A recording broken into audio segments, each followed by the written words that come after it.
Seriously? You're doing the artificial storm experiment? Here?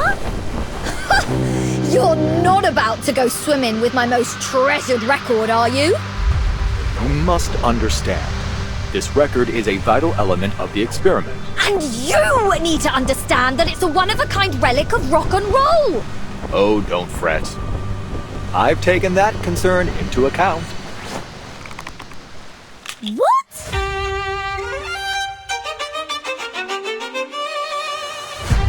The closest potential location for the experiment appears to be directly on the route of this cruise ship, the Freebreeze. Wow. My calculations show that we're veering off course. We're accelerating on a southward trajectory.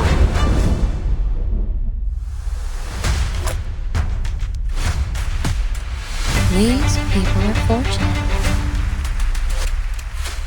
Born at the top of wealth and privilege. Miss Grace, please, show us a new way!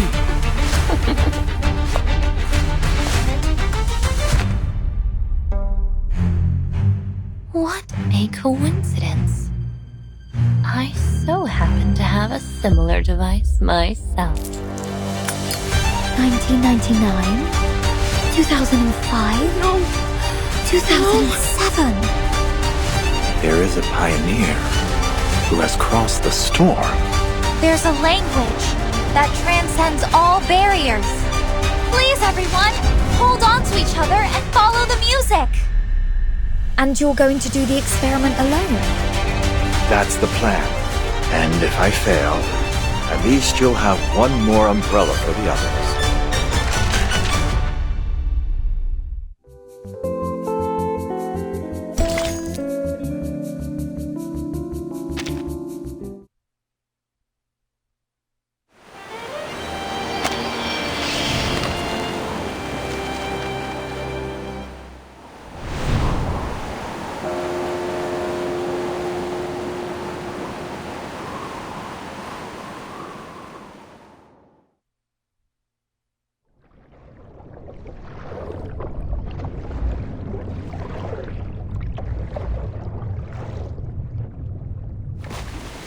When the first proverb appears on the shell, we reach the shores of elsewhere.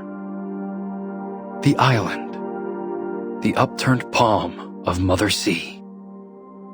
The once drifting boat now beds itself in the golden sand.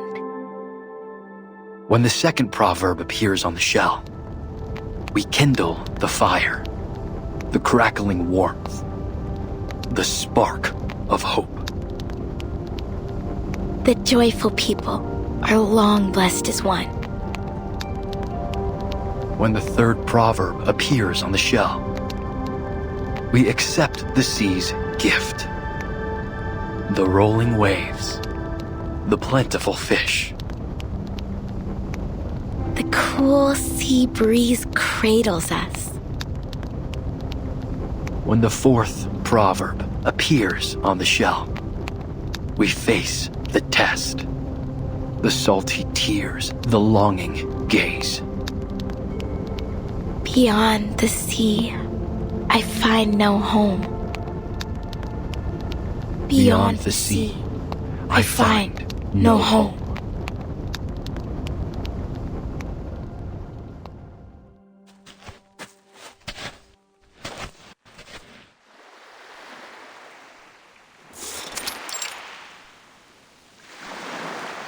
You did well today, Tutu. Thank you, Kamitsa. I was just playing my part in celebrating the success of the trade season. Nothing special, really. But what are we doing here? What could be more important than the celebration? I've never seen you sneak off on a bonfire night before.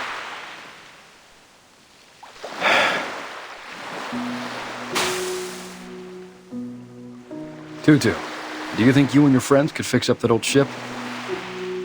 I know you're close with Toa, Solane, and the rest. They always make sure their first Faust go to you. I'm sure they'd be happy to lend you a hand. And the elders like you too. I've heard many of them say they'll leave their spirit shells to you. So you can win their support too, right? Whoa, slow down, Big Chief. Are you saying you want to fix up the quick spear? Yeah. But why? We've kept it docked for years. Maybe one day we'll need to set sail again. To fish or spend some time on another island. But the merchants already come by every few months to bring us hollow fruits and red snappers. Why would we need to sail?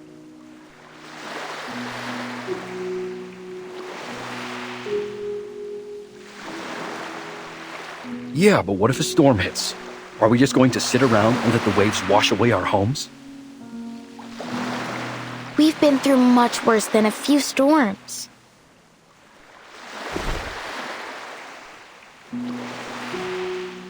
Remember when the waves came and took away Malaga? Helani cried for days over that little pebble castle.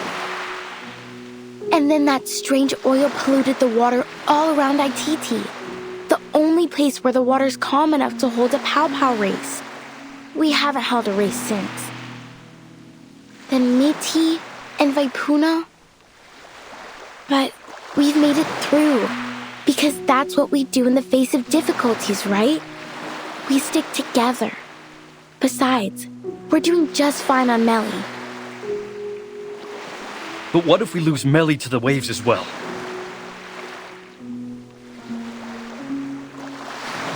If it comes to that, Tutu, I need you to take everyone and leave. Find somewhere to stay for a while. Can I ask that of you?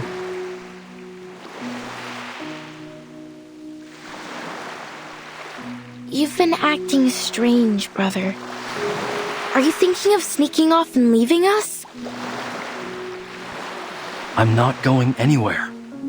I promise. Neither are the rest of us, brother. No. You must get ready. Start preparing now.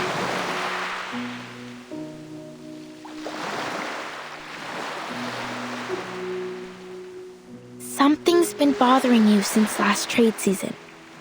You've been spending a lot of time at the beach, looking out to the sea. Did a witch put a spell on you? You better wear some malacca around your neck and carry nip bones and doll sleeves. No. There's no witch. It's just something Miss Grace told me. It's been bugging me. Miss Grace? That outsider who calls herself a captain?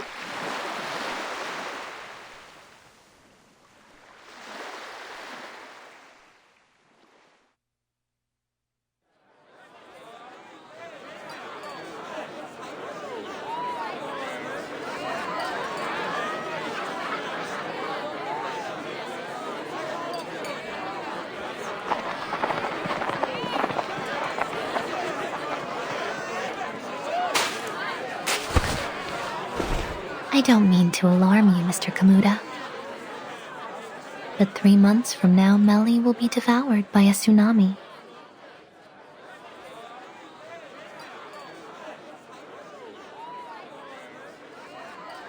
Miss Grace, don't say such nonsense. You're welcome as a guest, but that doesn't give you the right to spread fear among my people. What if I told you that the sinking of Malaga and Vaipuna wasn't entirely caused by the tsunami, but there were other factors at play?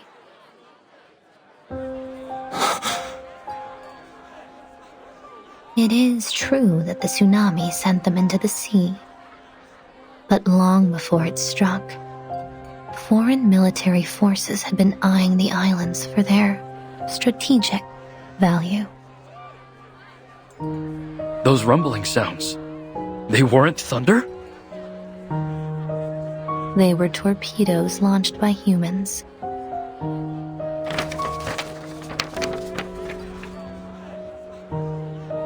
And I have some unfortunate news regarding them.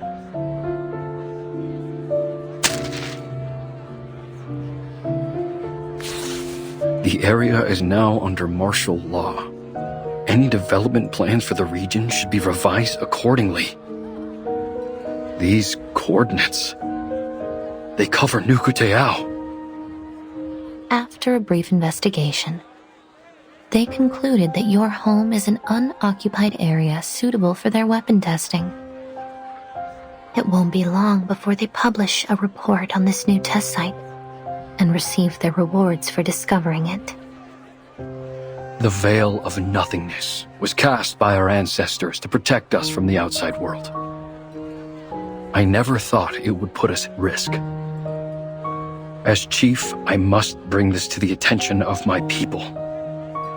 Perhaps it's time we remove the mist, but without it, we'll draw all kinds of attention.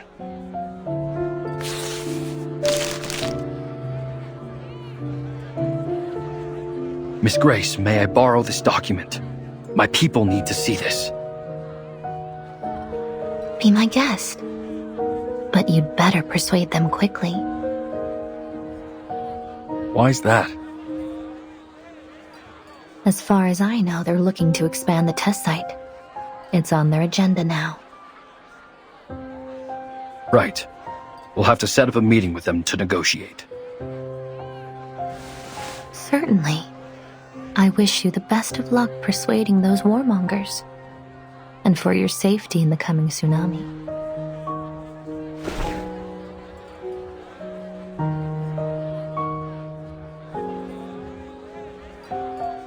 With all due respect, Miss Grace, not even the Nukutai can predict the movements of the ocean that far in advance.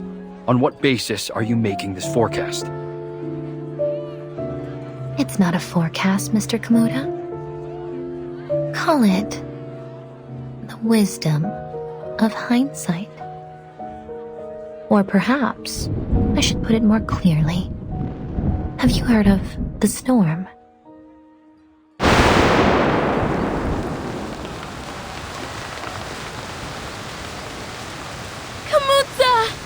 Kamutsa! Brother! The rain's getting heavier! We must go inside!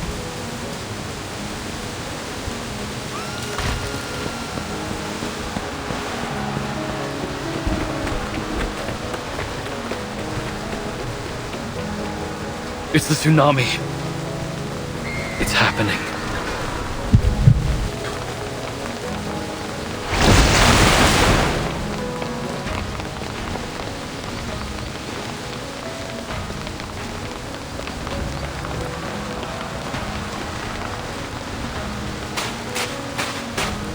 What's going on, Tutu? Kamuta?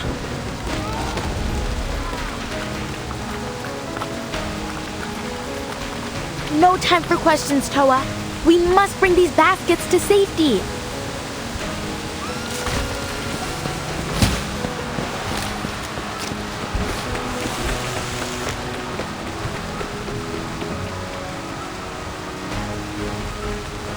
There's food and clothes in there. Here, I'll give you a hand.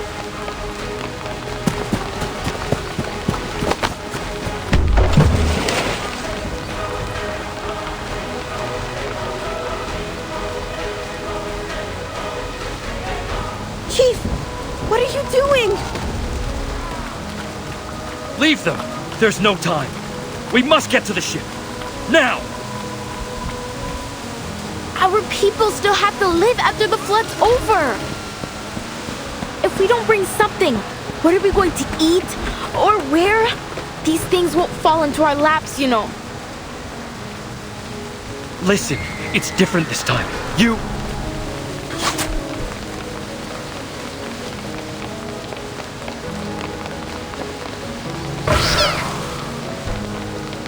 Tutu! Watch out!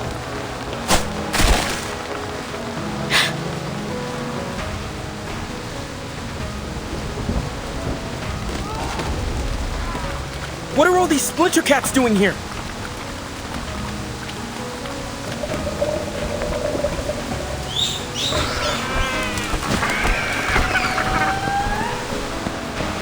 These aren't just splinter cats. Are those Sarmatian sea snails? And crabs with ghost faces? I've never seen them all come out together before. What kind of storm is this?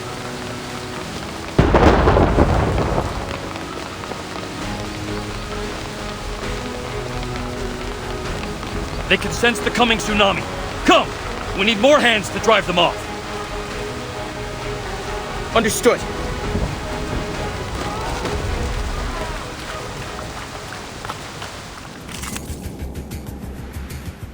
Didn't see that coming, did you? Got you!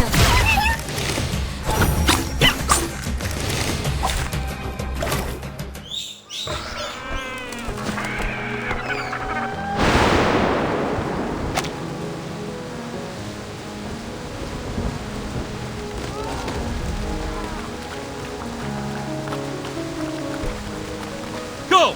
All of you! Now! Everyone get to the quick spear!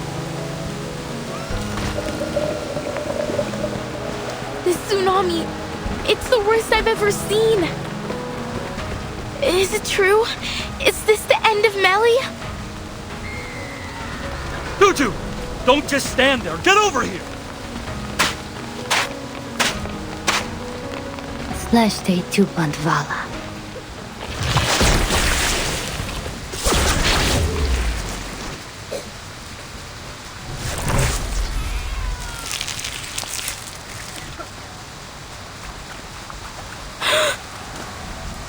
Miss Grace!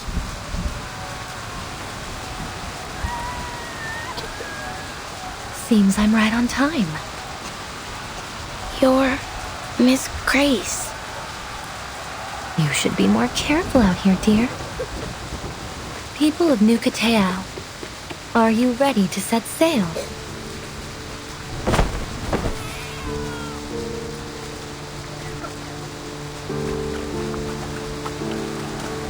Set sail? No. You've got this all wrong, outsider. We're not going anywhere. We Nukutai will not abandon our home.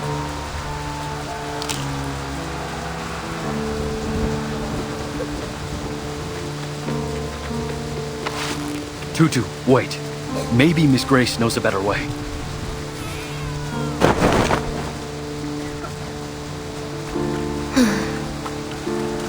Refusal you like, miss, but your homeland will be completely submerged before long.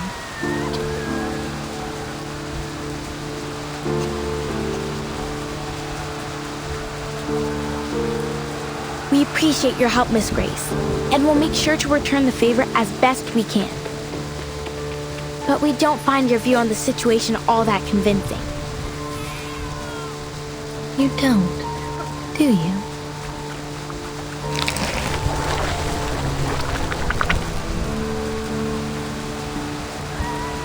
Take a look at this little creature. One of nature's many remarkable creations.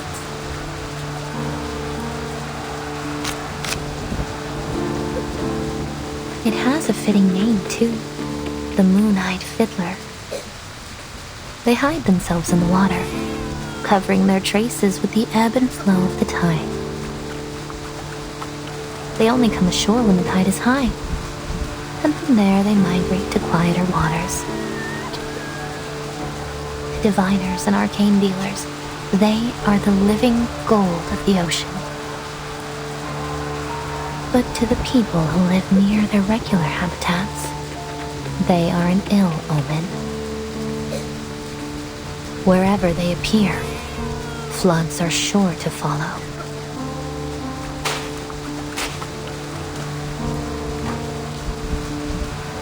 This tsunami is only the beginning.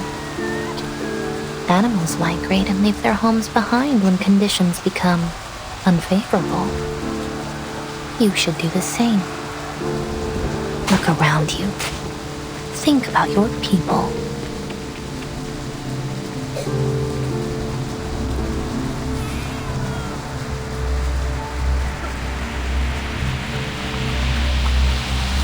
Tutu, it's okay. We know you have your reasons.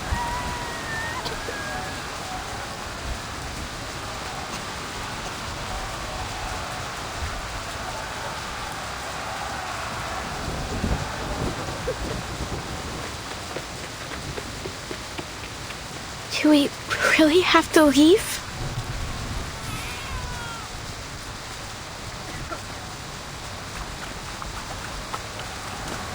The outside world is indeed full of dangers, but there is less to fear than you think. I'll help you through it.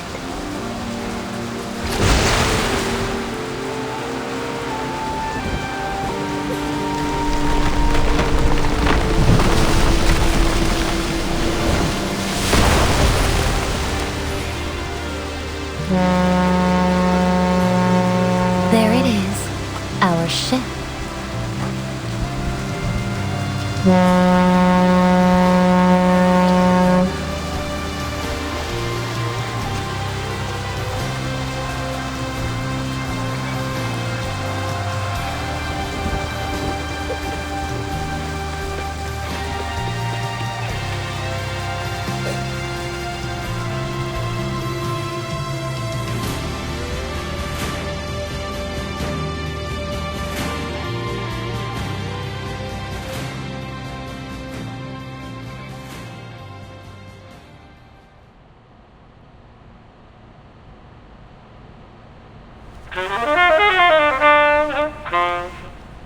Today's headlines. A new naval testing site has been established in an unoccupied area of the Eastern Pacific Ocean to facilitate future armament research and development. South America is facing a significant economic crisis marked by stagnation, inflation, and rising unemployment. The poverty rate in several regions has reached new highs in the last decade. The Ocean Conservation Association is calling for greater attention to be paid to the oil spill near the archipelagos, claiming that the relevant organizations have yet to launch a full investigation into the cause of the incident. The Free Breeze cruise ship is set to arrive in Sydney Harbour later today. Astrophysicists forecast a solar eclipse this month.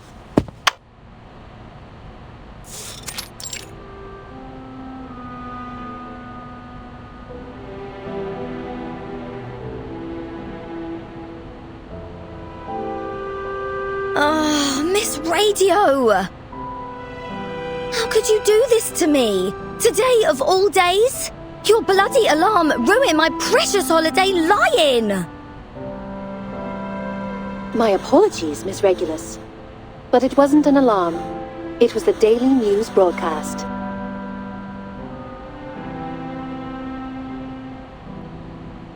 If the morning news isn't quite to your taste, I can offer a variety of alternatives, including programs on literature and music critique, Australian food, and so on.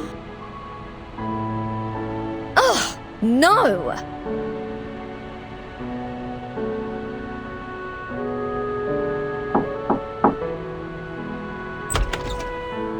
Sorry, it seems I've caught you at a bad time.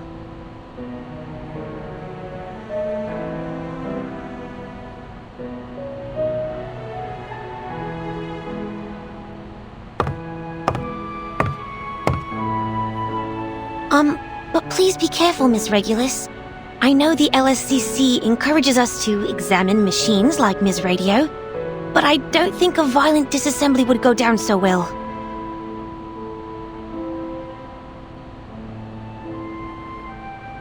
Violence? If there's any sort of violence in this room, I'm the one receiving it! Where's my justice? Well, I'm afraid justice might be slow to come. The Australian branch is going through restructuring at the moment. Things will be put on hold for a while. In the meantime, you've been assigned to a new team, the Storm Research Group. What? Me? Yes, Mr. Ulrich's leading it. He made a special request for you to be on the team. He's looking forward to meeting you in person. What? Just like that? Didn't anyone care to ask me what I wanted to do?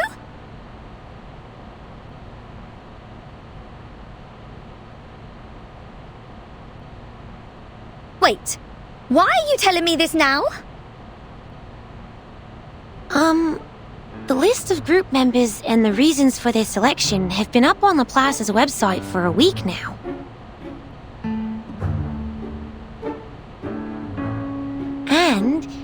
Today is its official founding day. You should be there, as a Laplace staff member and an important part of the new team. Huh? Hold on a minute. As far as I'm concerned, I'm still on Team Timekeeper. And, more importantly, I'm still on my time off. Good to see that you actually paid attention in our last group meeting, Regulus.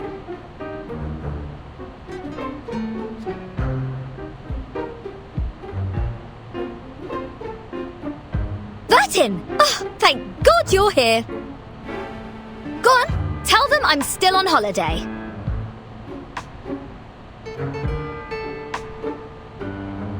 Sorry to break it to you like this, Regulus, but today's our last day off. You can't be serious!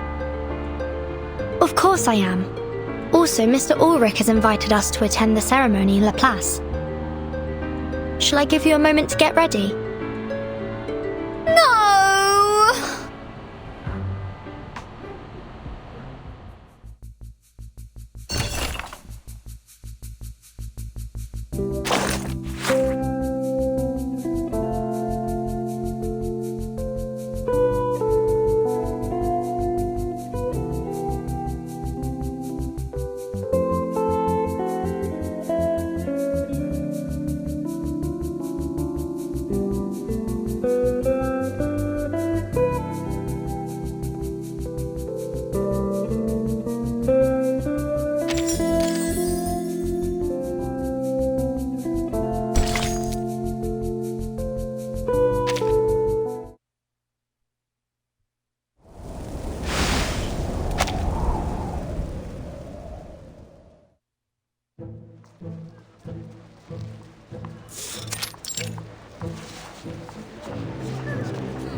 Captain, we seem to have deviated from our route to Laplace.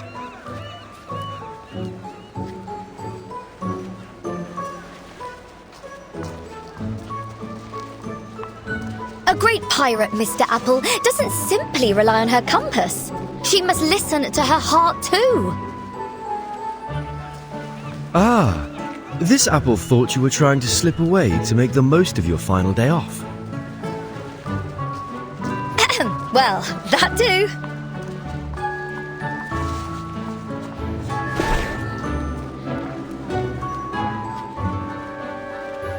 Come get your sucker-out whiskers all the way from Brazil. Perfect for brewing a chill wind elixir. Only 185 sharpadontes. See anything alive? You won't find a better price anywhere. This is a good price. Do you have more of this stuff? Show me everything you've got. Captain, might I remind you that Miss Sotheby is not travelling with us at this time?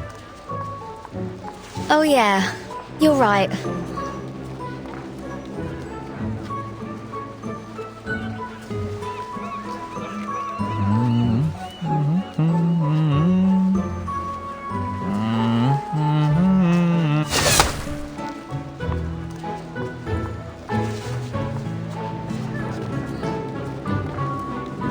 Mate? Whoa, love the colours. How about bringing in some pop art? Trust me, it'll take it to a whole new level. You should come visit London sometime. We've got some seriously groovy art on the streets. Pop art? That's a bit dated, don't you think? I beg your pardon?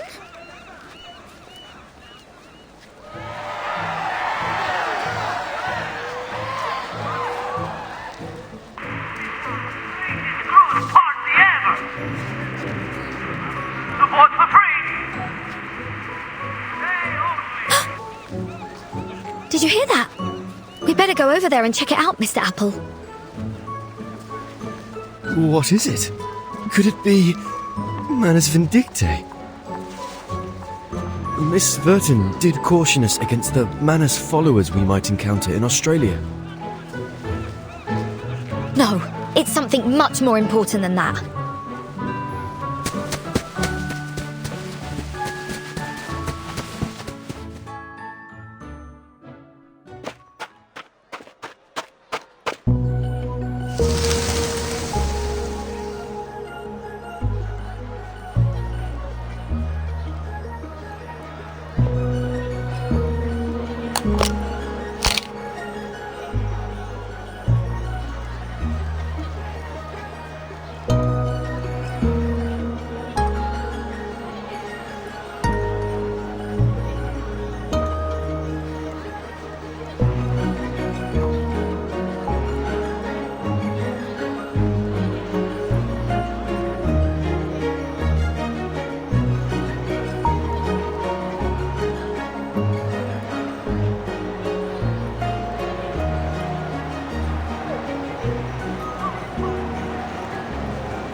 and gentlemen, welcome to the greatest sailaway party in all Australia.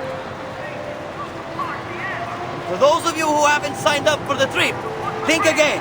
This is the ultimate sailing experience. Relaxation, food, drink and music. Don't miss out. The free breeze is about to set sail.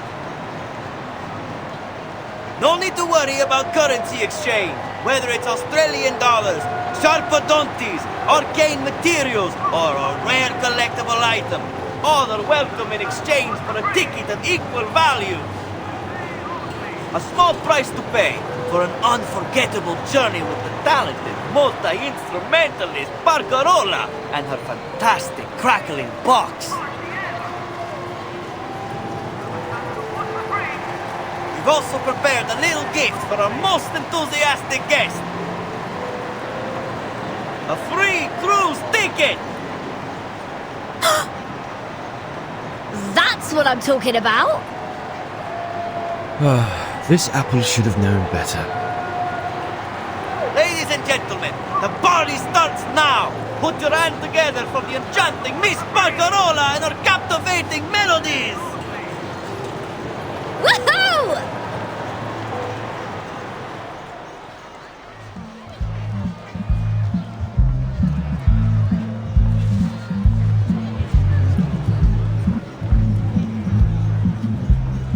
You're much too kind, Mr. Hamish, saying all these wonderful things about me. But I'm only a cruise musician. It's thanks to the collective efforts of the whole crew that the Free Breeze has been so successful. I just feel privileged to be a part of it.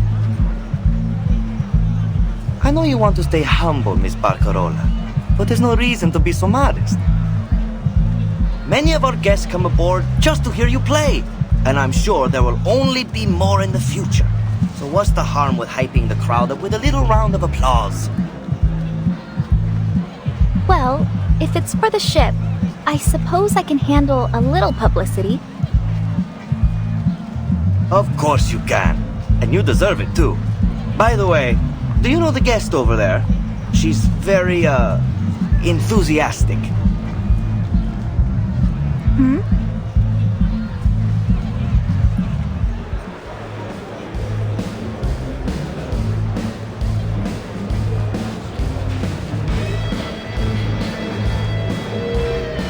Been drumming up the crowd. Sold us a load more tickets. We've never sold out so quickly. All right, everyone, listen up. I've got some exciting news to share. This piece of paper in my hand could be your ticket to an incredible seafaring adventure. Just think about the cool breeze, the spruced up cruise ship, and the awesome music. What more could you ask for? This is a once-in-a-lifetime chance for a trip you'll never forget. So, let's get buzzing! Throw your hands in the air and your coins out of your pockets and let your dreams come to life. Let's hear those coins jingle and fill your spirit soar!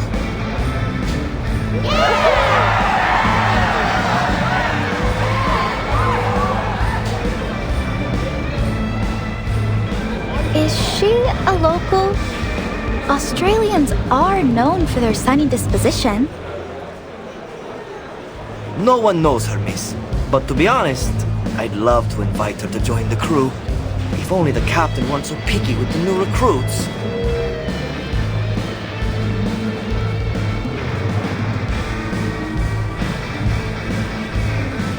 I know what you mean. Her enthusiasm is infectious.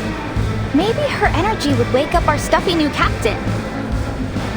I'll never understand why the captain fired the old crew and hired a load of people who don't seem to have any clue about music. All they do is make noise, and not the good kind either.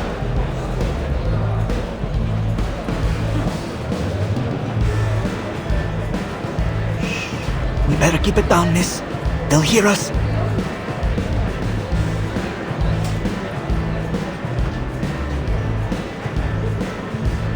We didn't hear any dissenting opinions about our captain now, did we?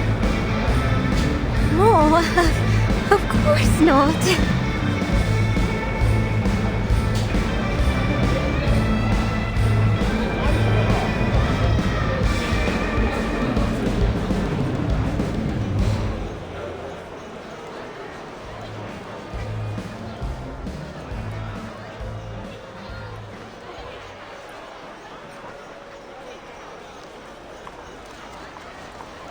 Captain, if I may, perhaps it's time we made our way to Laplace. Come on, Mr. Apple. The crowd's going crazy for us. Can't you see how close we are to winning that free ticket? I suppose you're right, Captain. But the crew seems to be packing up for the day. They what?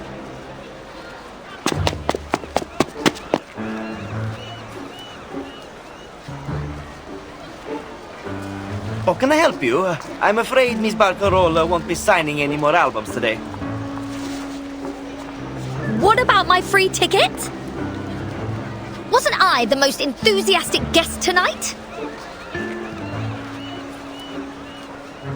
Sorry, miss, but the most enthusiastic guess was really just a turn of phrase. We're nearly sold out tonight, and bookings are still coming in. I don't think we can spare a ticket for you. Come by next time, and we'll see what we can do. You! Easy, Captain. They never really explained what they meant by the most enthusiastic guest. We're in no position to argue.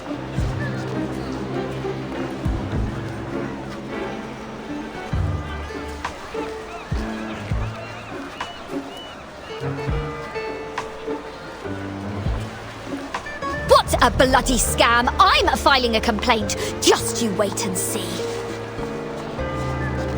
I understand your frustration, miss. The ship is sailing in just a couple of days.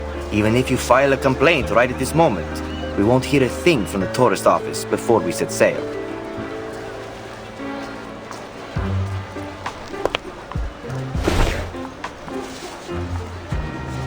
I feel bad for her, Mr. Hamish. And just think how this will affect our reputation. With your consent, I'd like to offer this young lady a ticket and a stay in my cabin. I'll be more than happy to pay for her. You've done this so many times, Miss Barcarola. I'm afraid I have to turn you down. You know the new captain won't exactly be thrilled to have a freeloader on the ship. But...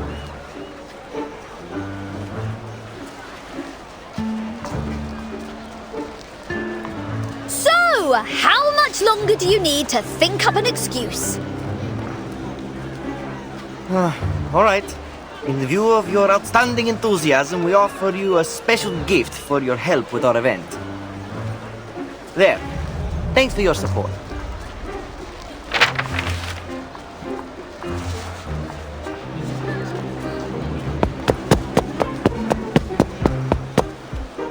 Wait!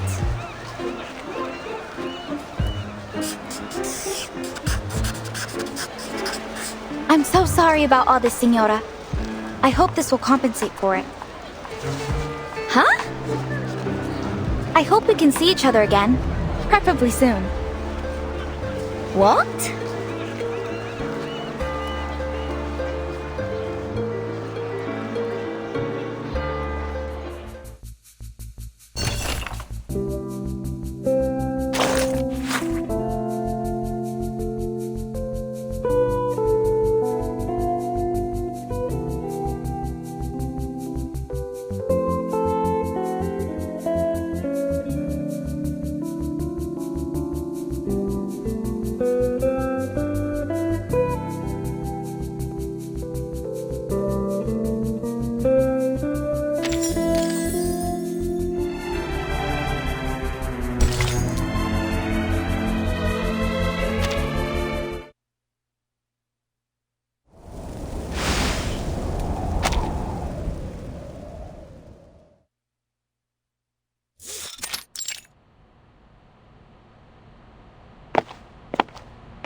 So, they gave you this flyer at the sailaway party?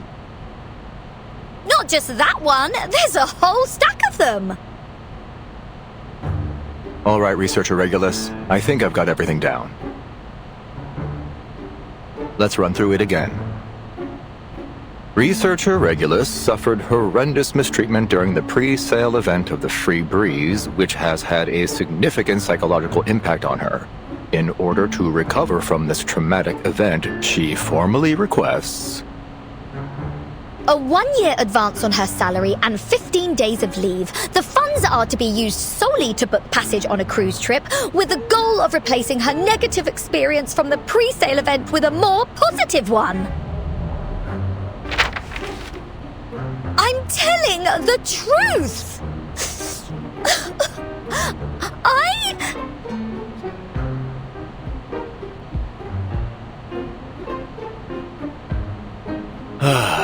I can see that bottle of artificial tears in your hand, Regulus. Please put it away. There's no need for dramatics. Thank you, Ulrich.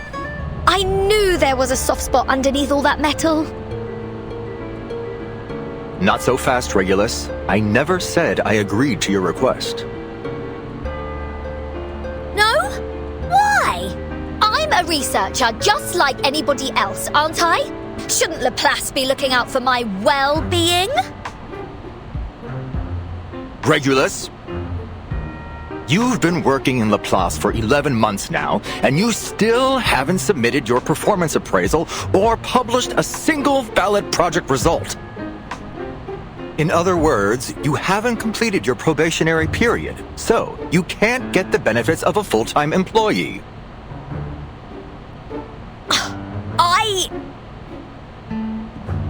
And to top it all off, you didn't even show up to register at the first Storm Research Group meeting.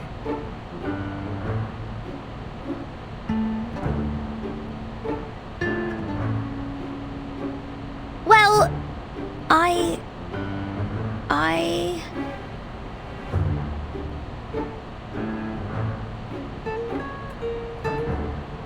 Please save me the excuses. There's still a chance for you to turn things around. You can take another assessment. We'll use the results to make up for the assessments you've missed. It'll be crucial for your performance review and, consequently, your employee benefits.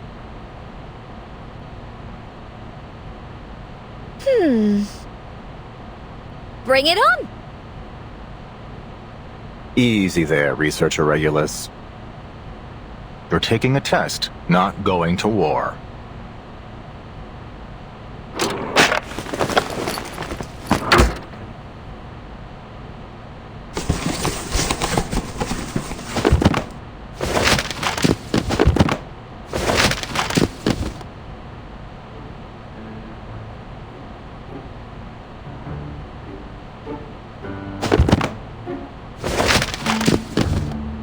You said it was just a test. I did, and I meant it. This is just some light reading, for you to reference during the test. And this is the test.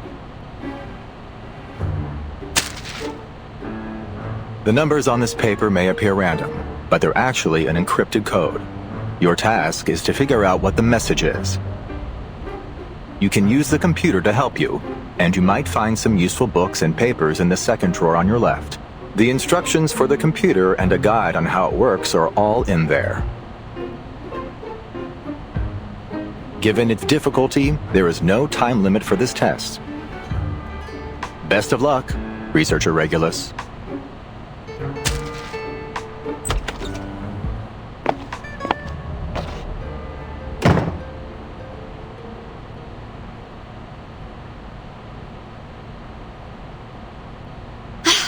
You better keep your word, Ulrich, or you'll be no different than those sailors.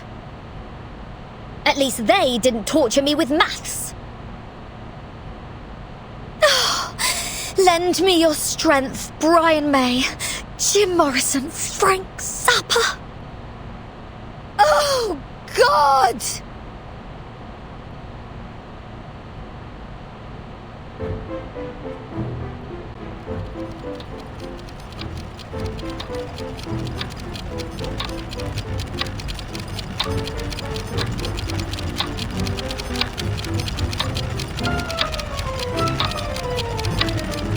You're taking a test, not going to war. Captain, this apple has an impression on this.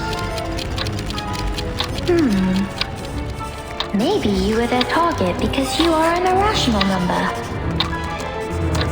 Is it really a puzzle unsolvable? Are you scared? Captain! Follow me, Regulus. Best of luck, Researcher Regulus. Where am I? Who am I?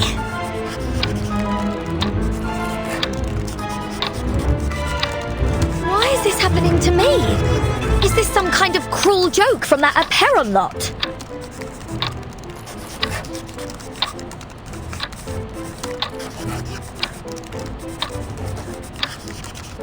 Somebody! Anybody! Help me! Please!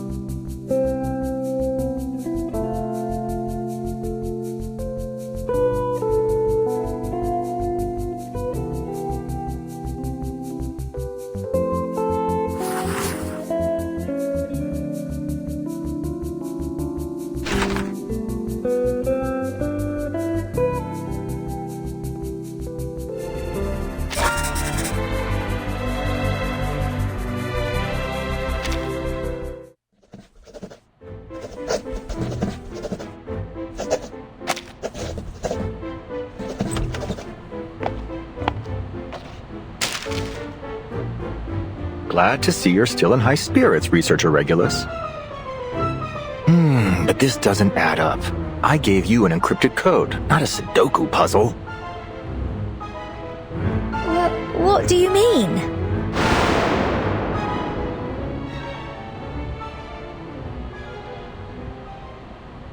Come on, get yourself together. The 9th storm has passed, Researcher Regulus. You've had plenty of time to brush up on your math.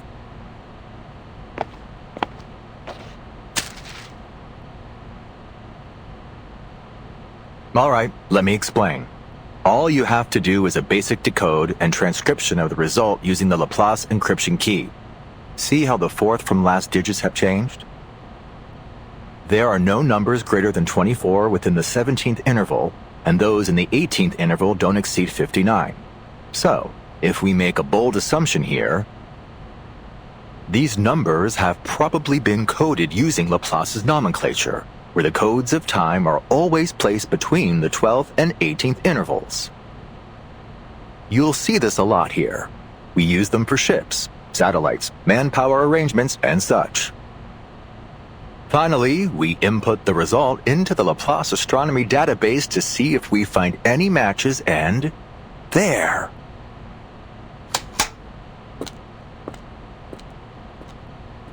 A set of photos taken from space. Huh? Are you telling me I spent the whole day doing this just to find a few photos? These aren't just any photos, Researcher Regulus. Take a closer look. The first picture was taken on December 2nd, 1995, the day the Solar and Heliospheric Observatory was launched.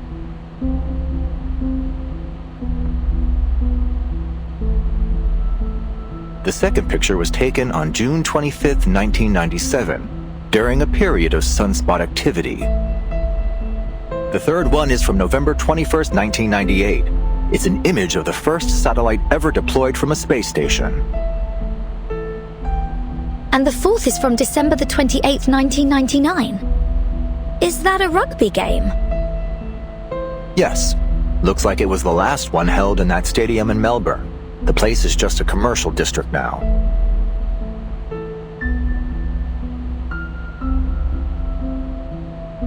But, wait. This isn't right. If you're suggesting what I think you are, then these next photos are... That's right. From the 5th photo onward, we can't pinpoint their exact time or location. but it seems they involve Halley's Comet, 136199 Eris in the Kuiper Belt, the Uluru Games, and a rock festival. And there are more. Take a look at these timestamps. February 9th, 2001. October 21st, 2003. November 2005. And the last one's from April the 16th, 2007.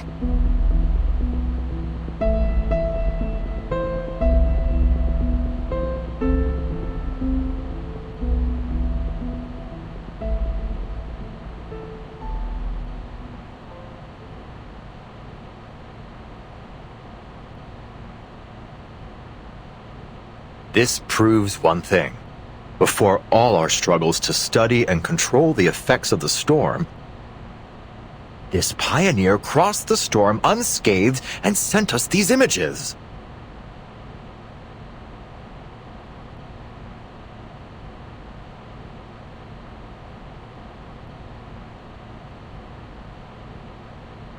But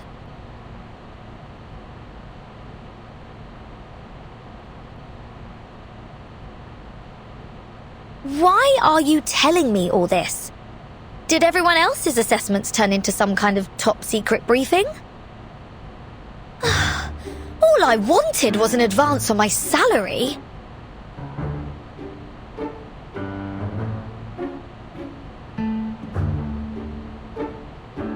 Just for once, could you see the bigger picture here? We've been presented with an amazing opportunity. And all you can think about is your salary?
The dust in here.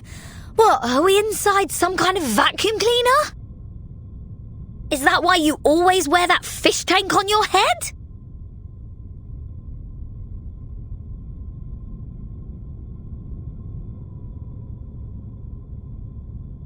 What's got you so quiet?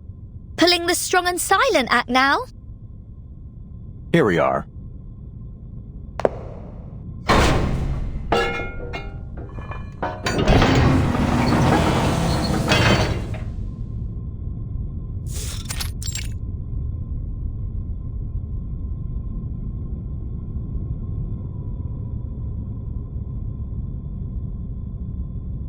Here, as in...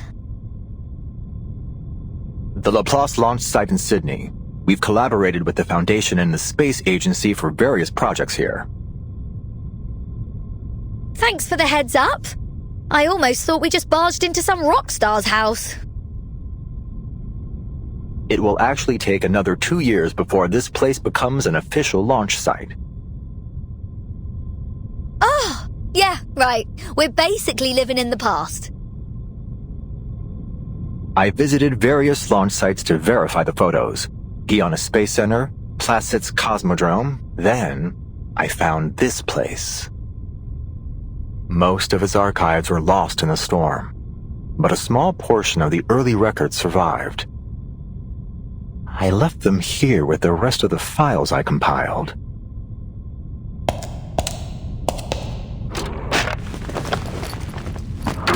Damn it! Where did they go?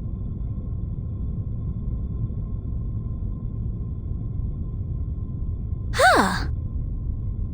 So, Does this mean we can all go home now? Absolutely not. All right, new task. Stay put and don't touch anything. I need to find those files. Fine.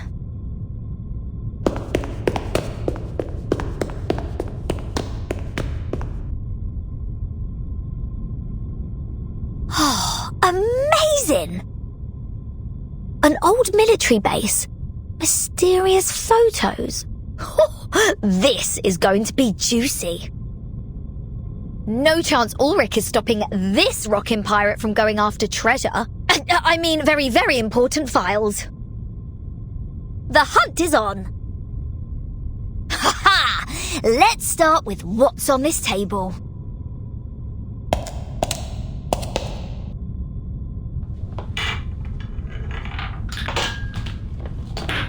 La la la la la la la da da da da da da do do do do. I almost forgot.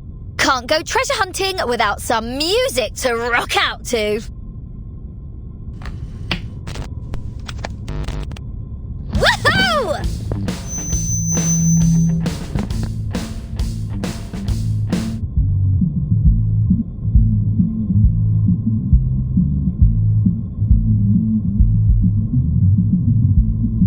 Damn it! I forgot to tell her to keep quiet.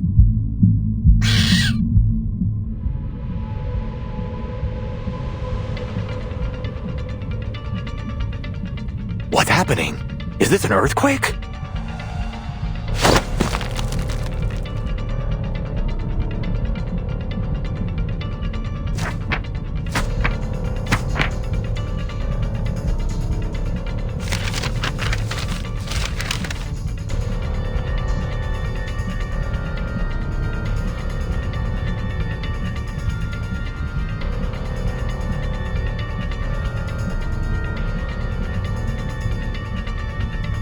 Ah, crap.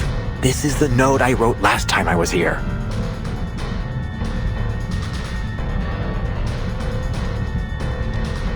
Regulus, turn off that speaker, now!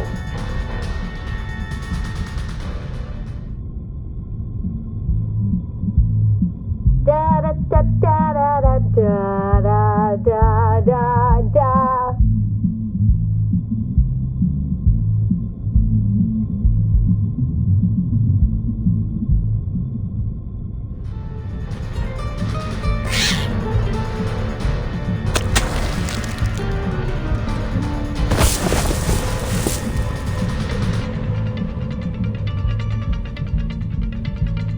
For fuck's sake! I knew I should have upgraded my memo module!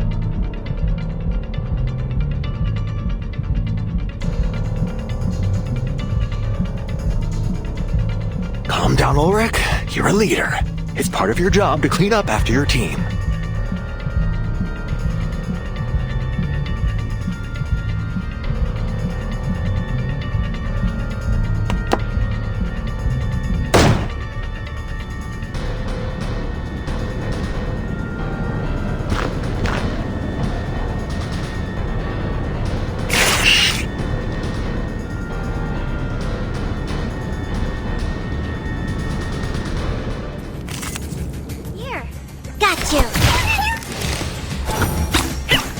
No use in avoiding it.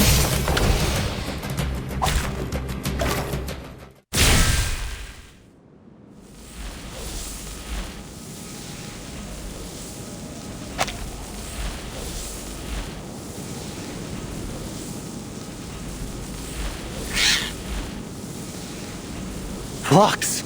Flux! Finally it's over.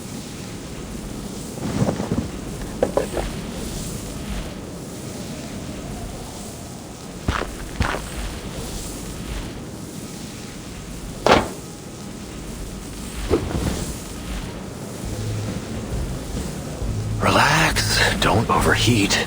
You'll have to get used to this if you want to be a good leader.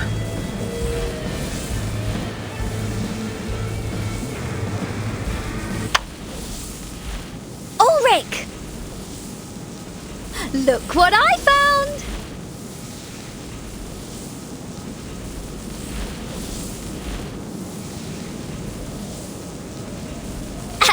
Where's my round of applause?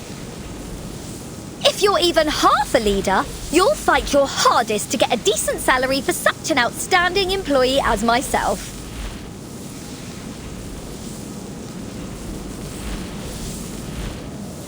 Sure.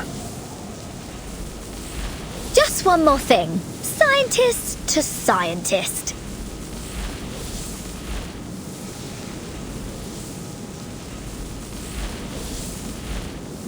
You made some pretty cool electronic music in that battle.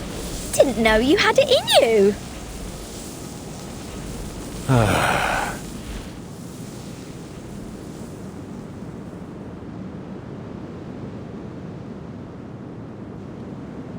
Here are all the files related to the satellite. Look them over, Regulus. Do we have to go through all this right now? Why? Is there some even more juicy stuff in them? For you, it might be. The satellite carries a variety of arcane items: space seeds, dragon tree resin compasses, obsidian crystals, WFPCs, astronomical spectrometers. Even its power source is an arcane record player. We've made a list of everything that was on it so we can test them against the artificial storm. The satellite is an archive of the wisdom of the entire human race. It somehow survived multiple storms. What are you gonna do with it? Sadly, a lack of maintenance caused it to plummet to the Earth. It crashed in your time, 1966.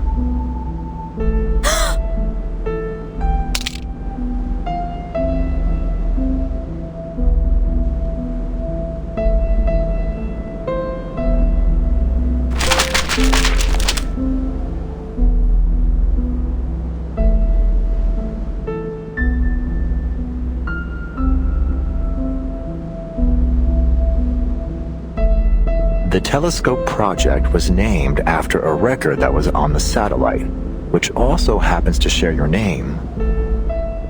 Regulus.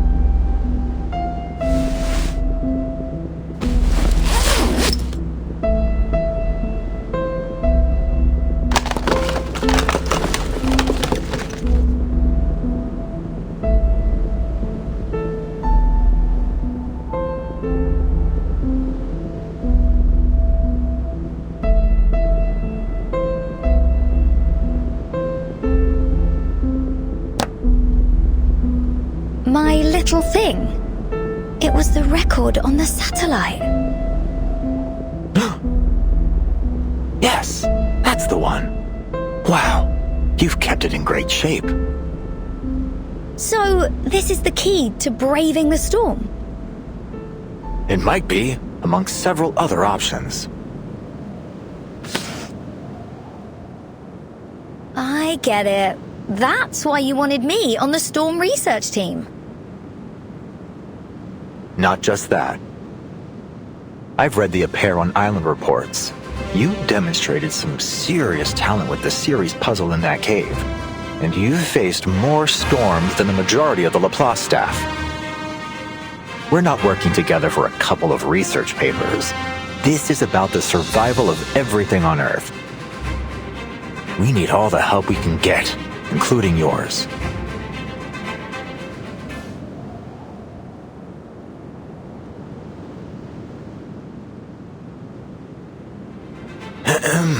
In fact, Laplace even held a meeting with the Foundation to discuss borrowing your record. The Foundation suggested we apply for an item transfer order under the Artificial Storm Project and let the Timekeeper take over the matter. Some of my colleagues told me that, according to LSCC regulations, lending assets to the center is mandatory for all staff.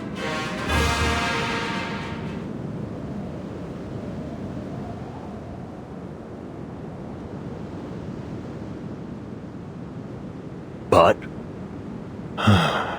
all right. Let me be honest with you. I'm not comfortable with taking your record by force. It's yours after all. It's your choice what you do with it.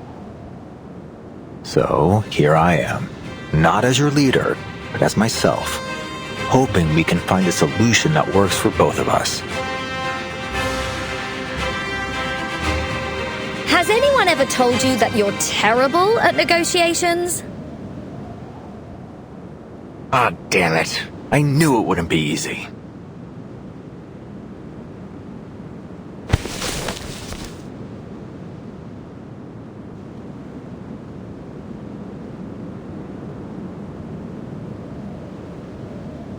Go ahead, Mr. Ulrich. Take it. Before I change my mind.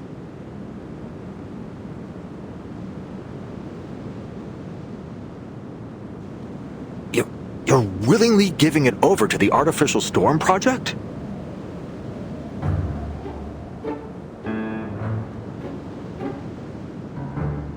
For a cause even greater than rock music?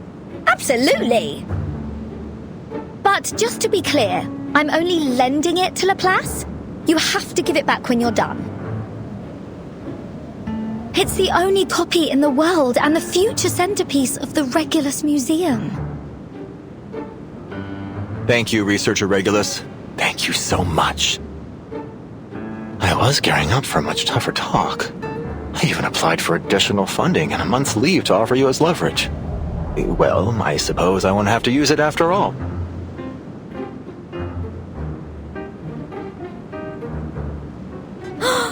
What?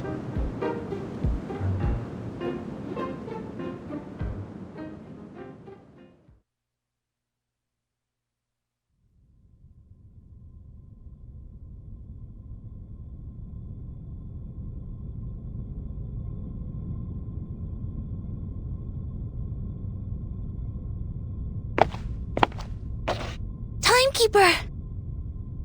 Sinetto, what's the rush? I just wanted to remind you that our vacation in Australia is over. If you need any help packing, please let me know.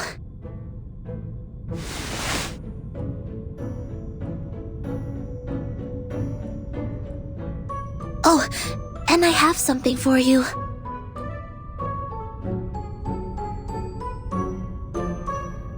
Huh? Regulus asked me to pass these out. She won them at a sailaway party.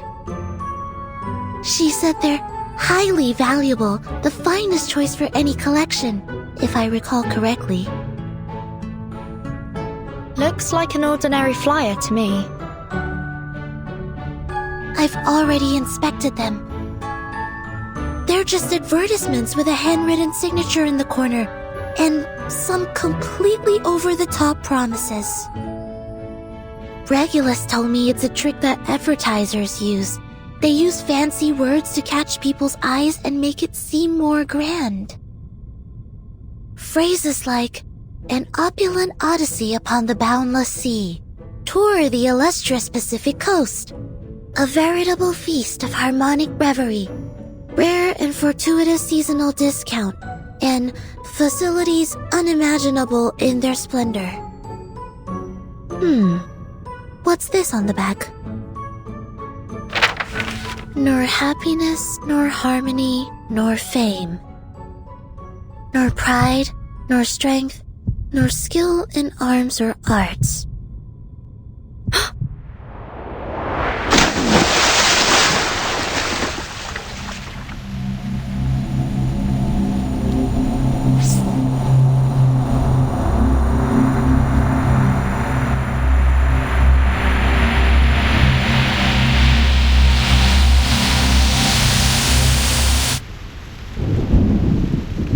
Before a cruel whip,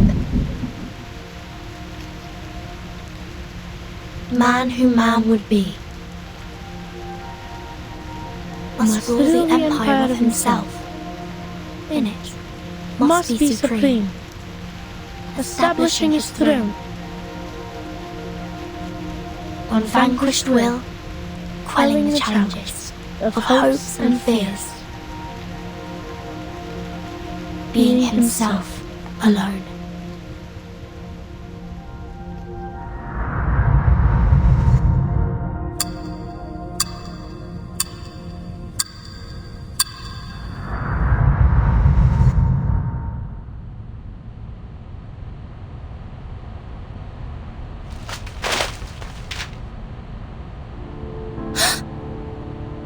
Is everything alright, Timekeeper?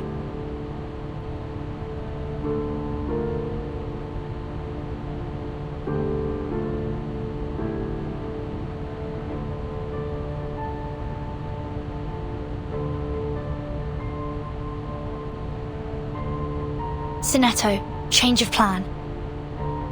We need to contact the Foundation, now.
Good afternoon, Mr. President.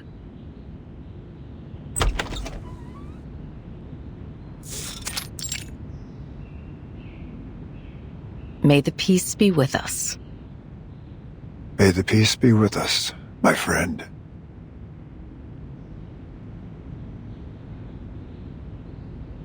Zeno has been restored to its usual state.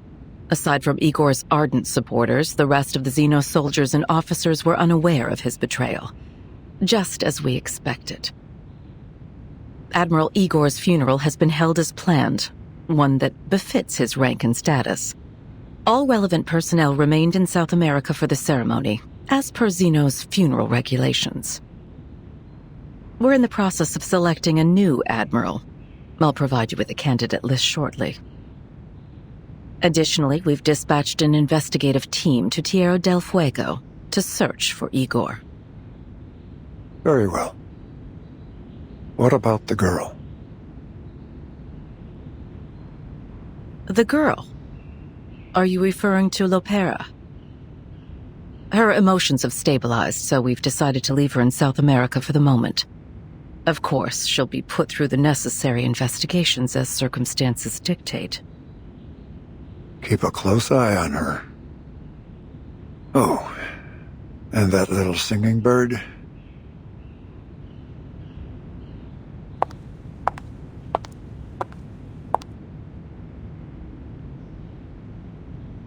Zeno is quite upset about our decision regarding Miss Kimberly.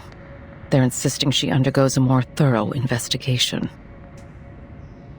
I feared that if we gave too much pushback, they would take a more extreme stance in response. So I agreed.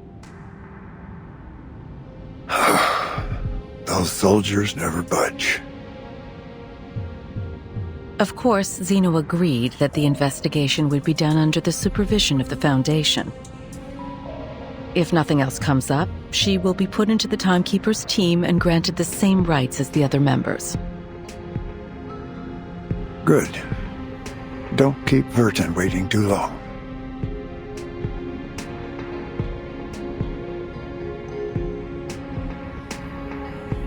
There's more. Madam Z has received word from the Timekeeper. The Timekeeper suspects Manus Vindicte is active again in Sydney Harbor. They're likely on board a cruise ship named Free Breeze. This would explain why our field investigators have been having difficulties with their tasks. Manus has covered their tracks carefully this time. Where's the cruise bound for? That's still unclear, sir. However, Moth just reported in confirming that the ship has passed the Oceania Islands. An interesting development. Indeed.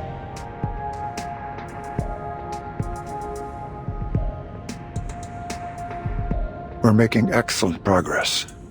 That's good. Assign a new mission to Verdun.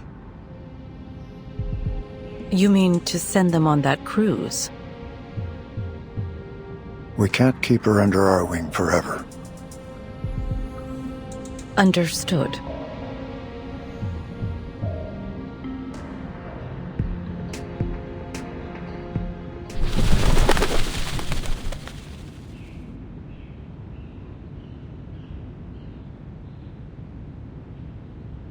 What brings you all the way over here, old friend?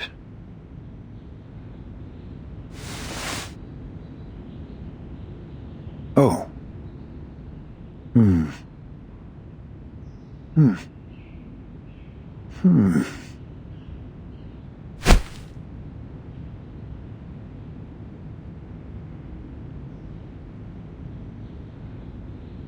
So, Laplace has requested the Foundation's assistance with the Artificial Storm Project?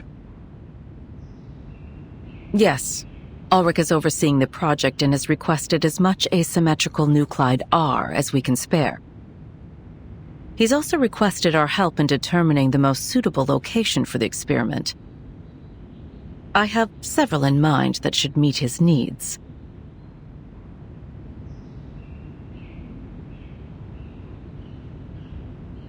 The location closest to Laplace's Australian branch is on the sea, right where the Freebreeze cruise ship happens to be.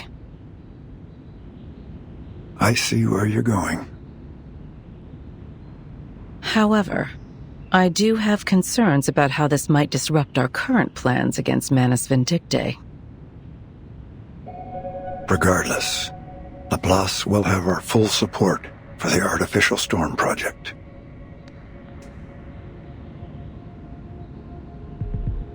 But Moth's status still remains unclear. If we proceed too hastily, we might jeopardize the situation.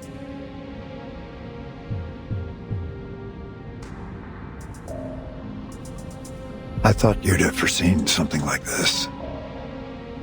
A few pieces must be sacrificed if you're to win the game.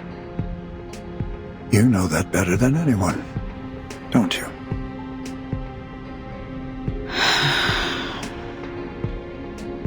Is this also the Pax House's decision? You have my word on it. I see. I'll inform the Timekeeper and Ulrich of their missions. Thank you. I look forward to their meeting.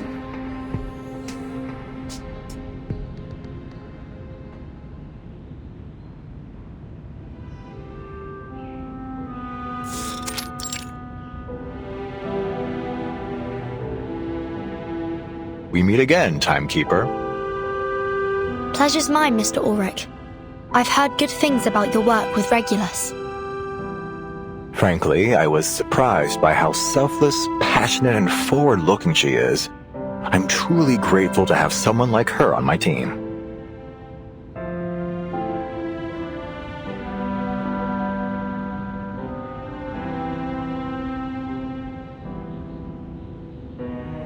The situation on the Freebreeze is still unclear. We don't know how many Manus Vindictae followers might be on board. Our plan is to board the cruise as ordinary passengers. Regulus said she's made acquaintance with a crew member and has made sure to alter our profiles so we don't attract any unwanted attention. That's good to hear. So Regulus didn't use her money for her own amusement after all.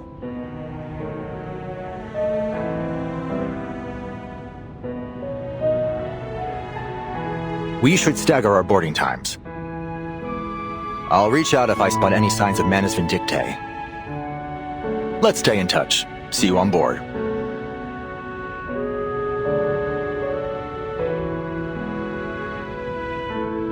Mr. Ulrich, we're more than happy to assist with your mission. Oh, no. Please don't trouble yourself. Sorry, don't get me wrong.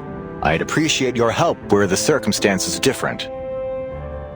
But the experiment is still confidential. Please don't mention it to anyone. I'd like to avoid any unnecessary risks or interference. On the cruise ship, we are but strangers. I see. Don't you worry. I have a little disguise for myself, too.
Miss Barcarola, at last you've graced us with your presence. Henry and I were just having a little wager on whether we'd see our musical star outside the spotlight. Looks like he'll be buying me the next round of whiskey, eh? Well bet, signore. Allow me to pour you the first glass. How do you like your whiskey? On the rocks, perhaps? Indeed. Thank you, my dear.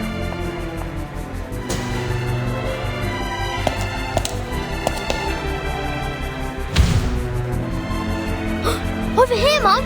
It's Miss Barcarola! Last time I saw her, she performed an entire symphony all by herself. She was the whole orchestra. I've never seen anything like it. It's good to see you again, my little friend.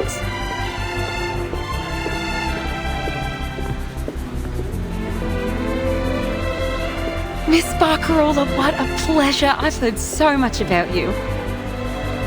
My child hasn't stopped talking about you since you spoke to him about the didgeridoo at Sydney Harbour. He was so excited by it that he begged us to bring one on board. How lovely! The didgeridoo truly is an enchanting instrument. It's so resonant, don't you think?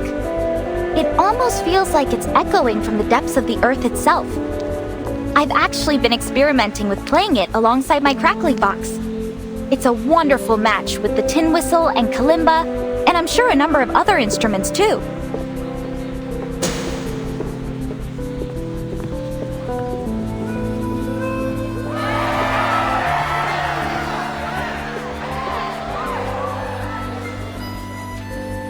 Looks like she's pretty popular too.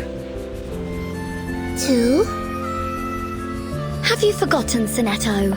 You're also looking at a popular public figure yourself. One that had half of London hunting, cheering for her. Ah, the bittersweet burden of fame.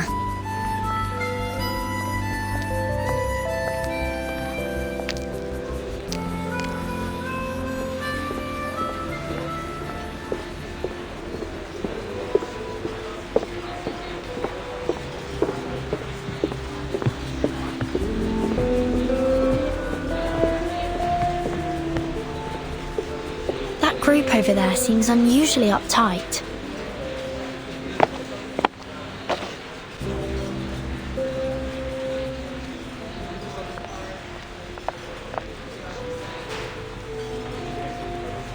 Oh, those are the captain's special guests.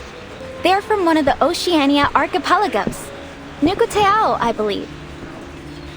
They're probably just a bit nervous. I imagine they don't often find themselves among so many foreigners.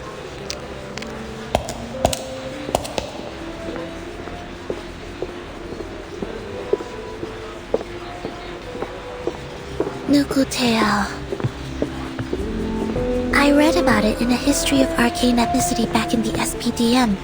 It's a remote place, and its people hold a special kind of shell at the center of their beliefs.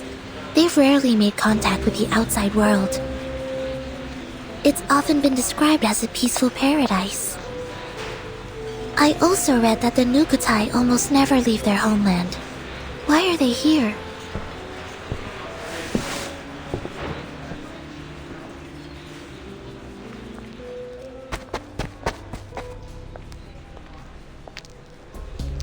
The Nukutai will never abandon our homeland. Just wait.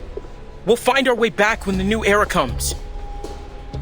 The new era.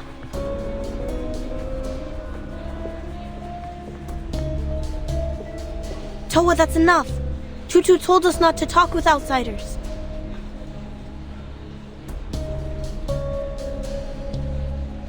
But someone had to tell them the truth. I apologize. I didn't mean to accuse you of anything. I was just curious.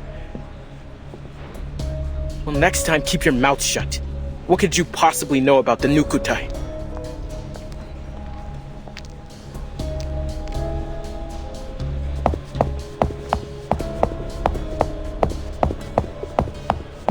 Please, everyone, no fighting. I'm Barcarola, the musical director. Is there anything I can help you with?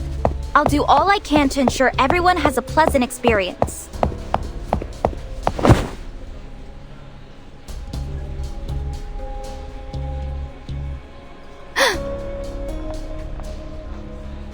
What's going on? What do you want?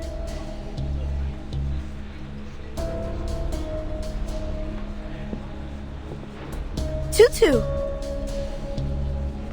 It's alone! Toa, stay back! These outsiders can be dangerous. Dangerous? Have you never heard of me before?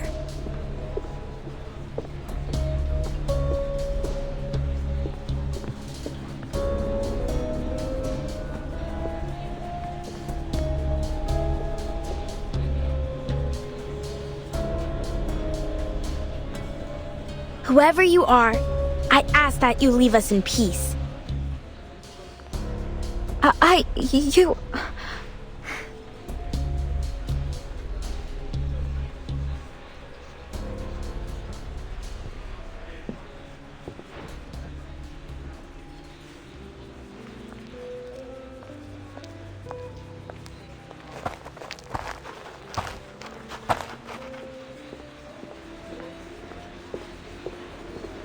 Fatutu think the tides you came.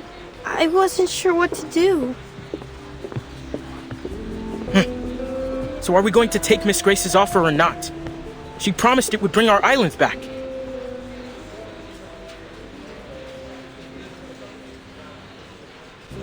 Enough, Toa. These outsiders don't need to know why we're here. And stop mentioning Miss Grace. It could draw unwanted attention. But what's there to hide? There's no shame in wanting our home back. If we don't stand with Miss Grace, we'll lose Nukutai forever. I want to go home too. Probably more than anyone. I already miss Meli's red coral reefs, blue sea, and canoe races. We'll get through this, Toa. I promise we'll be neighbors again, picking breadfruit and coconut flowers together. But before we accept Miss Grace's offer, there's a few things that need to be made clear. And remember, none of these passengers are to blame for what happened to our home. Okay? But Miss Grace has offered us a way home. We'll have our islands back, just as they were. Our promised land. We will go home, Salome. Trust me. I just need to figure out a few things first.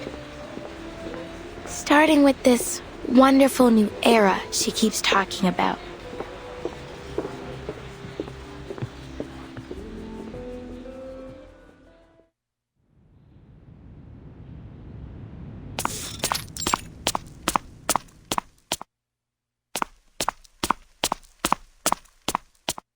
You seem a little on edge, Chief Kamuda.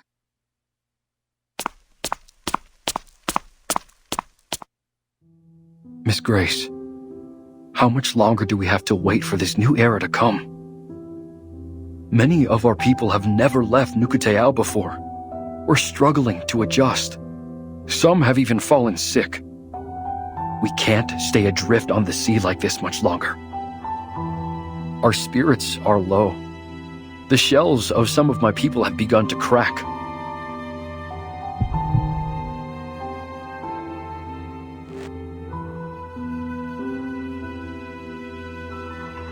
Not everyone is strong enough to endure this journey.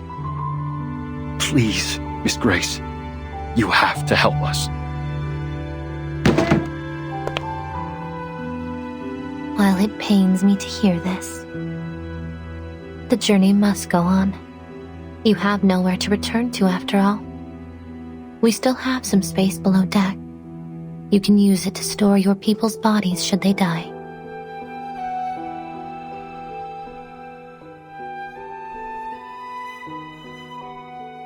That's not exactly what we're asking for.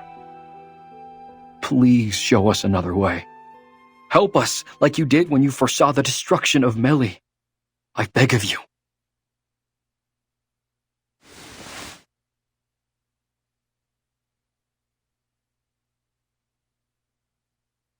I've already shown you a way, haven't I?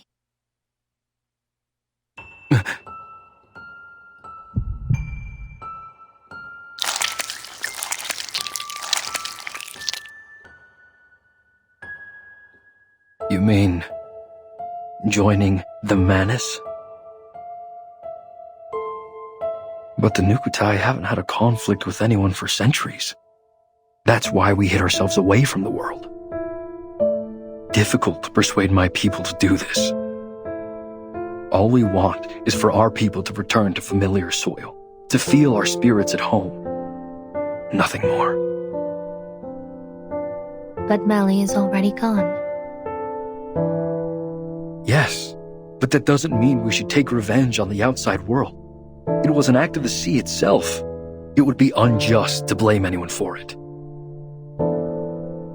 What about the torpedo test sites designated over Malaga and Vaipuna? Aren't there people who should answer for that? It was probably just a mistake. The area they chose was far from the main islands of Nukutai, and hardly anyone fishes there. They may not have realized that my people lived there. And the oil spill? The wastewater discharge? Were all those fish killed by pollution also just an act of the sea? Please, we're not looking for conflict. Of course you're not. After all, they've only stolen everything you've ever held dear.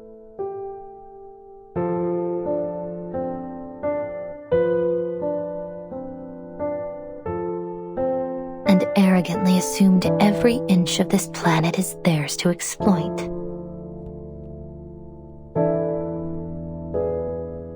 War is inevitable, whether you want it or not, Nukutai.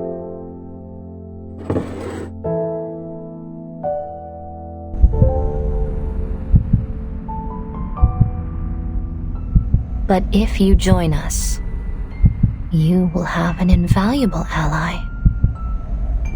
Time.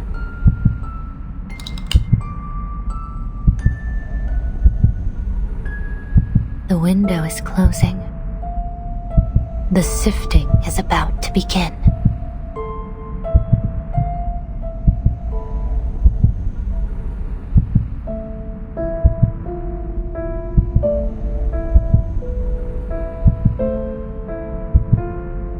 Has it really come to this? To revenge?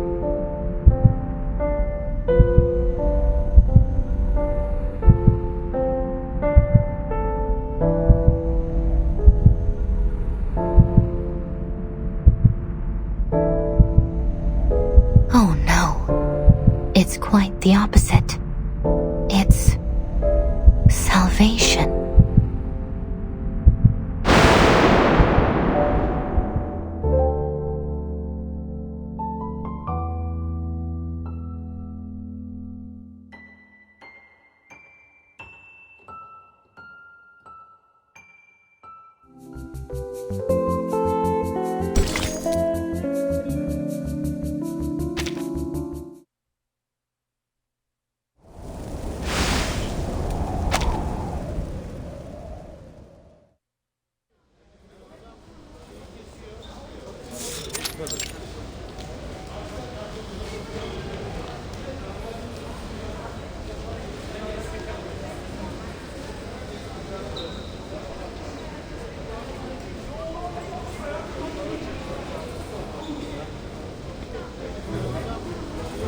Signora Regulus, as I'm sure you understand, there's a great deal of effort involved in creating a concerto. From the initial spark of inspiration, to the careful arrangement of the music, to the skill required to play it. The fact that any concerto has ever been performed at all is nothing short of a miracle.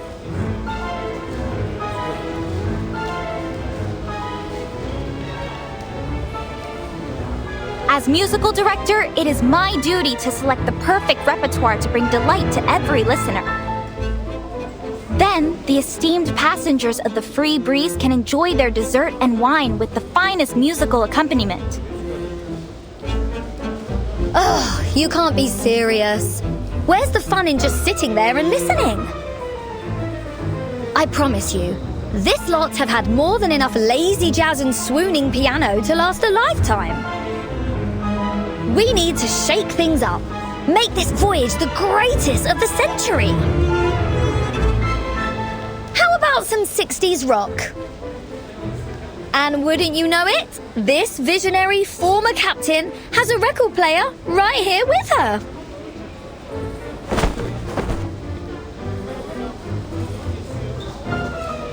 All right, people, let me hear you cheer.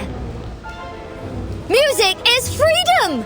It should stir the soul anytime, anywhere. Stop, Regulus! I'm the musicista here, not you!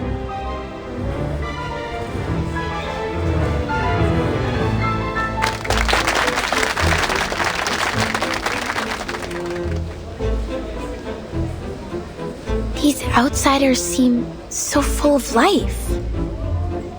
They're nothing like what Miss Grace described. Full of hatred and hostility.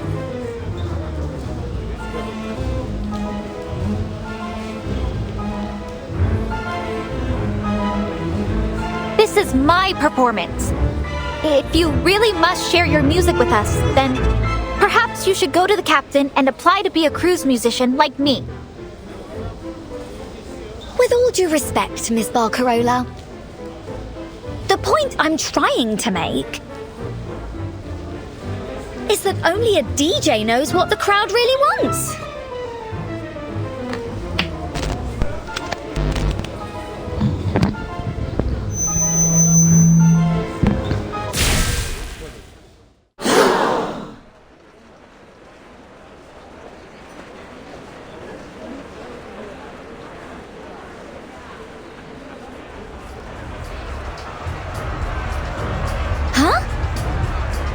Did I just shoot lightning bolts from my fingertips? Of course not.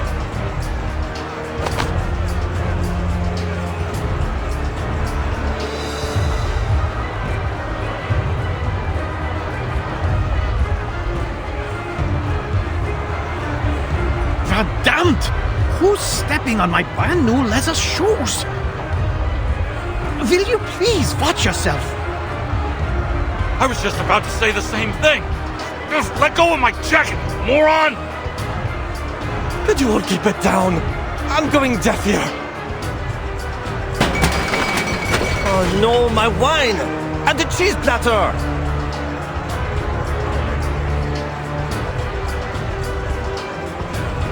This could turn to total chaos before long. No, I can't let that happen. I must go check on the master switch.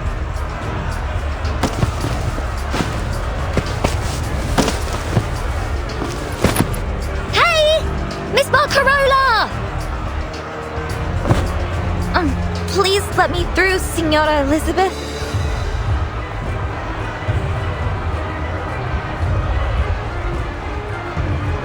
Barcarola, where are you going? Let me give you a hand.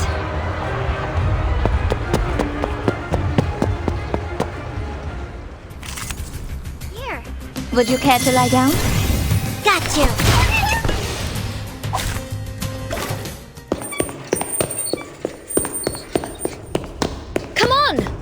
As many of them this way. Unbelievable. It's like you're an escape artist or something. I'll take that as a compliment. It is a compliment. Thank you so much, Signora Regulus.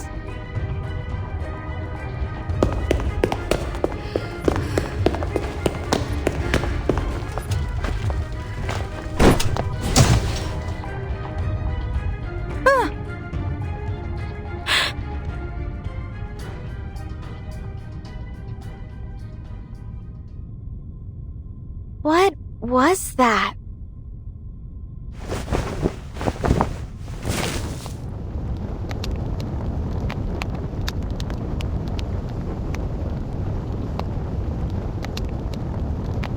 Tutu, are you okay? I'm fine. How's the Sea Mother's eye? Solid as ever, of course. It takes more than a few knocks to damage Nukutai craftsmanship. I knew getting too close to those oafs would bring trouble. Oafs? Are you calling me stupid?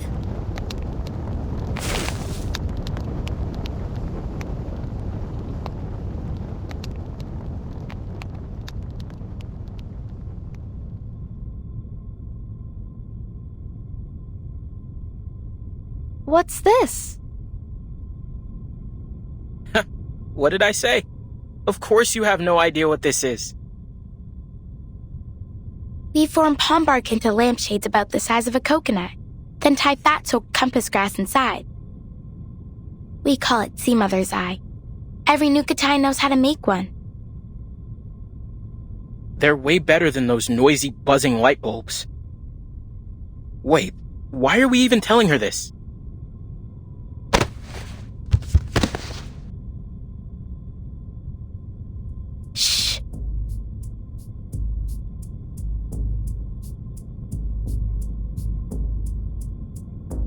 We need to lower their guard. Huh?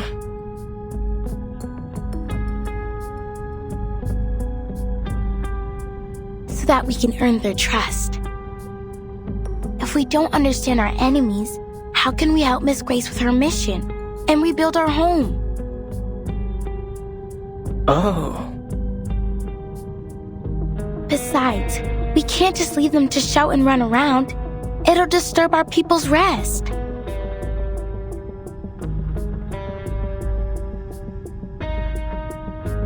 Trust me, that girl will thank us for this later. And then we can get all the information we need from her. Then we should make more Sea Mother's eyes and hand them out to the outsiders. Now you've got it. By the waves, Tutu, you really are clever. No wonder the elders always listen to you.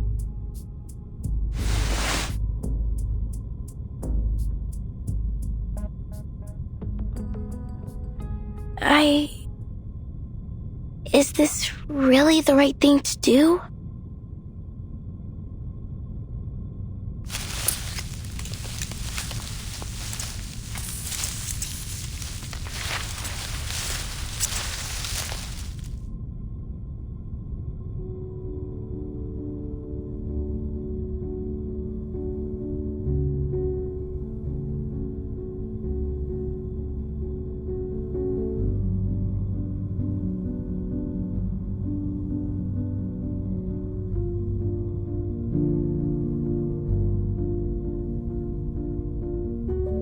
What peculiar little things.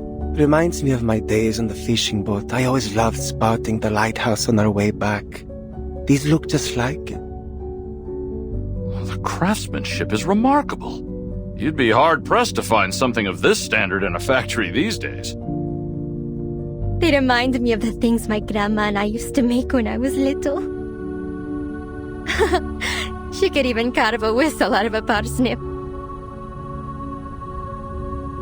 They're sharing food and stories, just like we do on bonfire nights.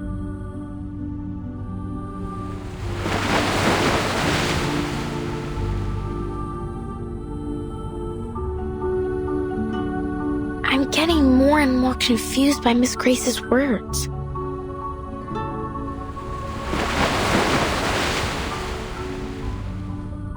Miss Barcarola?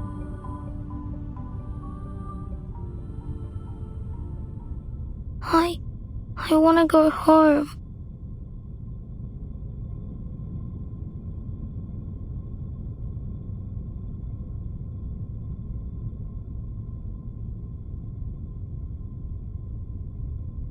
Is this one of the changes I must make to truly embrace music?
Attention passengers. The Free Breeze is currently experiencing a power outage due to a fuse blown by a cargo leak in the lower deck. We ask that everyone remain calm.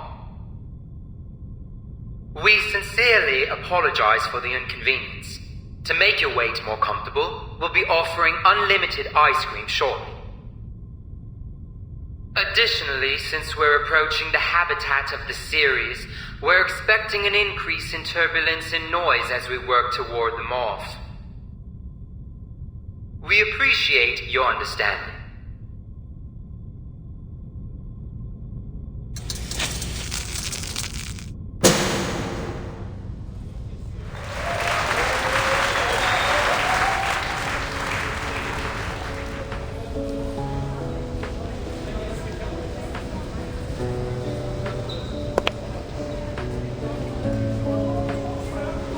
See? What did I tell you? Music works wonders. Anytime, anywhere. You were right, Signora Regulus. You owe me one now.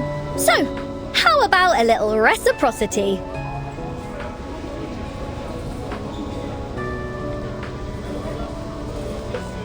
Say, letting me have a rock session on the ship? Do you promise you won't cause any trouble? Cross my heart. All right, you can do it. But... Woohoo!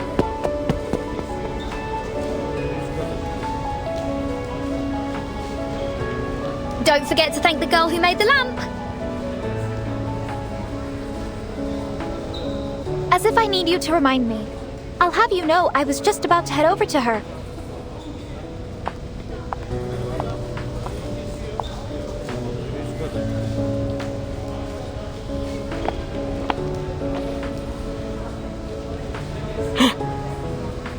Tutu was right. The stupid girl's back. Shh. Huh? I must say, I don't appreciate being called an oaf or stupid. But I would like to thank you for your help back there. What? On behalf of the whole crew, you have our respect. Oh, what do we do now? Tutu never said they'd be so friendly.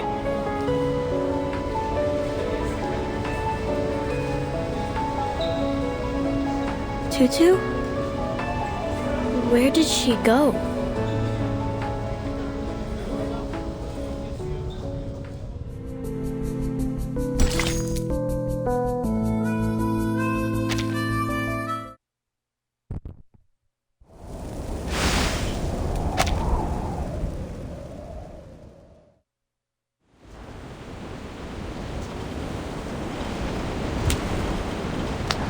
I've learned so much about the outside world since I boarded this ship. So, why do I feel even more confused?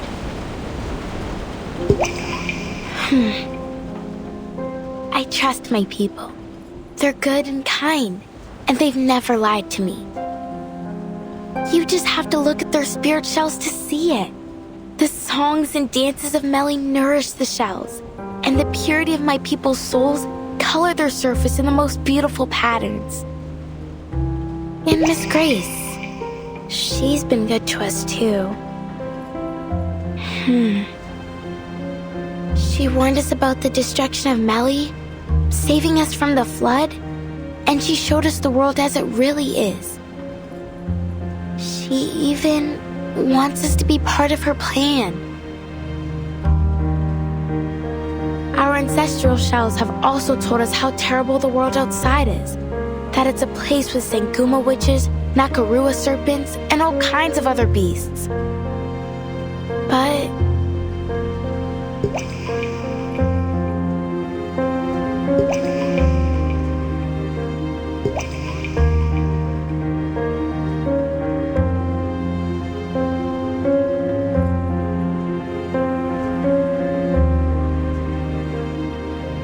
now I'm here, on this ship full of outsiders.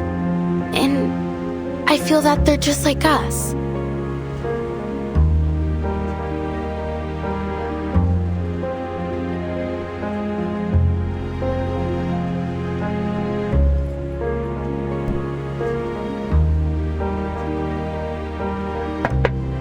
Hello, young lady. What are you doing out here all by yourself? Don't just stand there. Come on in.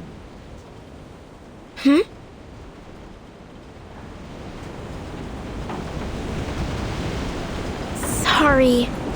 I didn't even realize where I was going.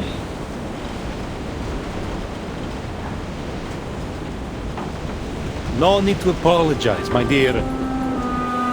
You are more than welcome. You saved us old folks from sitting here in silence till we reach shore.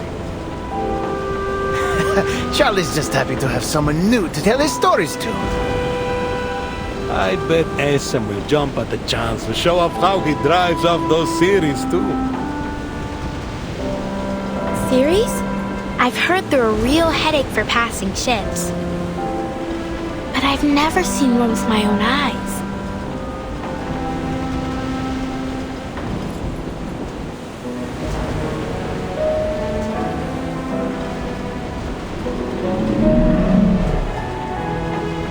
Well, well, this young lady knows a thing or two about the sea. How about you give us a hand, eh?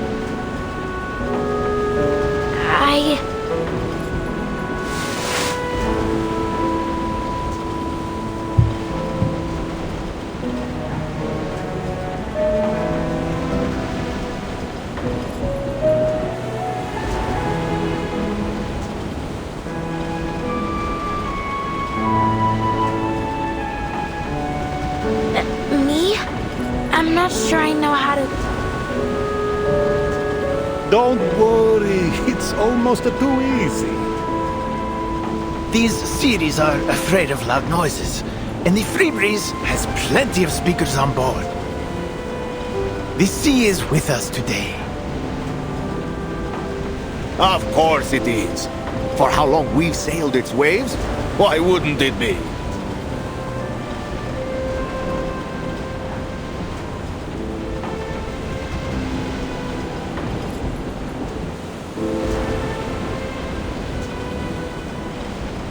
Get ready, folks! Port the helm!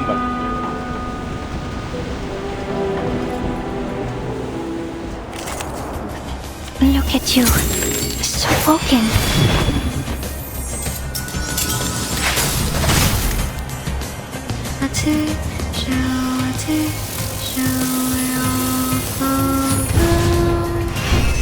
Thank you for your cooperation.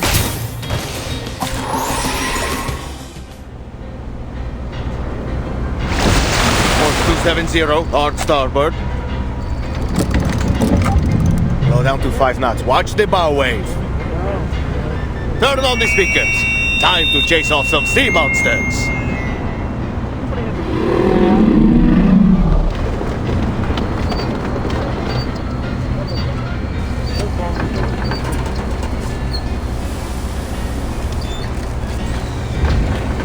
Signorina?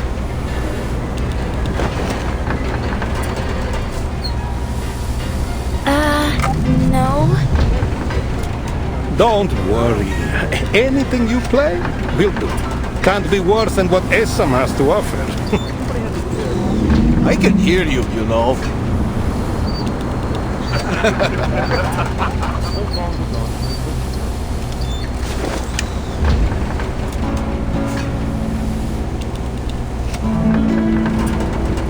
I grieve to leave my native home. I grieve to leave my comrades all.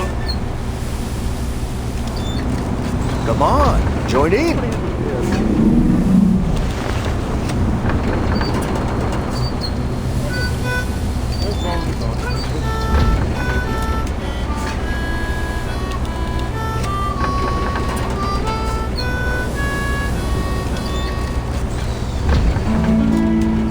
But a poor simple sailor just like me must be tossed and turned in the deep dark sea.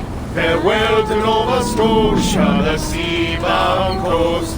Let your mountains dark and dreary be. For when I'm far away on the briny ocean tossed, will you ever heave a sigh or a wish for me?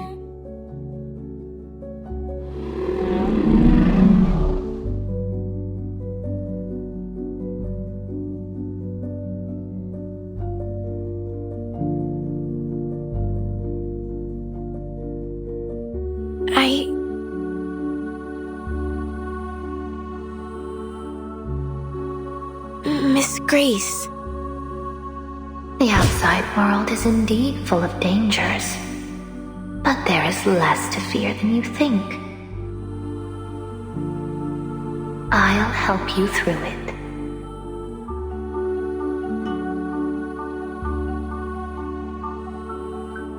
am I doing? Sorry, I have to go.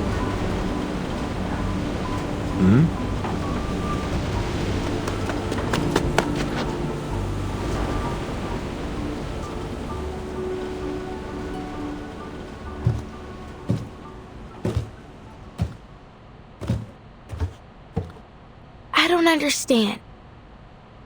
Why are they so nice? This is nothing like the stories.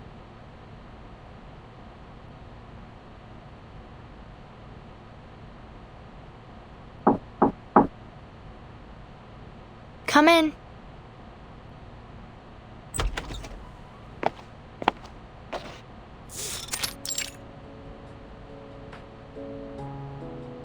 Timekeeper, I hope you didn't have too much difficulty during the power outage. Not at all, Zeno. It actually gave me the opportunity to try out X's latest invention, the bouncing bulb. It's very interesting. A little draining, though. Would you like to try out one of these, then?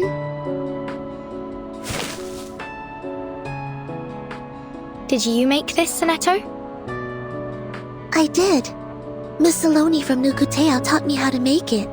It's called a sea mother's eye. She told me every household in Meli lights them during storms to help guide those at sea safely home. She said, with this, no one will ever be lost in the dark. Thank you, Zeno. And what a lovely saying.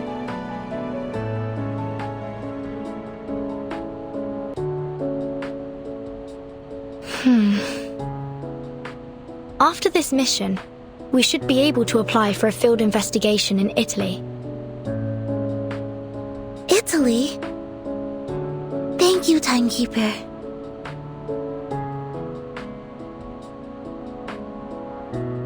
But let's focus on this mission first.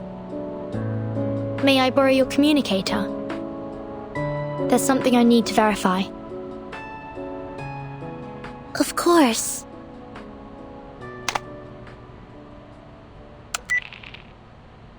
Connecting to Madam Z of the St. Pavlov Foundation.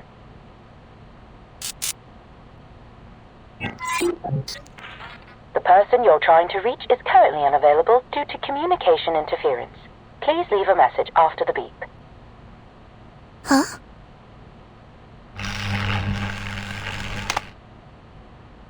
Just as I suspected, communications are blocked. Someone's jamming the signal. Do you think it's Manus Vindictae? It's possible.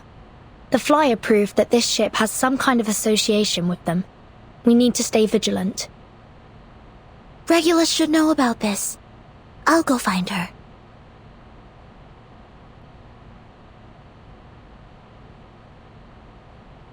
No! Regulus!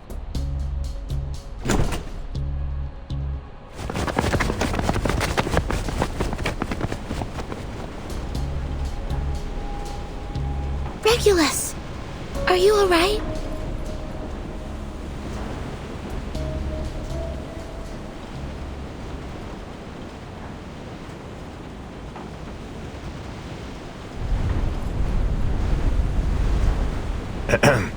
Beautiful day, isn't it?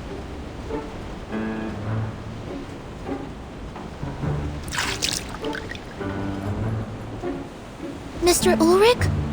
What are you doing here?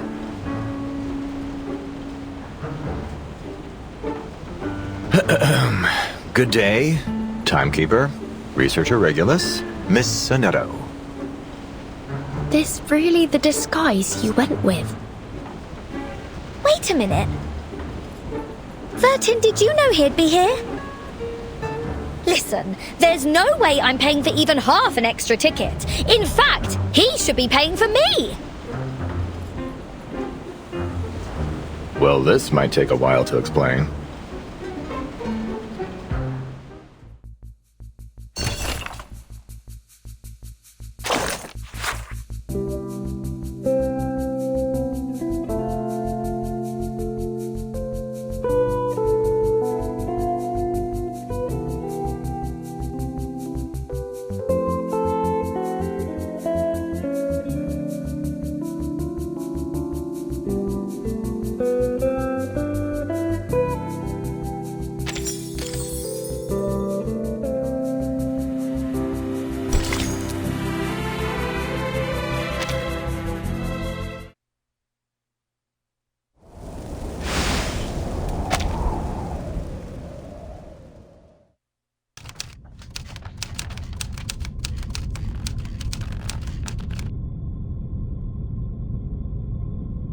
Did you wake up with a glitch this morning, Ulrich? The storm has already taken so many lives, and now you're planning to intentionally bring another one upon us? Quit your worrying, Jonathan. The artificial storm will be under strict control, and you're not even on the research team. Besides, there are some issues we still need to fix, so we've come to a bit of a standstill for now. I promise you won't wake up to find the building engulfed by the storm. Sorry? Are you saying that you've already started? Ulrich, I have to warn you. Ever since you found that satellite, you've been pushing past the limits of Laplace's regulations.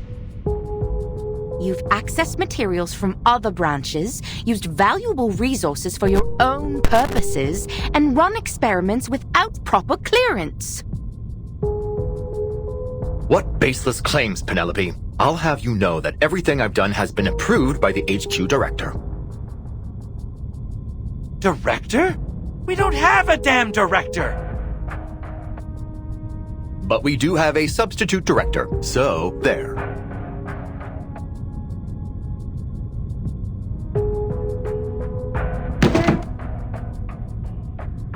For the last time, I'm not the substitute director. No one can substitute for Madame Lucy.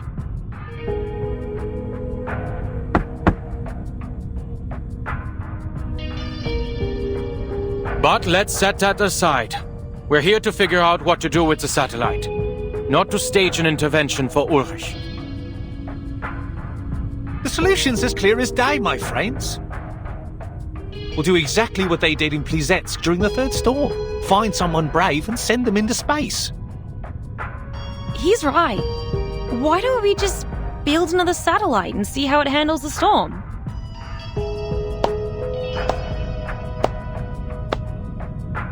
Wow, what an amazing idea! Truly a stroke of genius.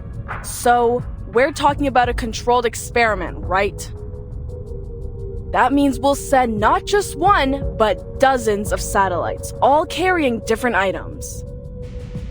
What's the problem with that? Oh, nothing. The budget team will be thrilled at the idea. Here's a better one. We sit tight and wait till the storm sends us back to 1995. And bingo! Surprise! There's our satellite, orbiting around the Earth once again. Medicine Pocket, please mind your tone in the meeting room. Oh, sure. Just as soon as they stop trying to waste all our research funds. I'm with researcher Medicine Pocket here. There's no need to launch more satellites. We should be focusing on the artificial storm project.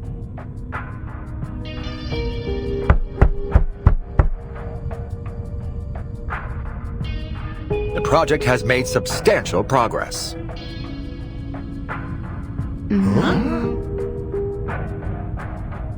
I have collected every item that was once on the regular satellite, including the space seeds from Plesetsk. You have no idea how difficult that was, let me tell you. It was easier to get Regulus's record. Still, you probably didn't need to steal it, Ulrich. You say that, but I've heard that it isn't going all that smoothly. Accelerating the reaction of asymmetrical nuclide R with fixed-frequency sound waves so as to stimulate the storm. It sounds impressive, but what's the payoff? Have you found the key material that provides immunity from the storm? Good point, Lucas. I never claimed the experiment was perfect. In fact, I'll be the first to admit that it has some serious procedural flaws. Huh? Through 26 microscale artificial storms, I tested 7 different space seeds, an astronomical spectrometer, a high-speed photometer, some obsidian crystals, and a Lycopus lucidus talisman. None of them endured the trials. Then what do we do now? Just give up?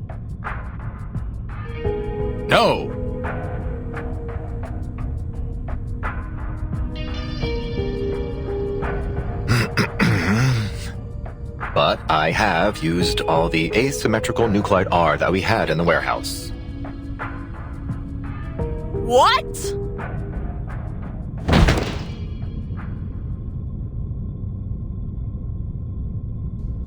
Sit down, Medicine Pocket. Jonathan, go get some stress ball. No! I can shout all I want, okay, Substitute Director?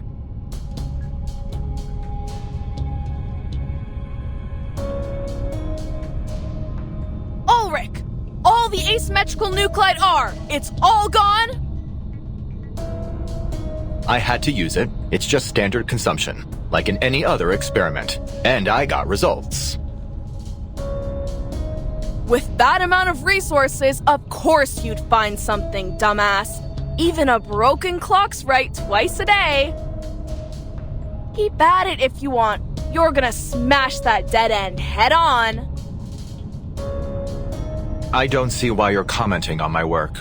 We're not even in the same department.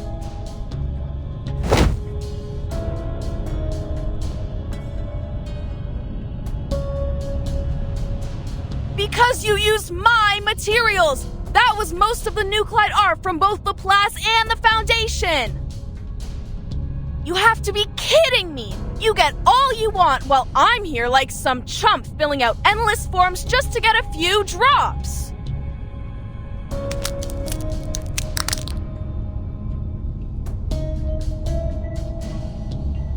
Next time, just give me the funds and nuclide, and I'll be more than happy to run a few laps in the storm with that crap from the satellite and see what happens. We would never endanger the life of a researcher like that. That's why we should launch another satellite. No need to risk anyone's life, especially since we got plenty of colleagues with aeronautics experience. Can't do that. Our best space expert is still in the Laplace care unit.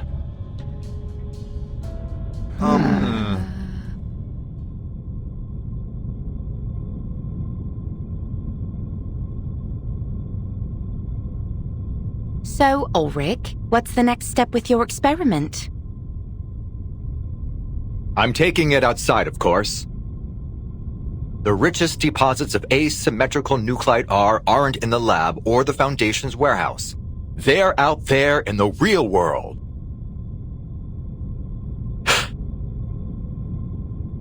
We've been overlooking how the density of nuclide R has affected our experiment results.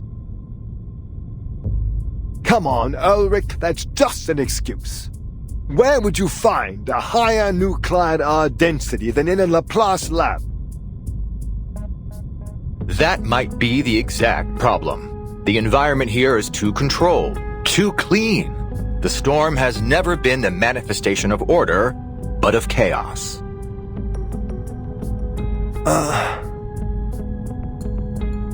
And how exactly do you plan on finding chaos?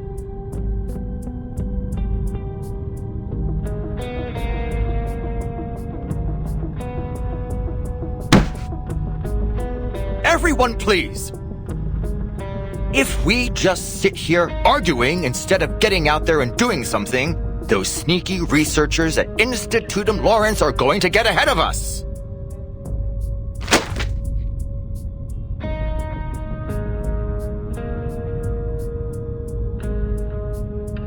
Lawrence? That strange secret society?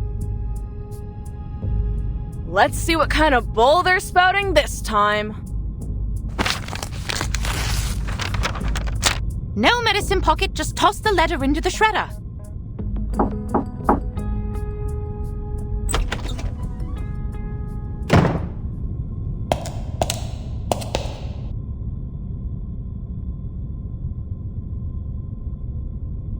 Ladies and gentlemen, my apologies for interrupting your debate. The St. Pavlov Foundation has passed a new resolution.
Miss Simone, did you just say something about the Foundation? Are we not moving off topic? We were discussing our efforts to identify substances immune to the storm. What is all this about the Foundation? No idea, but it's sure to be the most cheerful, positive, wonderful news. That'll teach you to run Madam Buckethead out of town. Now it's going to be those Foundation dimwits calling the shots. Ha! I won't stand for the Foundation ordering Laplace around. I'll set things straight with them later. You have my word.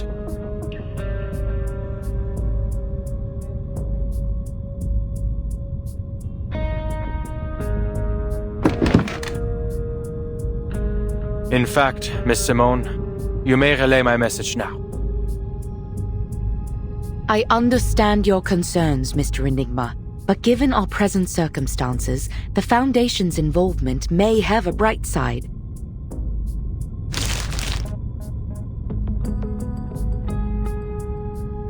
The resolution the Foundation relayed to me was principally concerned with your artificial storm project, Mr. Ulrich. Huh? What? Did you switch gears on us, Ulrich? For Flux's sake! All I did was ask for a little support. Speaking of, the Foundation also sent through their approval for your other requests. Mostly anyway.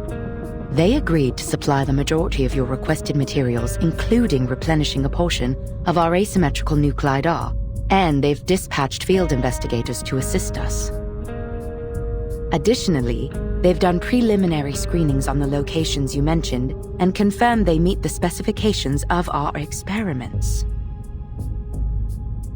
The Foundation has never been this generous with us before. Huh.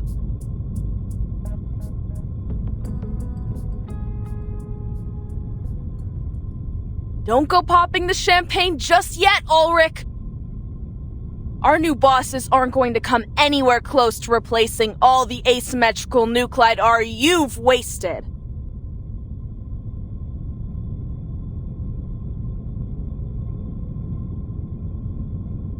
Still, it's all too easy. What's the catch? They want to witness our results, firsthand.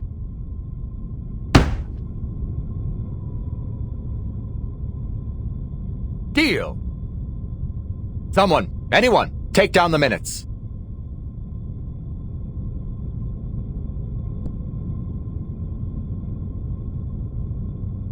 They also sent over another possible location that they haven't been able to confirm.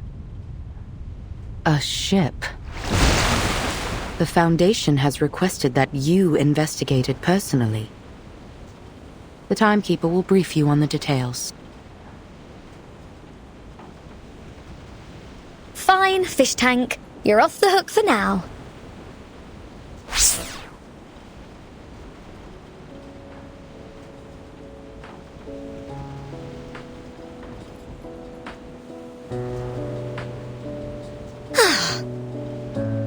Just so we're clear, you're not planning to smuggle out my treasure, right? I wouldn't think of it. Fab. And you're not angling that I foot the bill for this excursion, right?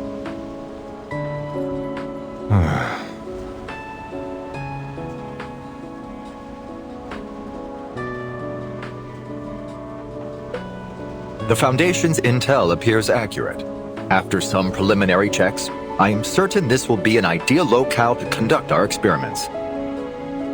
I've never seen such intense readings of asymmetrical nuclide R outside of the storm. Now hold on a minute, Ulrich. You're not about to take a swim, are you? Only if necessary. With my record? You've got to be off your rocker, mate.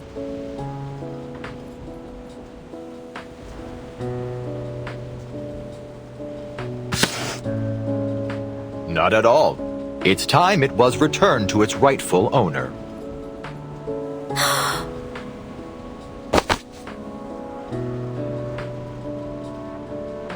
Oh, my darling. Oh, my treasure. Welcome home. Oh, I'll broadcast your tracks on Radio Apple for 72 hours straight and hold the rockinest party ever just for you. Oh, you've got my word.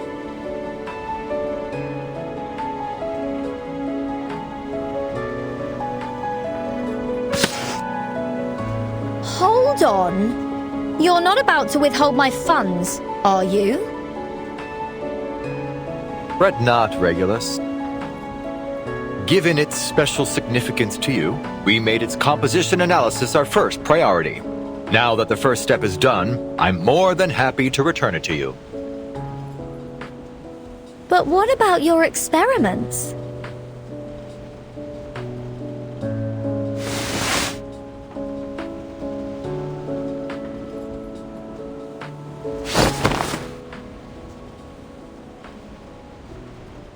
Not to worry. I've already made arrangements.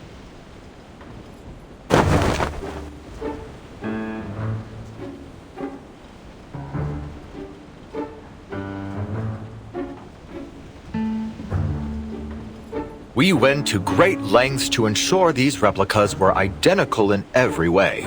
We even reproduced the ink used in the signature. Identical down to their heart and soul, courtesy of Laplace craftsmanship.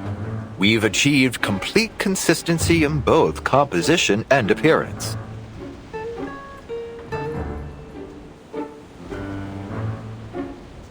What? Well, I've got to hand it to you. They're dead ringers for the real thing. But this is piracy. And not the fun kind. Musical piracy. Drastic times call for drastic measures. I hope you'll find it in your heart to forgive us, Regulus.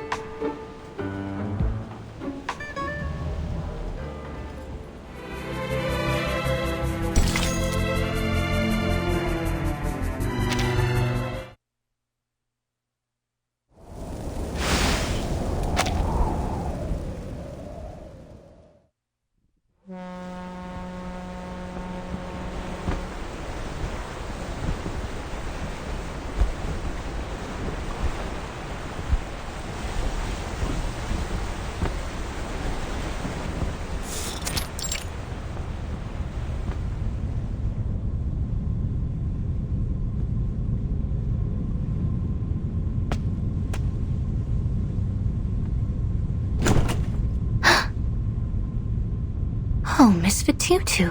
I hadn't expected you to visit.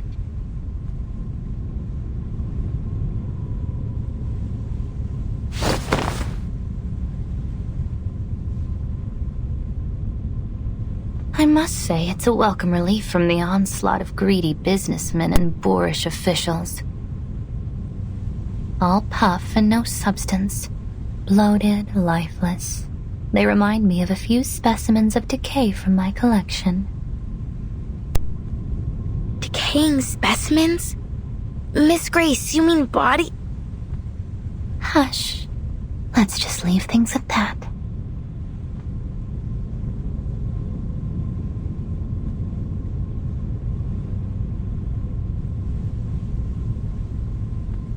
So then, you're here to talk about something else? Go ahead. Yes, Miss Grace.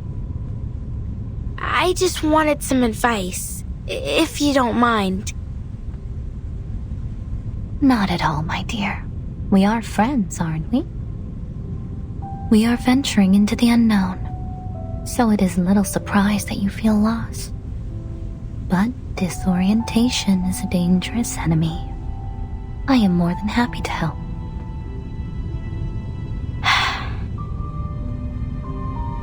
Relax and keep an open mind, dear. We have a long night ahead.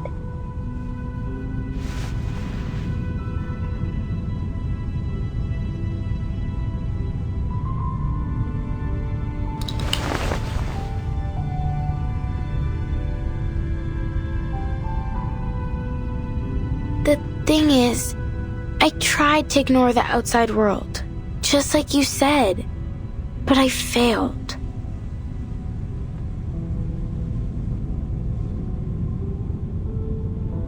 The idea of raising a spear against people I know so little about, even if it was to avenge my home. I felt I had to learn more about these outsiders, to understand them.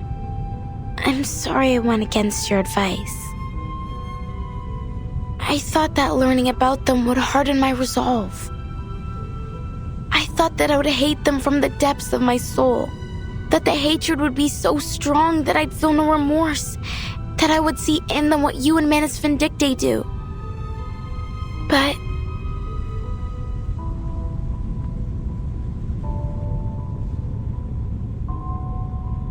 instead, after interacting with the people here,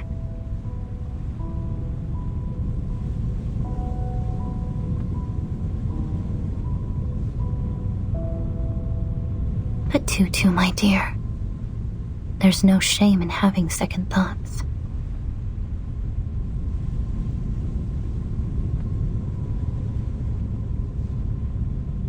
How could you not? This was but your first glimpse of a world so much wider than you knew. But you'll soon realize that it is nothing more than a dying corpse, its lungs still clinging on to its last breath. The face rots first, you know. It's a nasty scene, I assure you. Those shrinking, putrefying eyeballs are always a headache for taxidermists. Next, the chest cavity. It rots out from the inside, bloating with noxious gases produced by its decomposing flesh, until it's ready to pop like a party balloon. Even at this stage, if you were to hold your breath and look only to the limbs, you might marvel at the artisanship. Such a perfect creation. Yet it dies all the same. So it goes.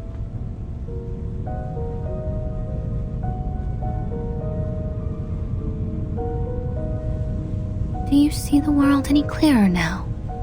Take your time. Think it through.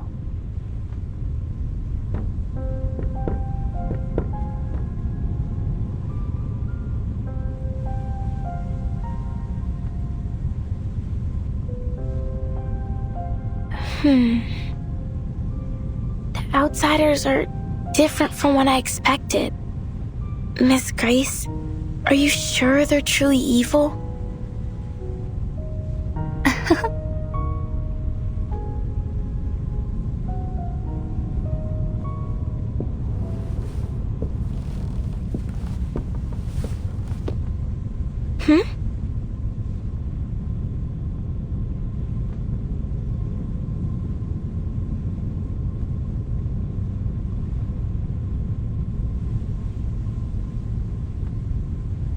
They are cunning, menacing, and at times have even been known to engage in eavesdropping.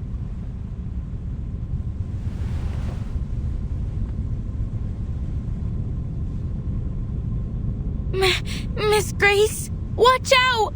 It's some kind of monster!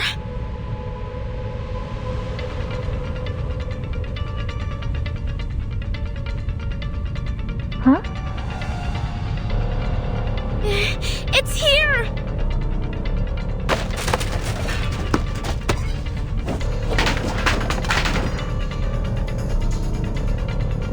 I'll protect you, Miss Grace!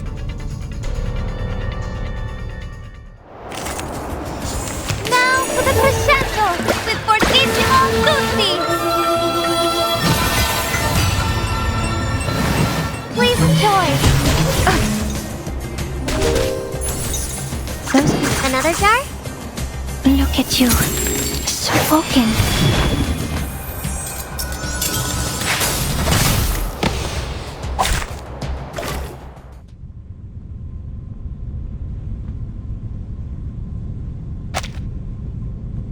Is it dead?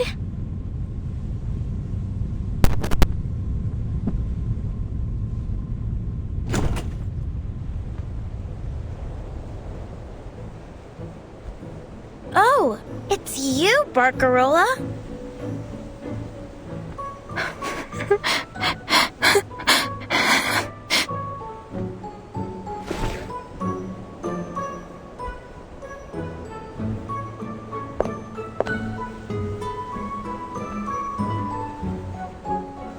Miss Barcarola, what a pleasure to see you. Have you lost your mind, Fatutu? I've been looking all over the ship for you to thank you for the lamps you made. This is a funny way of saying you're welcome. Not even the rudest student in Cremona would attack someone for saying thanks.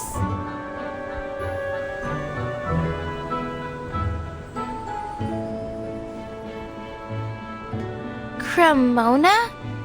Where's that? That's really not what matters here. Settle down, please, ladies. This was only a small misunderstanding, wasn't it? As both your captain and your friend, I hope that you might be able to resolve this. I do believe I could see you two becoming fast friends.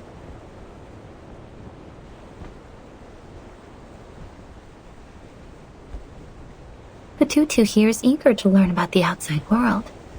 And I'm sure you must have many stories to share, don't you? Consider it a favor, in exchange for those sea mother's eyes.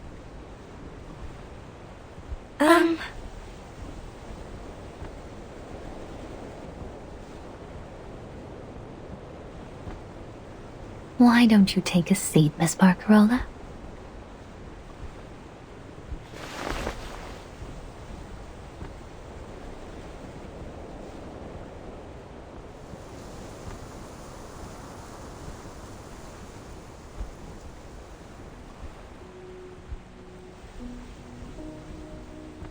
You were quick to gloss over your hometown. Cremona, wasn't it?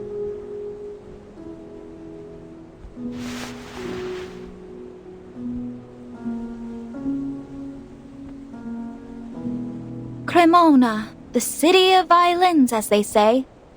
See, I was born in that awful, dreary old place. But I don't like to talk about it, Miss Grace.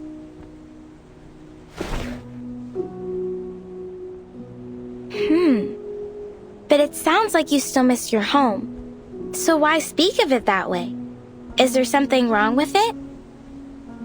In Nukutai, when we find something rotted in our village, we wrap it up in stinky grass and throw it in the ocean. Do you outsiders not do this as well? Well, it's not completely rotted exactly. It's just...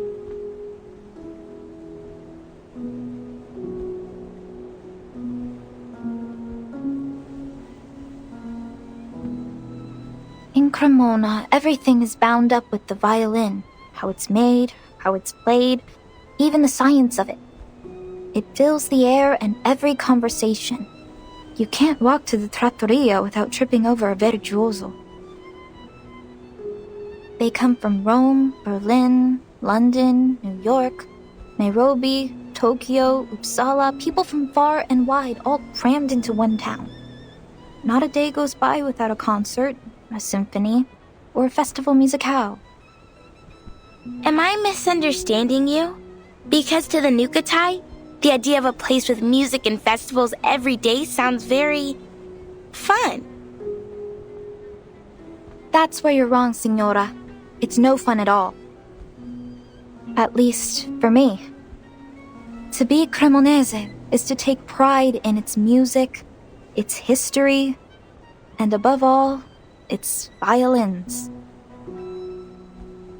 And you must learn to love the violin, the viola, the violoncello, and the bass, because there is nothing else. Every quartet is a string quartet. Every concerto is Vivaldi. Strings, strings, strings. The monotony is unbearable.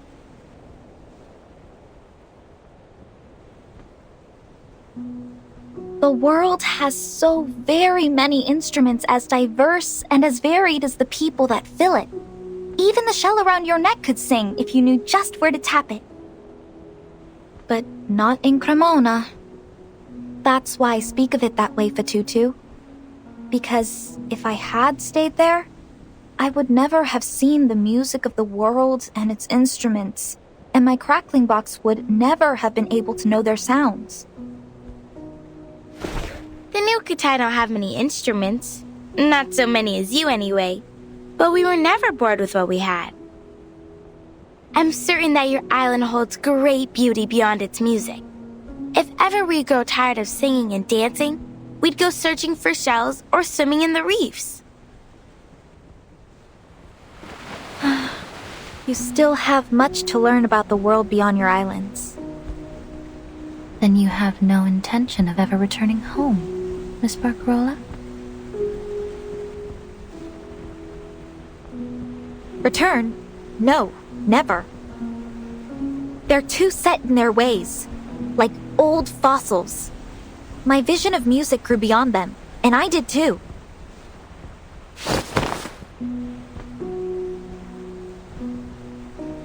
I won't force myself back into their little world! Your determination is admirable indeed. Glad to hear it. Then my position is safe for another day.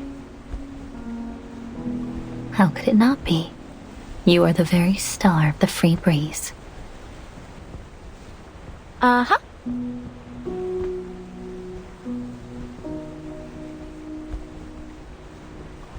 What about you, Miss Grace? You've never told us about your home. It's a place of little interest to anyone. Not even worthy of naming.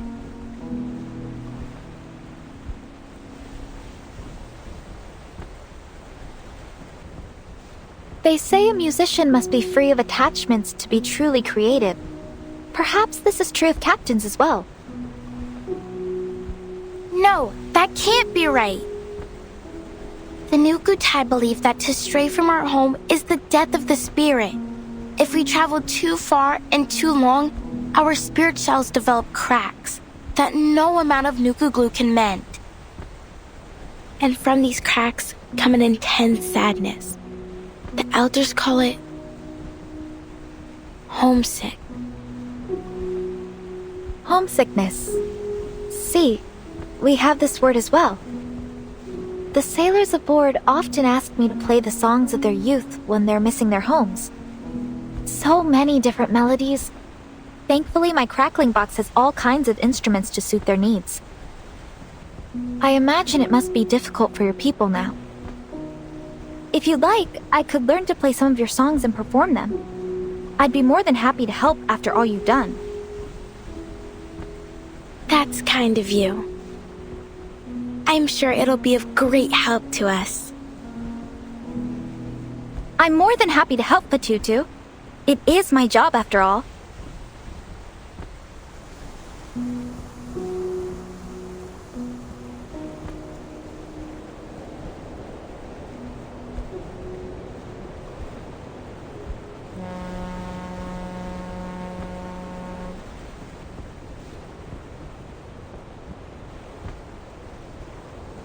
It appears the sun has caught up with us, ladies. Mamma mia! The concert!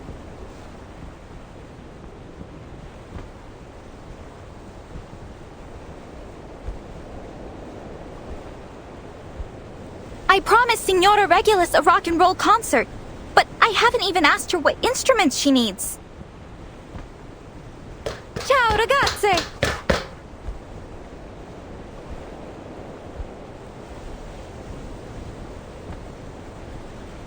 Thank you for talking with us, Miss Grace.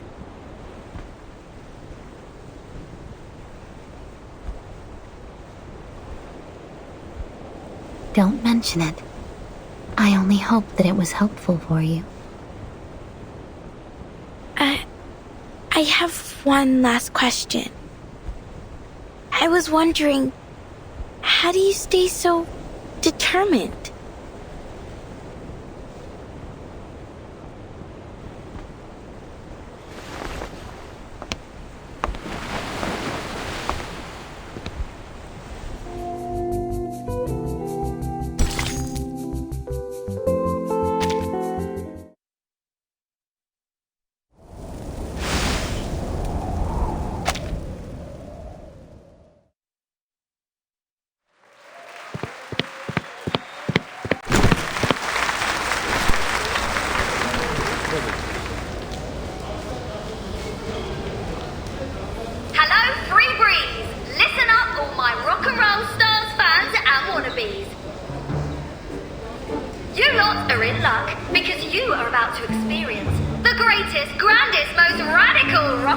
party of the era.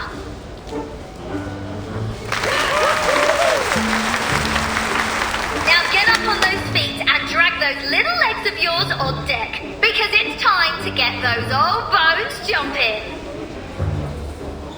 Just think, folks, one day you'll be sitting by a fireplace telling your grandkiddies that you were here. This is the night you become a legend. Ciao, Regulus! Well, if it isn't our star musicista. This isn't what we agreed on. I thought we'd make our preparations together. What preparations?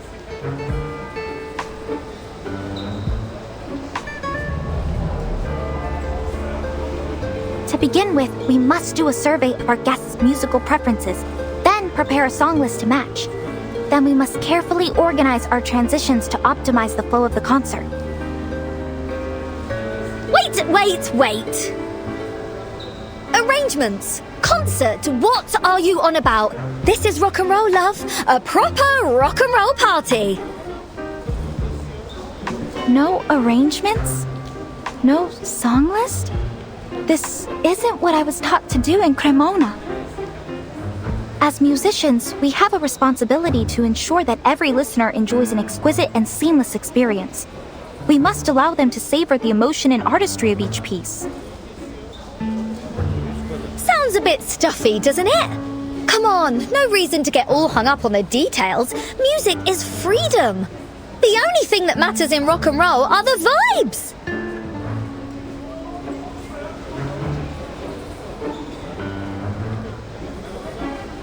You don't use your brain, you feel it in your heart, babe. Guess your miserable old music teachers never taught you that, eh?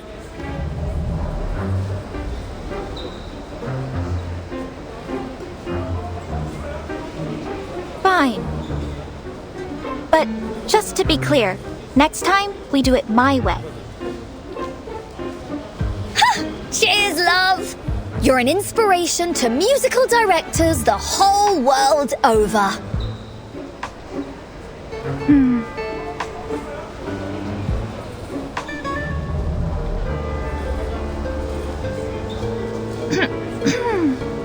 You can find the record player in the locker backstage.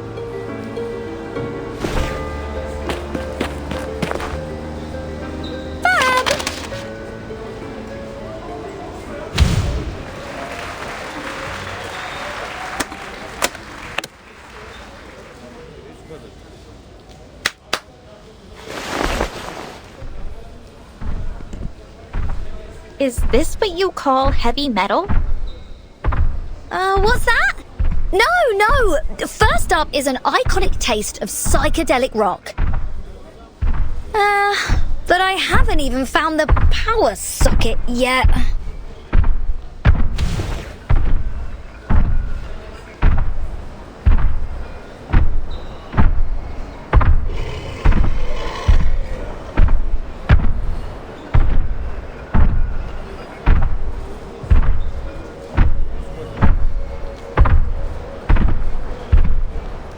Timekeeper, those sounds are familiar, aren't they? Metallic percussion sounds, sprinkled with screams of pain. It's Manus Vindicte.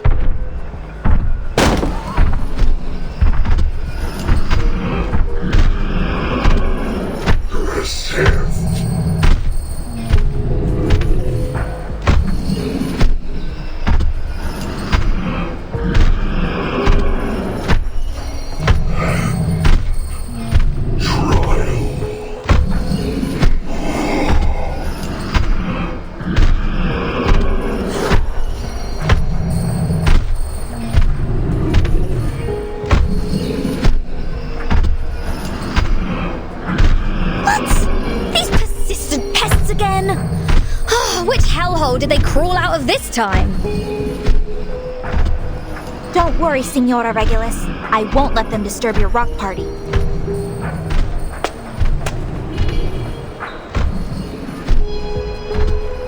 You oafish barnacles are ruining the atmosphere and scaring our guests. I very much doubt you're doing this with the approval of Captain Grace. You should be working in the engine room, not making noise up on deck. Have you all forgotten the Seafarer's Code of Conduct?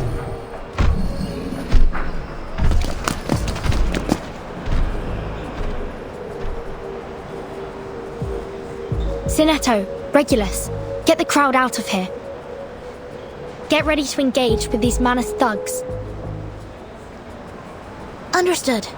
Miss Barcarola, I'll ask you kindly to step back from these brutes. Please, Senora, there's no need for alarm. I know they may look a little strange, but they're just engine crew. They work here. And as such, as our musical director, I have some authority over them. Moreover, it is my duty to ensure all our guests have a safe and enjoyable stay. Now I see how the Manus kept themselves hidden.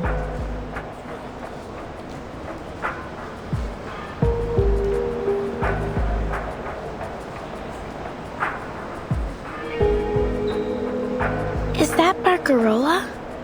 What's she doing over there?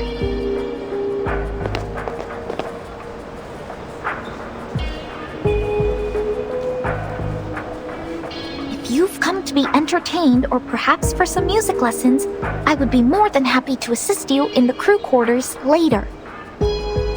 However, your musical talents will not be needed at this time, as we already have a scheduled performance.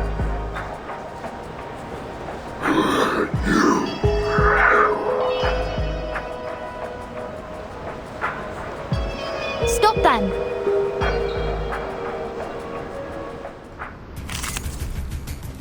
Would you care to lie down? Got you!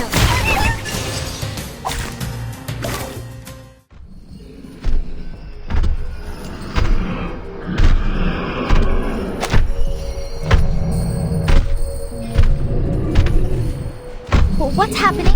Why are they acting crazy?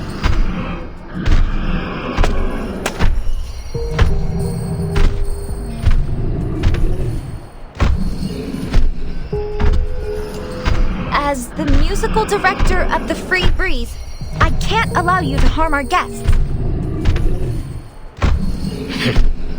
Enough of your nonsense, foolish outsider.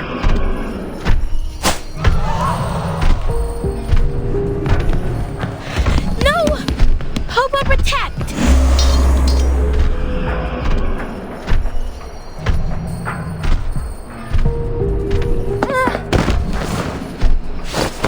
Are you okay, Barcarola?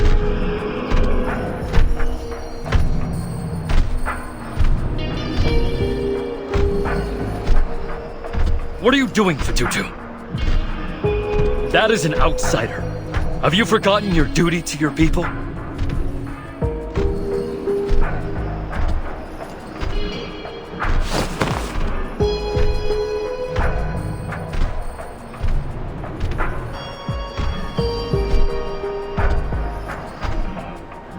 No!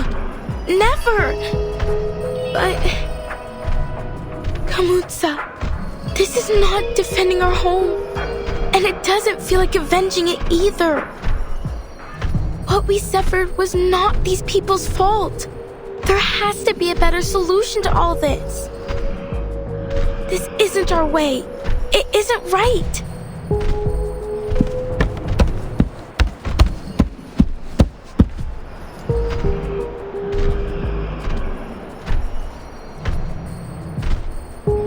Kamutsa.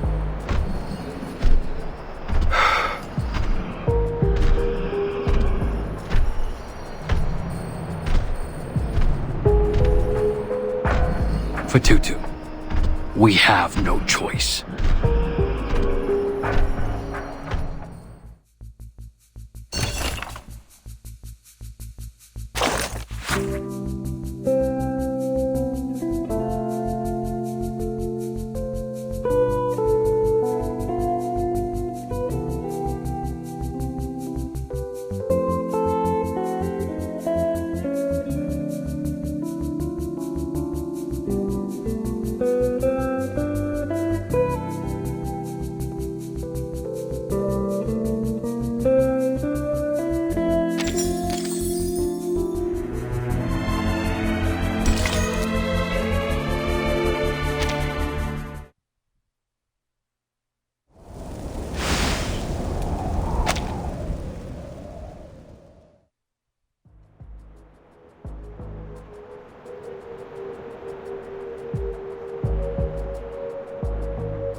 We should raise a toast, one and all.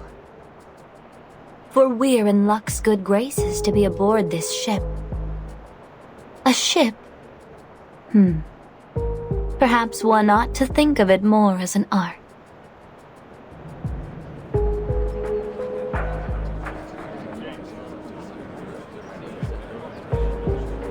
Just what are you getting at? Oh, I get it.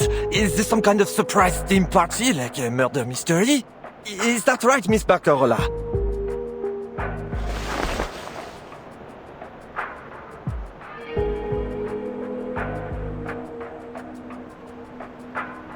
No, I didn't plan for any of this. You aren't entirely wrong, though, Mr. Matthews.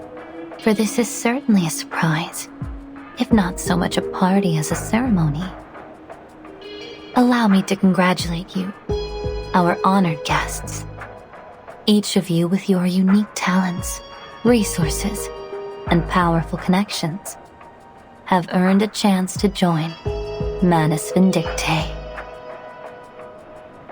If this is some kind of joke, Captain, I don't find it funny. So how about you knock it off? There's no joke at all. Unless you plan on throwing away your precious opportunity to join us in the new era. What the hell is that supposed to mean? Have you gone insane?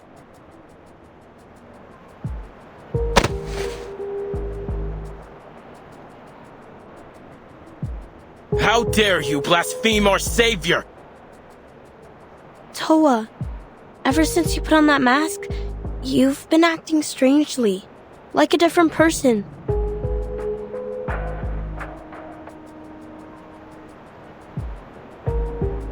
You're wrong, Salone.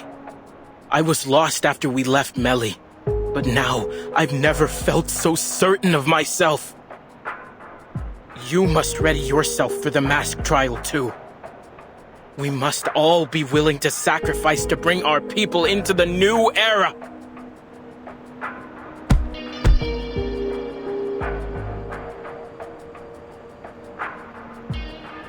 As for these ignorant outsiders, they will never understand the depths of the crimes they've committed, or the punishment they deserve.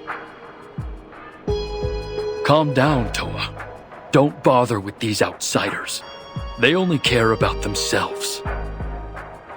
Only the storm can bring the change we need.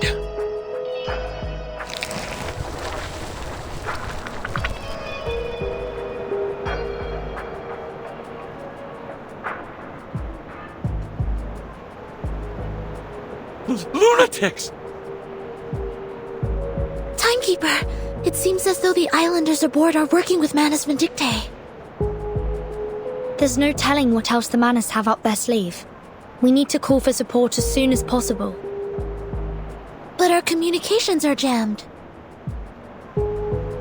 Regulus, are you able to reach Mr. Ulrich? I should be. I've got no clue where he's at now. He dashed off with the roaring machine, mumbling something about sound wave frequency and nuclide R. Still, I might as well give it a shot. If I can still recall Laplace's internal frequency, that is. Sinetto, we must calm the situation before things escalate further. On it.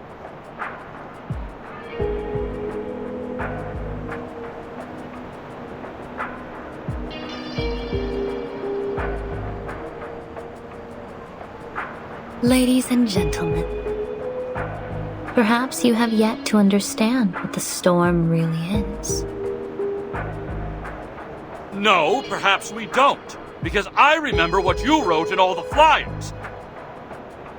The Free Breeze is equipped with a double hull and the most advanced communication systems available, capable of contacting rescue and support under any circumstances. Yeah, and something about a stabilizing system. Why should we be worried about some heavy weather? Or were you lying to us? Oh, the specifications of the ship are all very much true. No natural weather phenomenon could endanger us here. However, the storm I speak of is not a mere matter of churning wind and thunder, and no double hull nor stabilizing system could stand against it. So, what the hell is this storm?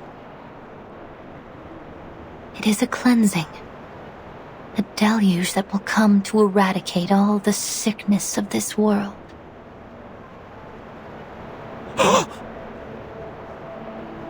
And an opportunity, a chance to reverse our course.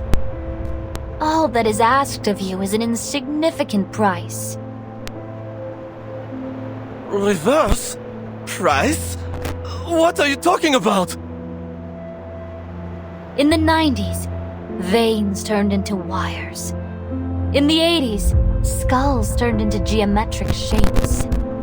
Oh, in the 60s, what fun we had then! The entire world became a pop art spectacle. And Manus Vindictae have seen us through each one, for all these many years. So, you're saying that the world is going to be transformed? That something weird will happen to our bodies too? You are exactly right. And the Manus were behind all of this? Why?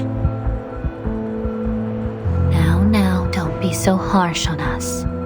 We've made heroic efforts to cleanse this world of its sickness. But each generation keeps making the same mistakes. Economic collapse, environmental crisis, endless wars and bloodshed. We had no choice. The wounds of this world must be cleansed, one deluge at a time. Now we are welcoming a new storm. One that will reverse us to an even more distant past.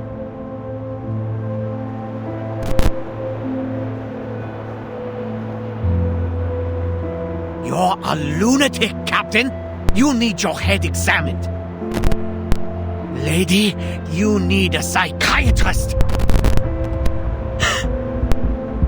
But these things you're showing us, they really happened? No need to take my word for it. You will all bear witness to it soon.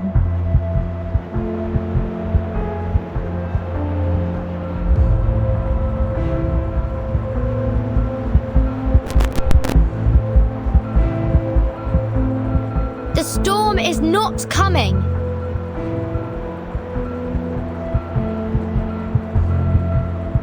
We are from the St. Pavlov Foundation, an organization dedicated to the protection and rights of humans and arcanists.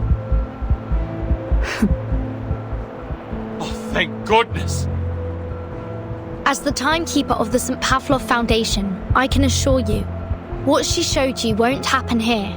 Manus Vindictae are just trying to manipulate you into buying into their deception and hatred. Don't give in to this false fear. Please, everyone, remain calm.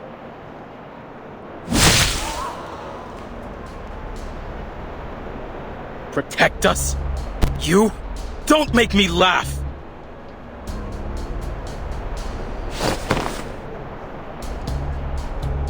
Toa, wait! She seems trustworthy.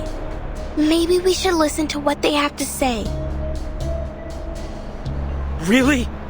You think these people care about rebuilding our home? Were they there when Nukutai was hit by the great waves? Where was their protection then?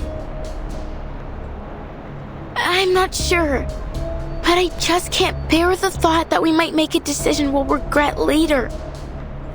I don't want to see any more cracks and scratches on our shells.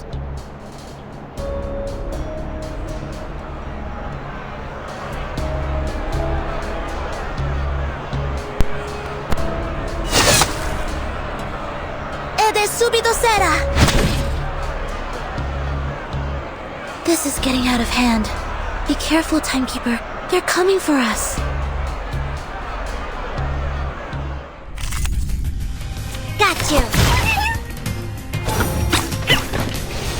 will be watching you. Then I found you.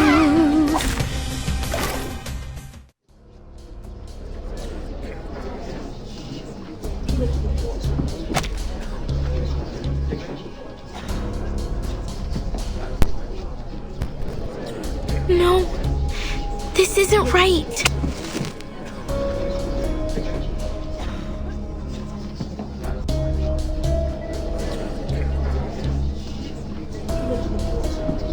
I think you need some rest, sister. Huh?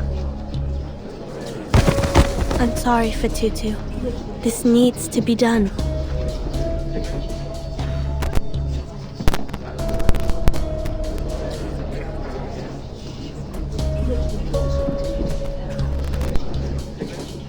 A fine speech, Miss Burton. Such delectable, righteous indignation. Surrender, Miss Grace. Your lies will not succeed here. Why, of course. To tell a lie brings the harshest of consequences. Even a kindergartner knows that.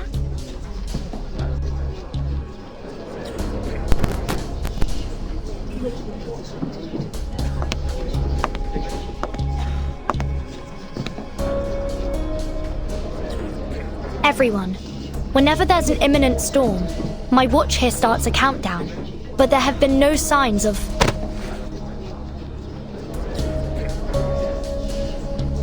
What a coincidence, Miss Burton. I so happen to have a similar device myself.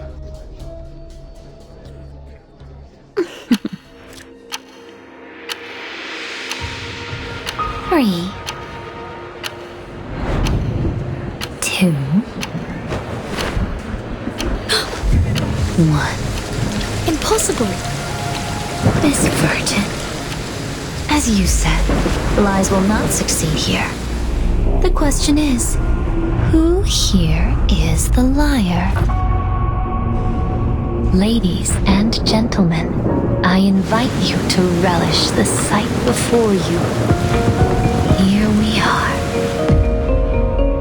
The last evening on Earth.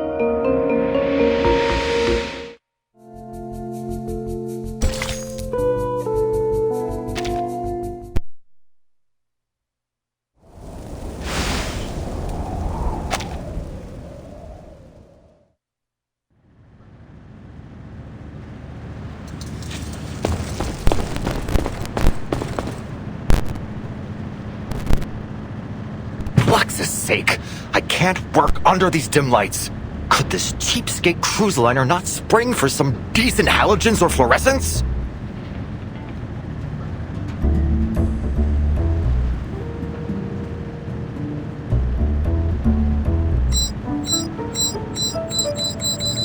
Just as I expected. The closer I get, the more erratically the collector's gauge reacts. I must pinpoint the ship's current location as soon as possible. Wait, the readings are a bit off. Is it because of the seawater? Or is there an abundant load of nuclide R in this area?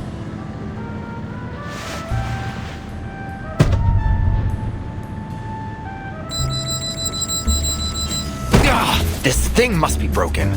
Oh, when I get my hands on the engineers responsible for maintaining this, I swear I'll... calm yourself and think, Ulrich. Did you miss anything crucial? Yes! The oily slime in the power supply room. A rudimentary test showed that its refractive index and infrared spectrum closely matched our samples from Manus Vindictae.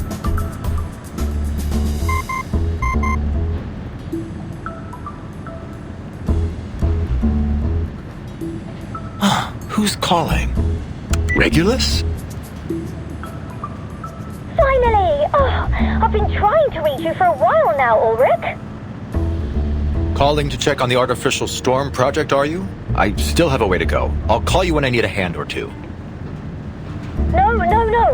I'm afraid I'm not offering you a hand. I'm asking for one. We need you topside, you fabulous fish tank. There's a gang of Manus thugs here.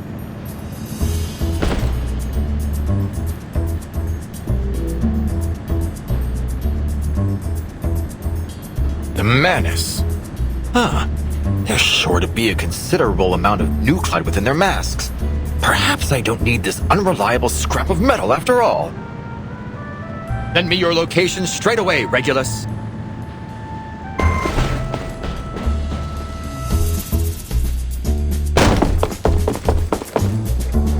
Where are these Manus thugs?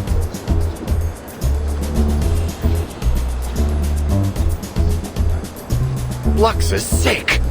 This is a bigger crowd than I expected!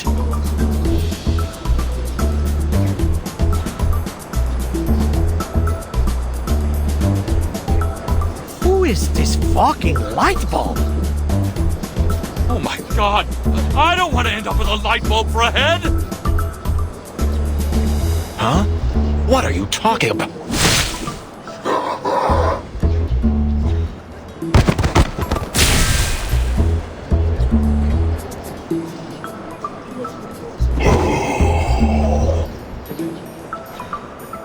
There we are. Another extract of asymmetrical nuclide R.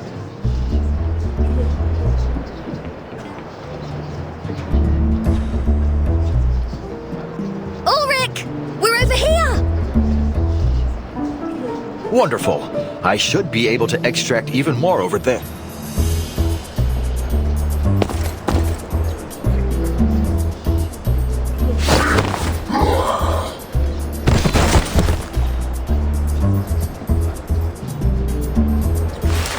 This seems to be a bit more than a gang. Closer to a horde, really.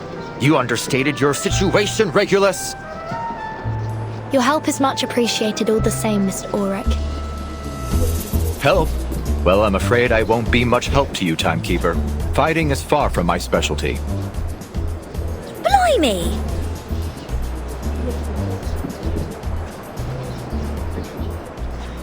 They seem to be corralling the guests. At least they aren't hurting them for now. It isn't about hurting them. She wants to recruit more followers.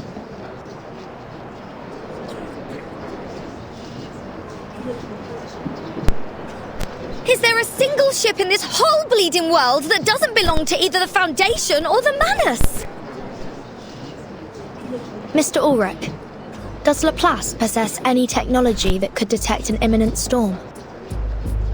We made several attempts to do so in the aftermath of the second storm, but none of them proved effective. Since that time, we've become reliant on the storm alerts from the Foundation, or more specifically, from you, Timekeeper. Miss Grace claims that the storm was coming, and she managed to accurately predict the occurrence of the anomaly outside. Yet, my watch has shown no sign of an imminent storm.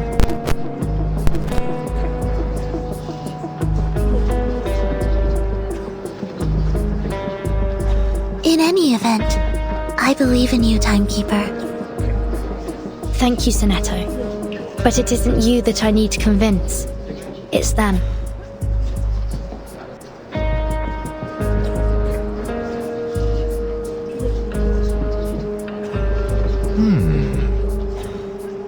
No wonder my readings were going wild. Apologies, Timekeeper. Though nothing would make me happier than disproving Manus Vindictae, I can't deny the possibility that these phenomena are precursors to the storm.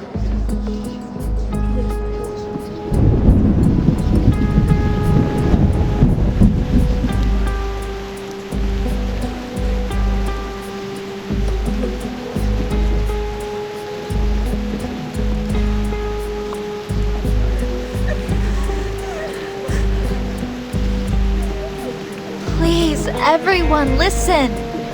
We have to stay calm.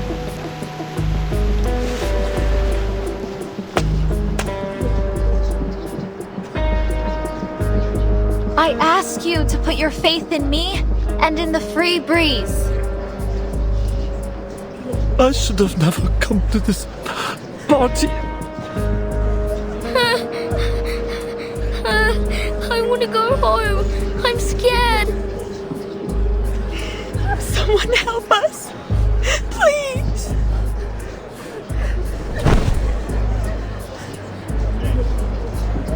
What can I do to get these people's attention?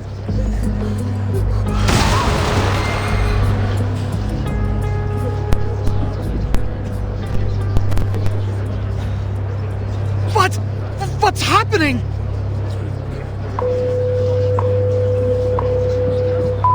Due to low visibility at sea, some public services on the free breeze will be temporarily suspended. We apologize for any inconvenience caused. We are now entering an area of treacherous reef. During this time, there may be some sharp shifts in course.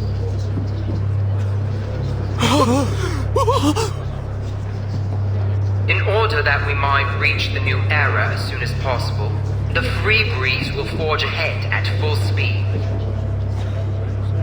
Please stay indoors and in case of emergency, hold on to the handrails.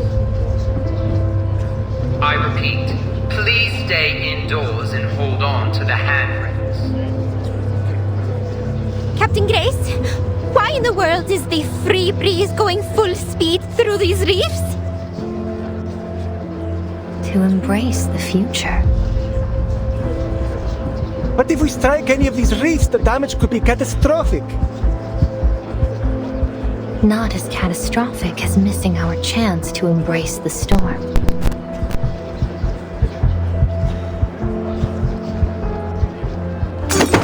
Blue! I won't stand for this! You're just trying to scare us into joining your cult! Oh, I'll bet there's no reef, no storm at all! This is trickery, and I intend to prove it! Do as you wish, sir. Please watch your footing. The wind is howling outside.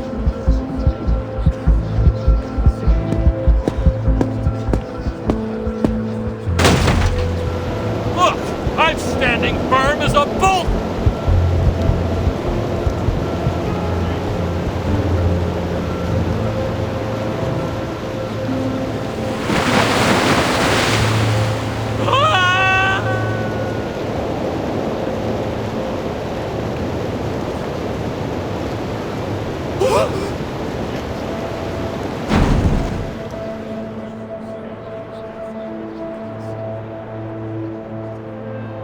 The gentleman is gone!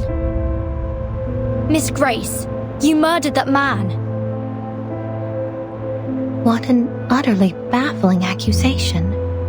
Have I shot him? Stabbed him? No. The choice was always in his own hands, wasn't it?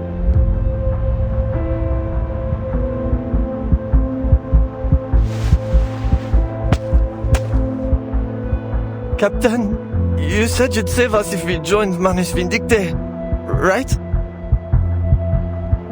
It's not as simple as that, I'm afraid. But relax. There is only a small trial to pass. Then the new era waits.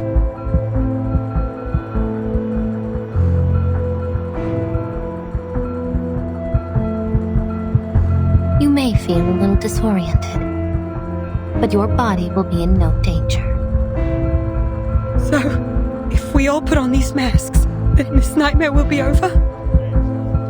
Things can't get any worse than they are now, can they? Give me the mask!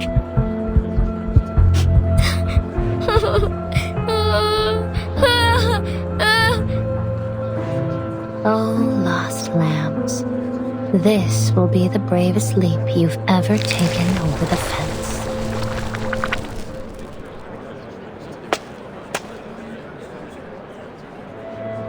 Please, everyone, don't fall for her lies. She doesn't offer you salvation, but slavery. Don't give up your free will. Listen to her! We've got to be free to choose for ourselves. Rock, blues, classical, or heavy metal, it doesn't matter. Each of us is our own melody. The Manus will take that from you. It's our turn, Timekeeper. I'm at your command.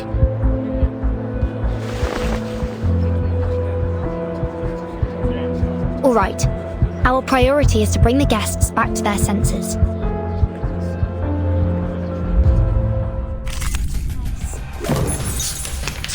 Everyone, please listen to me. The storm isn't coming anytime soon. The St. Pavlo Foundation will ensure your safety. But you and your Foundation have been hiding the truth behind the storm from the public. How can we trust you? Don't lose hope. The Foundation and the LSCC have been working hard to overcome the storm, and we've never been so close to achieving it. Really? Is that true? Yes. Our research on the storm is on the verge of a breakthrough. One that will benefit everyone. Come on, guys! Do you really want to plaster one of those things on your face? You'll never be able to eat again or listen to music! Blimey! What kind of life would that be? Don't waste your breath on these lapdogs. They're all bark and no bite. Why'd you fall till every night? Why'd you fall till every night? There they are.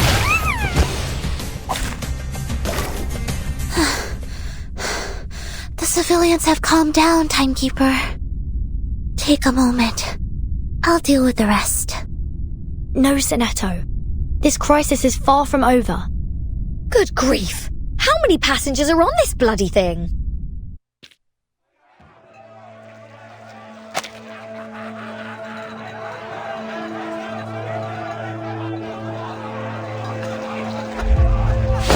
I did it! I put on the mask! I'm saved! Thank you, Miss Grace! It hurts! It hurts so much! Help!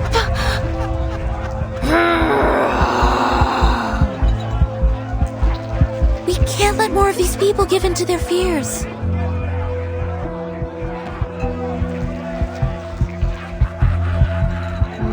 These stubborn outsiders must be silenced. Take them away. Let our revenge begin with them. For Nukutai! Salone, take my troubled sister back to her room. The softness of her heart has clouded her judgment, just as her shell shows. Chief.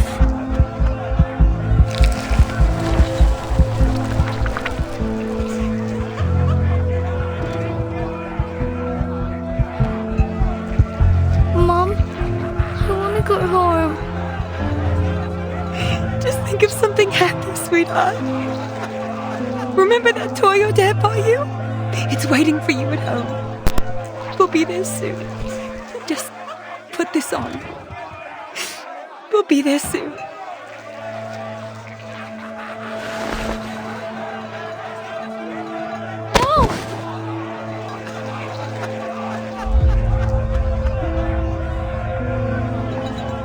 I don't believe your job description permits you to interrupt our guests. Does it, Miss Barcarola? I don't understand, Captain Grace. Why are you letting this happen? Why are you doing this?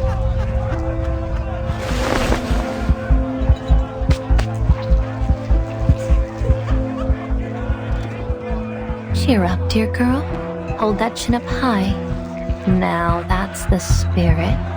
The brightest star of the free breeze forever and always. Just take a look. Your loyal fans are waiting for your next show. Won't you play some of those beautiful melodies for them again?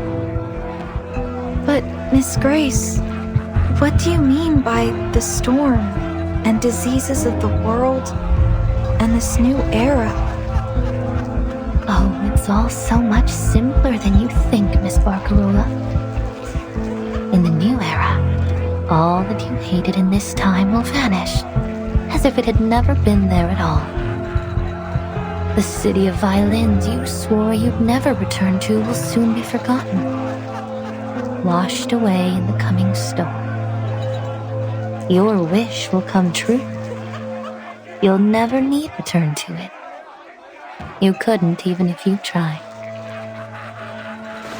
Never again?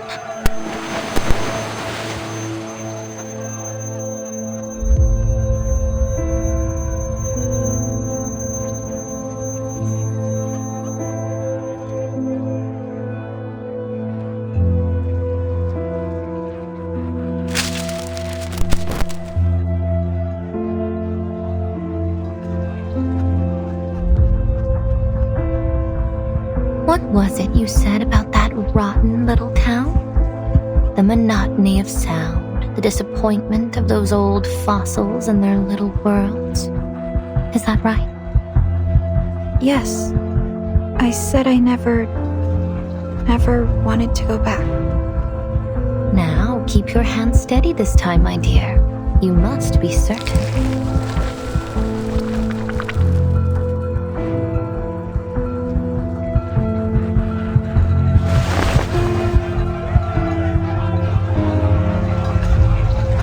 My crackling box.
I'm confused, Toa. If these disbelievers are a danger to our vengeance, why are we only locking them up? Shouldn't we just toss them overboard? The chief wants Fatutu to decide how to deal with them. A test of her allegiance and her conviction. After she puts on the mask, of course. Ugh. You're afraid, Salone. Don't be. The trial isn't difficult. I see things so clearly now. I don't know, Toa. I trust in Kamutsa's leadership, but still. Just like always, you're waiting for everyone else to test the water before you jump. I just feel that there's something wrong. You say you're not afraid, Toa, but I hear your chains clinking. You're shaking too. Shut up. That's only because we're in a freezer.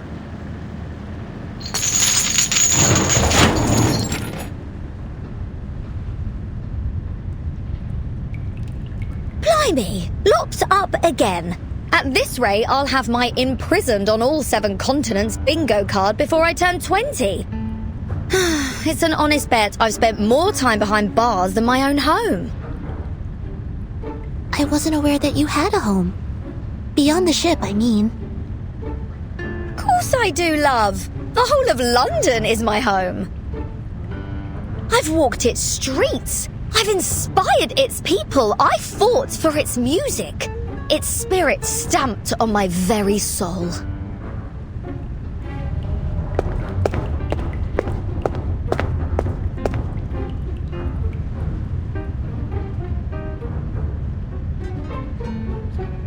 And jolly old London will always have a harbour open for this captain and her apple as a token of...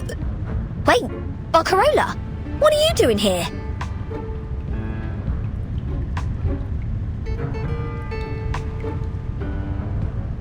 Well, I suppose those tin heads aren't the type to appreciate a true artist.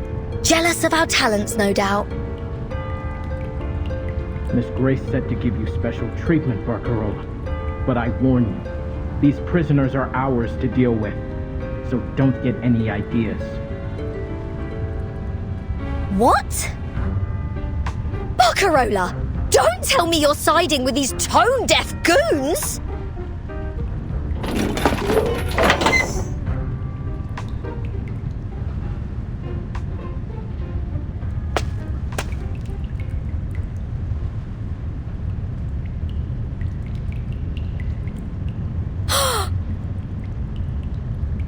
I'm just confused. It seems like there's only one way forward, but the captain said that only those who put on the mask have a chance to survive the storm. And that everyone else, the unbelievers, the forsaken, will vanish. Miss Virgin, tell me the truth, please. What will happen if I put it on?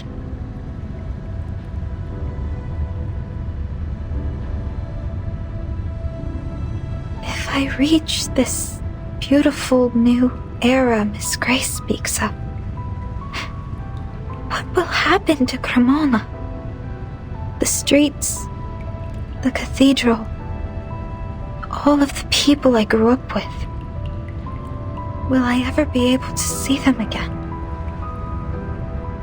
The truth is, after the storm there may still be a Cremona, but every face, every song, every brick from each house to the cathedral will be different. The storm will wash away almost all traces of this era. But you can still help us, Miss Barcarola.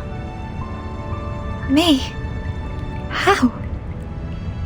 No matter when the storm arrives, we must fight till the last second to help as many people survive as possible. I need some time to think.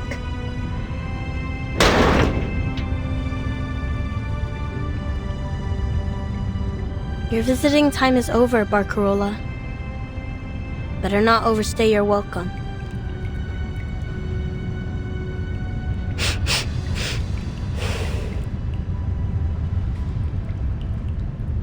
I have another request. Could you tell me where Fatutu is?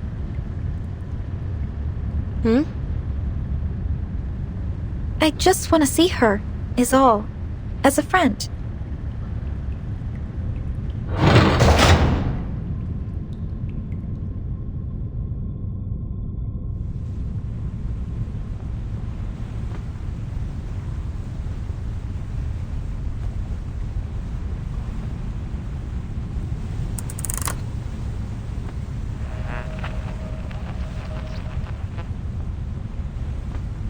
They're well aware of your contribution. To follow their divine guidance, we must be willing to renounce both body and mind. Well done, Apostle Grace. To think those white suits are so sure they've caught us off guard. Oh, I can't wait to see the despair in their eyes when they fall flat on their faces. I can imagine it now. Let us all observe a moment of silence for those lost in our latest failure. Let us honor them as eternal monuments of our cause. How pathetic.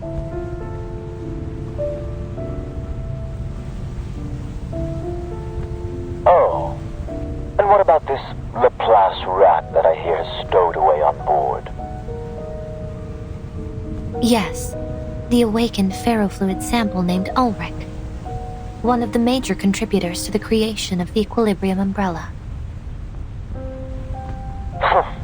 Let's hope his little umbrella keeps him dry. Because if he isn't careful, he may end up in much deeper waters. The ritual materials are nearly assembled, and we are accelerating our recruitment. But the Nukutai spirit shells have yet to reach their most optimal form. It could hinder the stability of the ritual if they're not immersed in pure negative emotion. Your commitment to quality is impressive, but the shells needn't be perfect to perform as needed. Do not waste time unnecessarily. Do you understand, Apostle Grace?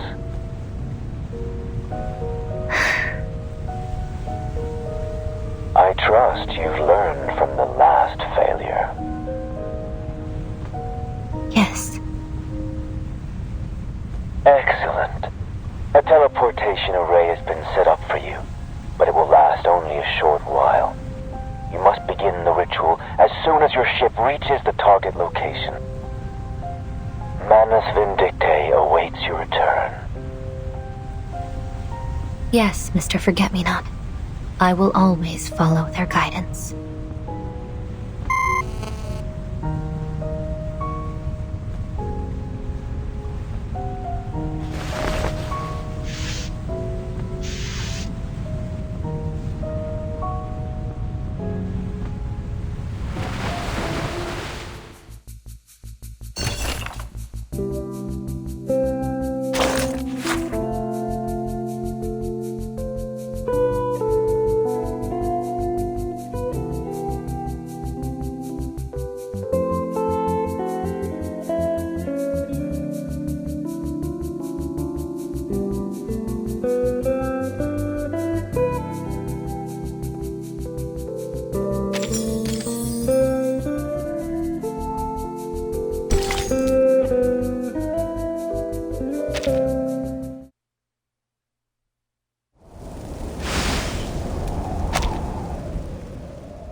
Subido será. It's no use. The cabin's wall is heavily reinforced. My arcane skills can barely scratch it. I guess that's why they didn't even bother taking our stuff. Ulrich, you've got to have some miraculous trinkets up your sleeve to bust us out, right? You're the pride of Laplace, after all. Laplace is not a circus, and I am no magician. But I may have something that can help. I have a small amount of TNT and some papier pillar solvents. The former can blast the door open, however, it will likely blast us to smithereens along with it. The latter is much safer, of course. All we need to do is apply to the walls and then wait for a couple of days. We're abso-friggin-lutely screwed, aren't we? Don't be gloom, Miss Regulus. We aren't beat yet.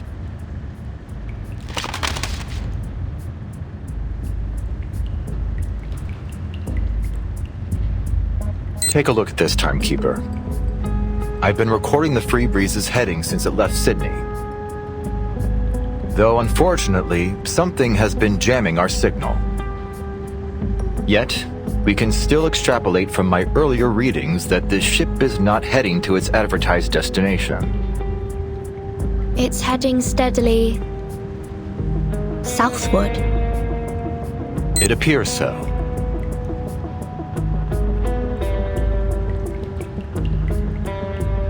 The forecast of the storm, the sudden eclipse, the mask trials, and the speed at which the Free Breeze is now heading.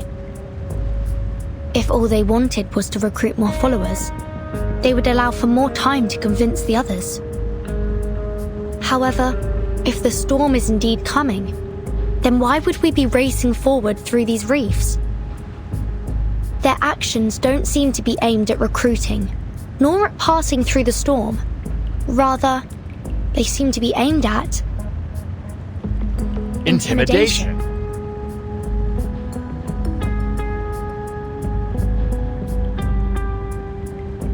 This would add weight to the possibility that the storm they're promising is only a trick to inspire more fear.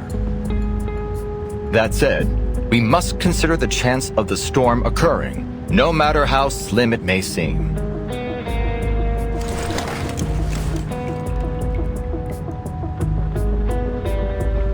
Until the truth is ultimately revealed, all we can rely on are the instruments in our hands and the readings before our eyes. Then we are agreed, Mr. Ulrich. Whether the storm is coming or not, we need to be well prepared. I'm glad we're on the same page. We've brought quite a few equilibrium umbrellas with us, and my suitcase can also serve as a temporary shelter. However, that will do nothing for the humans aboard. Your suitcase? Then the rumors are true. No wonder the Stick in the Mud Foundation greenlit you to build your own team.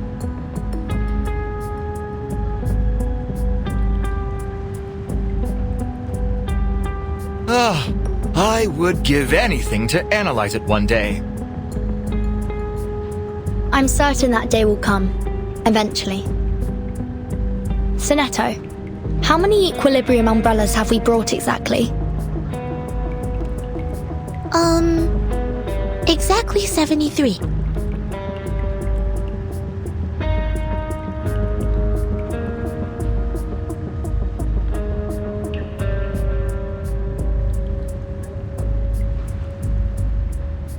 You're up, ladies. Our hopes are not dashed just yet. Mr. Ulrich, you're not speaking of your artificial storm experiment, are you? We have neither the time nor personnel to assist you with it. And I implore you to consider the potential risks, especially in attempting it alone and under these conditions.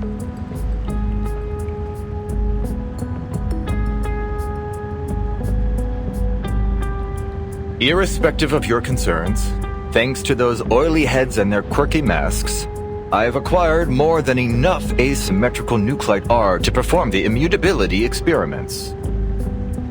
But have you considered the side effects, Mr. Ulrich?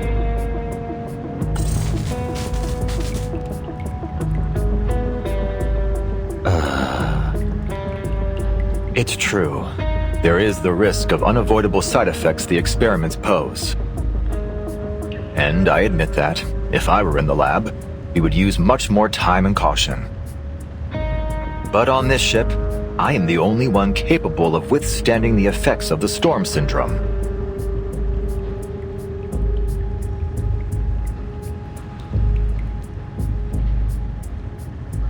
Hold on, hang about. Have you gone right off the dock? Oh, we can't afford to lose you, genius. You're the only gadget guru we've got. Oh, we're counting on you to fix the signal.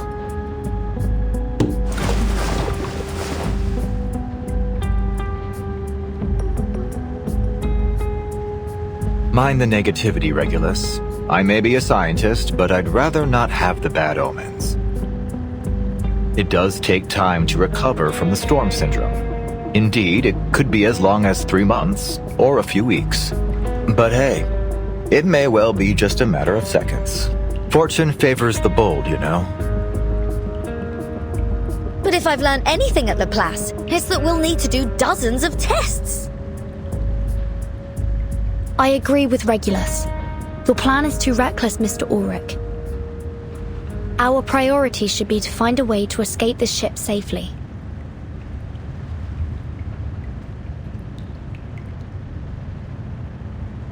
What about Miss Barcarola? Do you think she'll stand with us? She will. I have faith in her.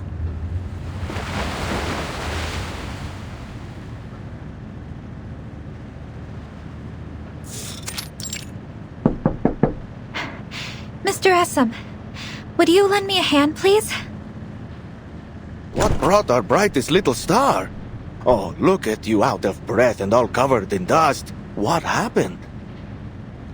Easy, easy, Barcarola. We're here to help.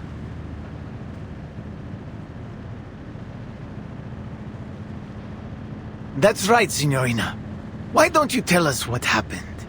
The captain told us to stay put, but we'll do whatever we can to help you.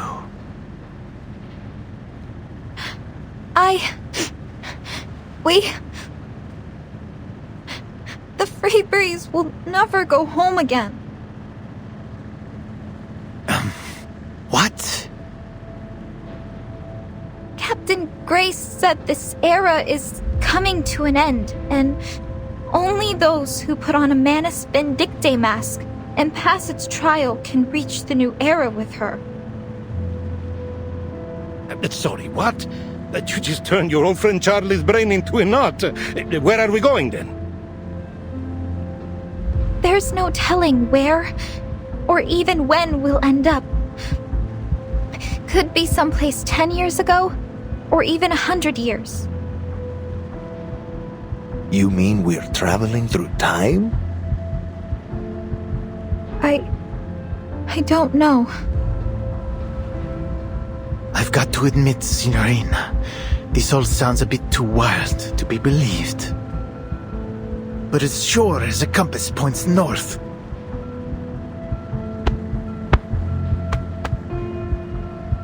I will trust you mean every word you say. Thank you, Giovanni. So, you're saying if we don't do something, then none of us will ever see home again?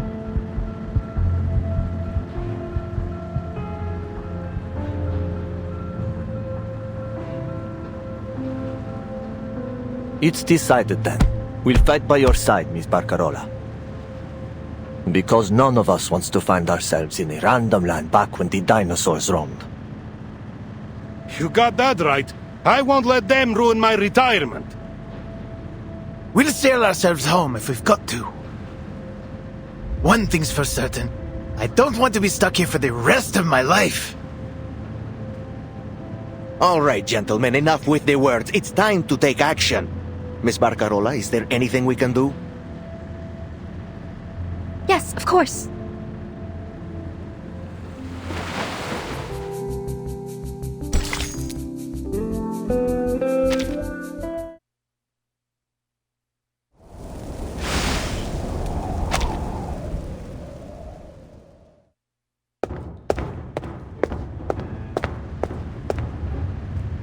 Hey, the Nukutai nutjobs outside are gone.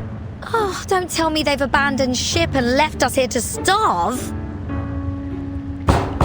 Come back here, you yellow-bellied cowards! This pirate is not going to Davy Jones' locker without a fight.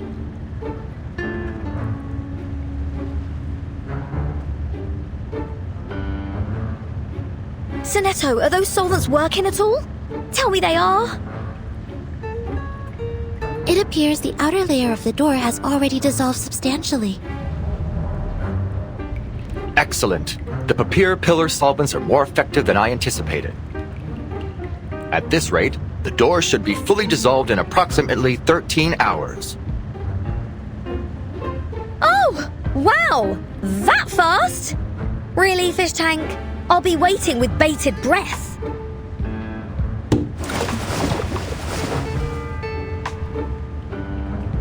Hey, why don't you just whip us up a few helmets like yours? That way you can just blast the door open with TNT and we'll be sound as a pound. Well, our heads at least. My helmet is made of regular silica, 7.092% calcium magnesium carbonate, and 3.27% aluminum oxide. I'm afraid it's no more explosion-proof than your regular old skull. Ugh.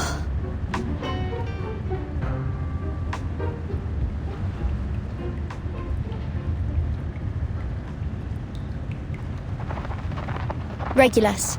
I'd stay away from the door if I were you. Huh? They're here. Hold on to his anchor like your life depends on it.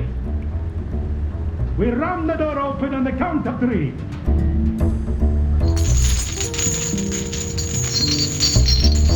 3.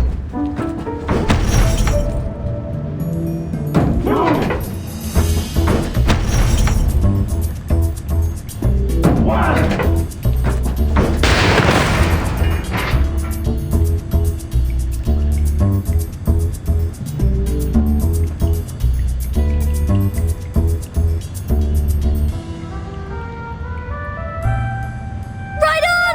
Oh, I knew you'd come through for us, Barcarola. A rising star through hell or high water. You have our thanks, Miss Barcarola. I just want to save as many people as possible. For the pride of the free breeze. We aim to do the same thing.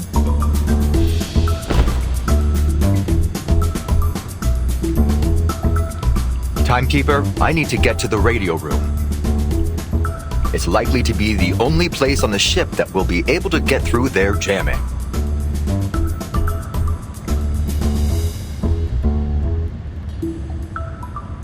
I'll bring good news, I promise. I see. Regulus, you should go with him. No. I don't need additional manpower for such an easy... I insist. We can't afford to lose anyone, Mr. Ulrich.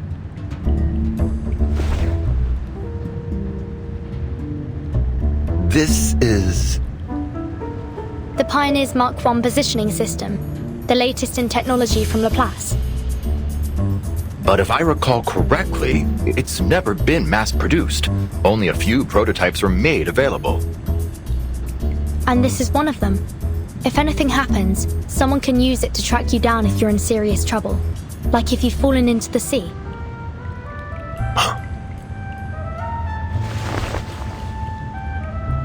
This will surely come in handy. Thanks, Timekeeper. Good luck, Mr. Ulrich. He won't need it, because no one knows radio systems better than this captain.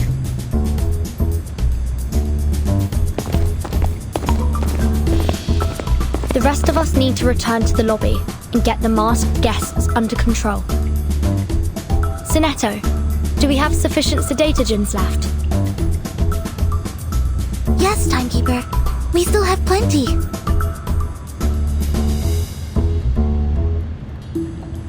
Gentlemen, I'll need your assistance too. Of course, ma'am. Miss Barcarola already told us everything. Sounds like helping you means we're helping ourselves. Esam, do you know where we can find the spare keys to the passenger cabins? We have another friend to free.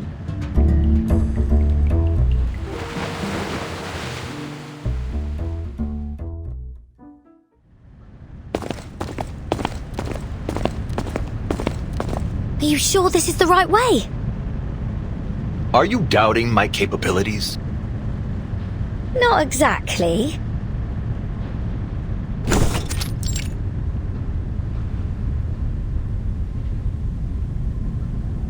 It's only that I expected they'd have this place locked down like the crown jewels. But nobody's here. We'll concern ourselves with that later. Let's get to work, Regulus.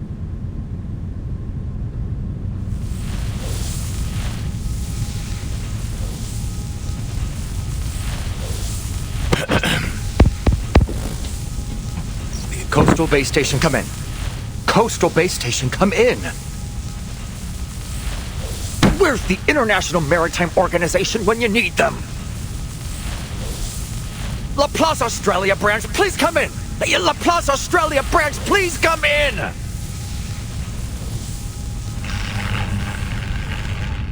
I just checked out the wiring.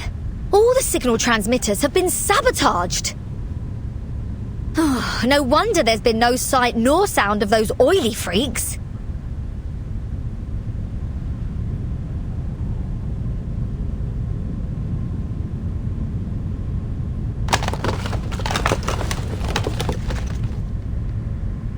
Reel it in, fish tank. You're not conducting the artificial storm experiments right here, are you? Why not? We have a supernatural phenomenon, a vast water supply, sufficient asymmetrical nuclide R, and the required sound wave frequency ready in the transmission system here. If these aren't the perfect testing conditions for the artificial storm, then what is? Wait! Are you forgetting what you just said to Vertin? What about all those side effects? You've got no bleeding idea how severe they'll be or how long they'll last. Which is why it's lucky you were sent along with me, Regulus. If anything happens to me, you'll have to be the one to report the experiment's results.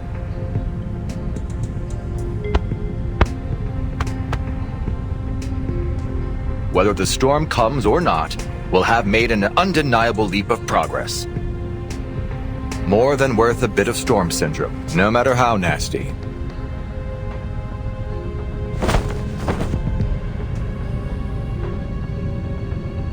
At least now you'll have an extra equilibrium umbrella.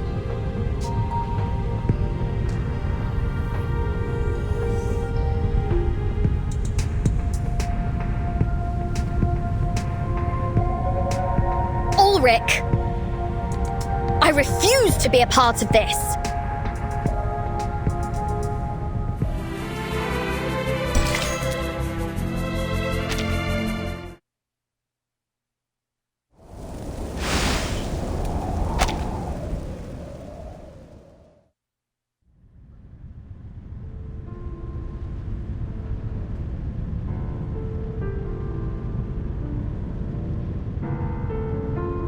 What did you say?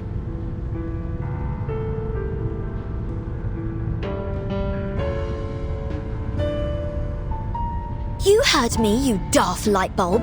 I will not be your undertaker.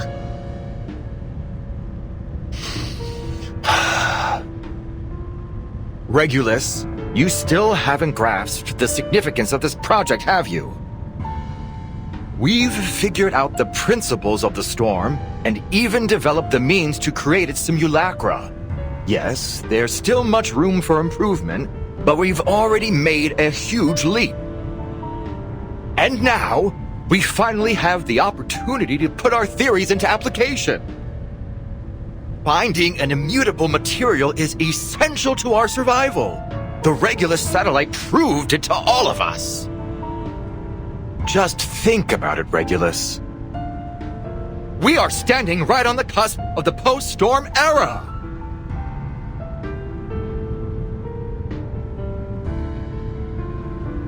Fish tank? You planned this all along, didn't you? Don't tell me you're worried about the funds and credit for the experiment. Laplace will cover all your potential losses and expenses incurred should anything go wrong.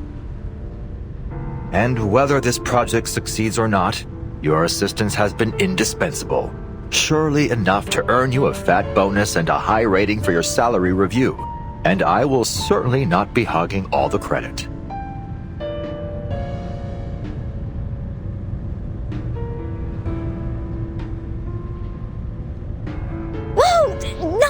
Keep it in the tank! You've got me all wrong, Magnet Head. Huh?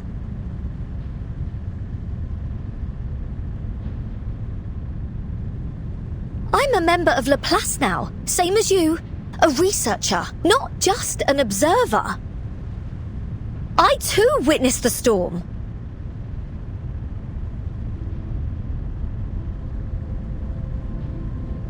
So ergo, therefore, QED, I'll participate in your artificial storm experiment. Not as your note-taker, but as your fellow experimenter. I never expected this from you, Regulus.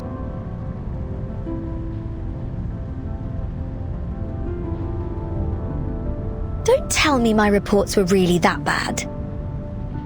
Never mind. Really. Don't tell me. Fact of the matter is, I got an advance on my wages, so I fully intend to do my duty as a researcher. Besides, no rockin' pirate with a spine would ever leave their shipmate stranded in danger.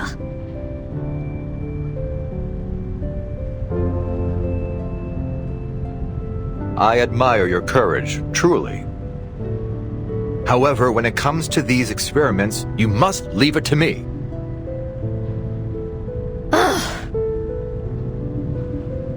That is an order, Regulus.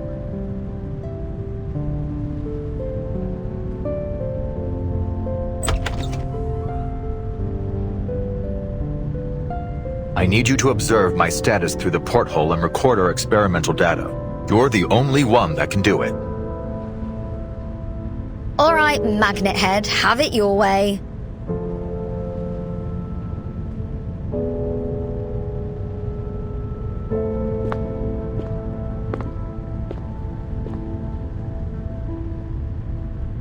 Say, Ulrich, do you like rock? Now is hardly the time to chat about music, don't you think? I hope you won't be pestering me with more of these inane questions. And to answer you, I prefer brown noise. Its frequencies produce a soothing rhythm in my ferrofluid. See? That's exactly why I can't leave it to you. What?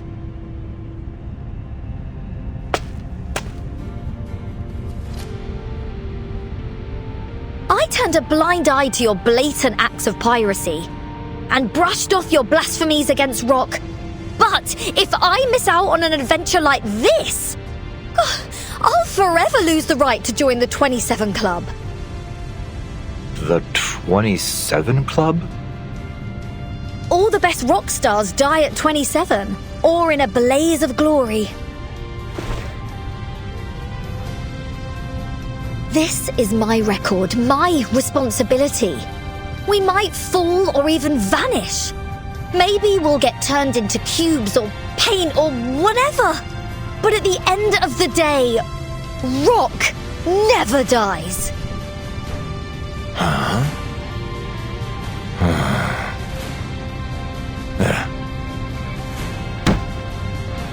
Whether you're a rock legend or not, you shine with the radiance of humanity. Regulus, I salute both your experimental spirit and your rock and roll spirit. There's only one thing left to do.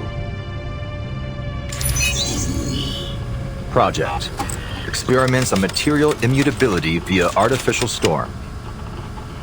Locale. Radio room of the Free Breeze cruise ship. Experimenters. Ulrich and Regulus. Our experiment will now commence.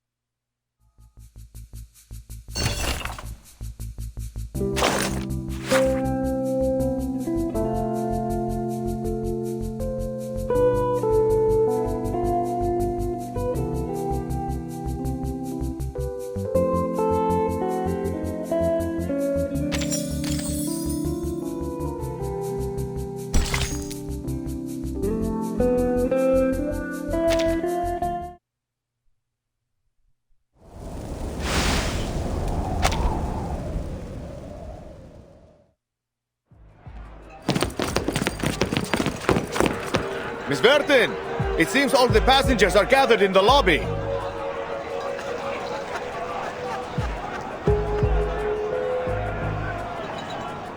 We've lost too much time. A lot of people have put on masks while we were locked up. We'll need to round up the ones that are still conscious. Sure.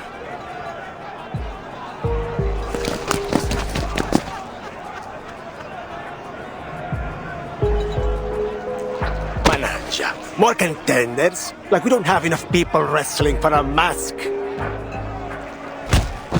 Give me that mask, asshole! I'm joining Manus Vindicte. I will take the trial.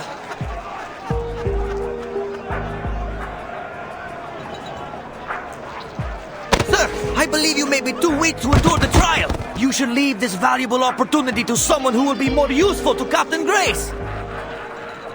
Please put the mask down, everyone. This isn't the way to survive. Give it to me! That mask belongs to me! Miss Grace smiled at me once. She must like me. She'll want me to join her! I just don't want to be killed by the storm thing.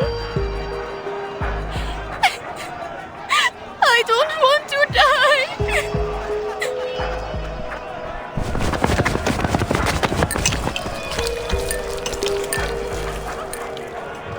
Get back to your senses, people! If I were you, I'd have thrown these creepy masks into the sea the moment I saw them!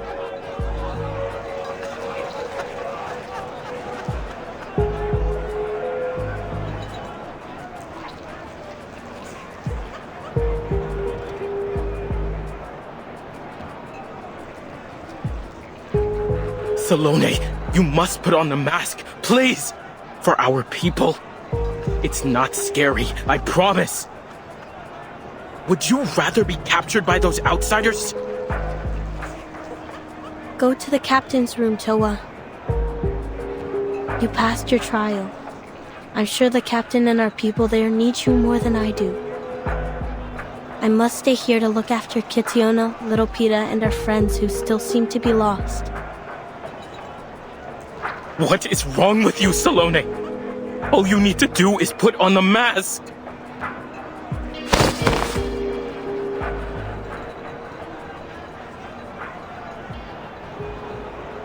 I'm sorry, Toa. I think Fatutu was right to have second thoughts. Look at all the people who have put on the mask. Now tell me how many of them have survived.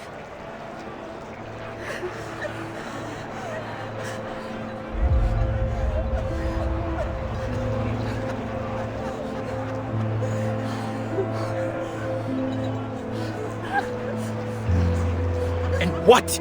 You're afraid? Is this really more important than bringing our people home?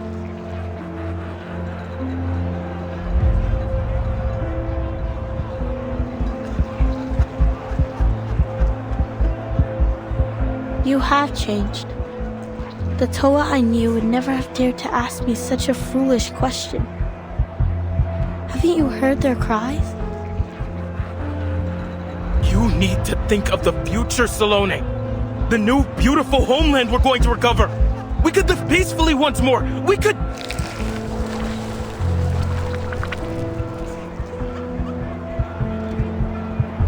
Please stop, Toa. I'm sorry.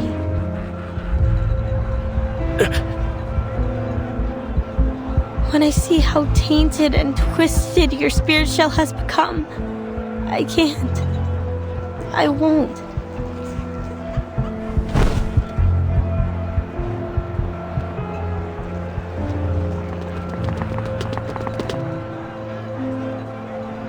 I recognize her. That's Miss Salone.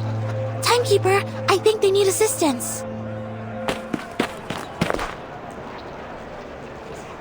Zeneto, watch out! A new world.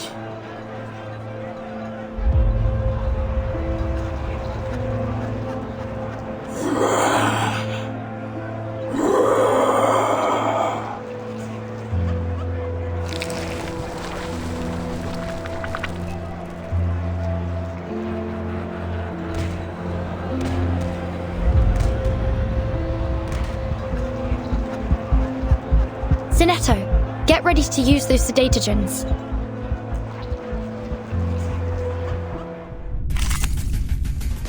Please, don't resist. Got you!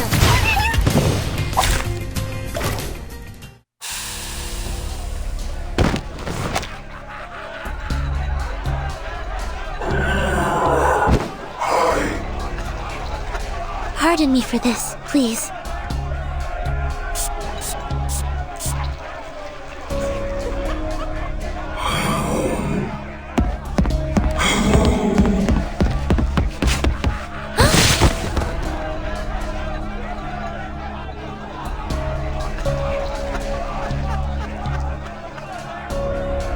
What are you doing to my people? I won't let you hurt them.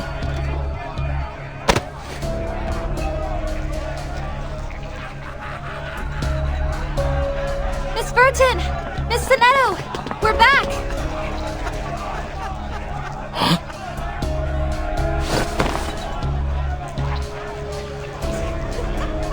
Salone! Toa! Are you alright? Tutu.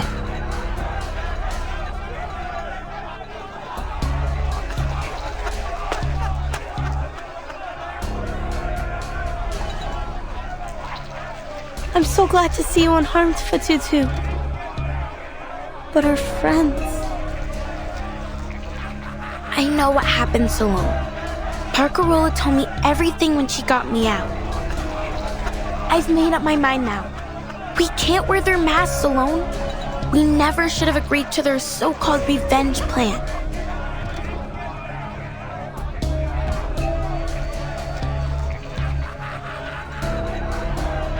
Revenge.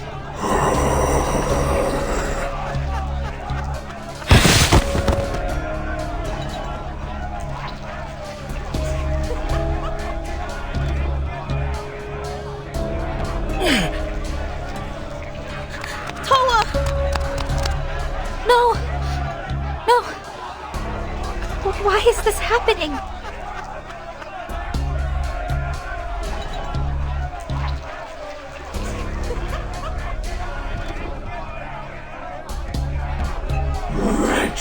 Retribution.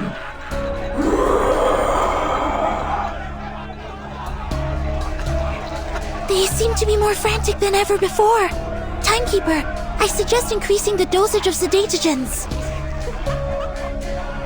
The mask's influence has wormed its way deep into their brains. I'm afraid sedatogens won't be able to awaken their consciousness any longer. They need something that reaches into their soul.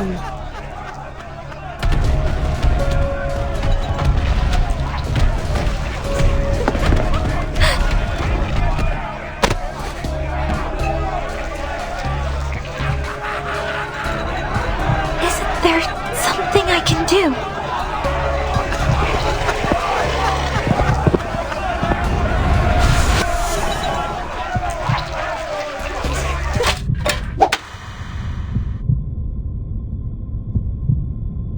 Stop playing with that atrocious toy of yours and pay attention to the class, Barcarola.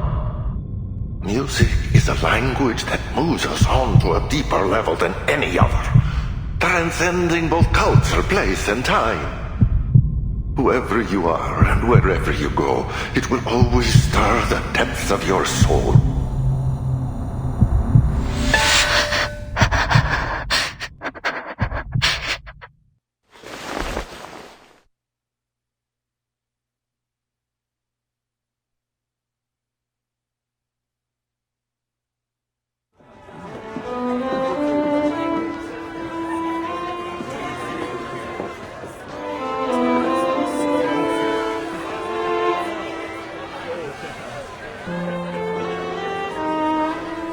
We're not so different deep down, are we?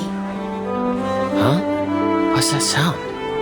Violins, piano, cellos, double bass, and flutes. But violins?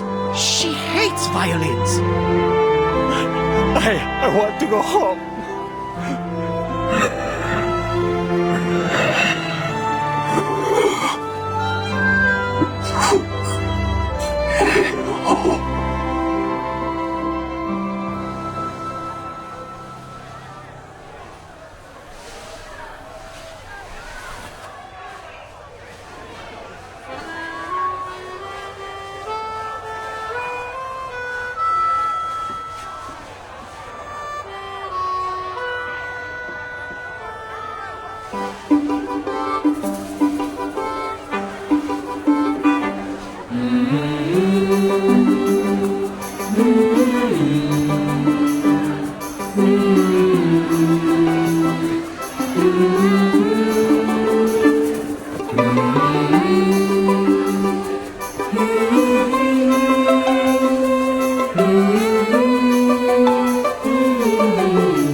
It's over now, dear friends.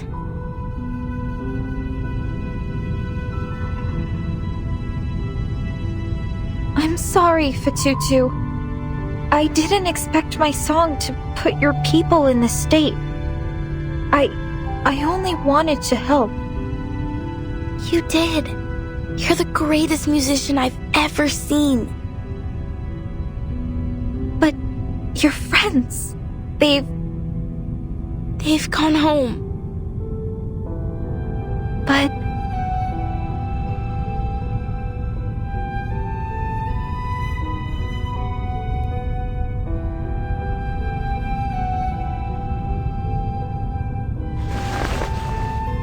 look at the shining, pristine spirit shells around their necks. That is a sign. It tells us that their souls are at peace. That our friends lived a full and honest life.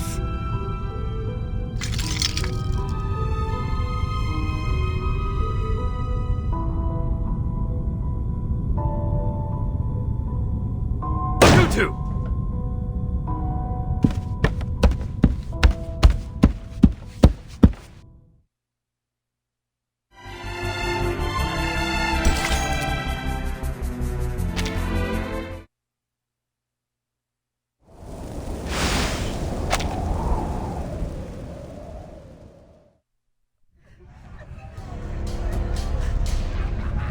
What are you doing? How could you side with our enemies? Against your own people? Against the ones who would rebuild our home?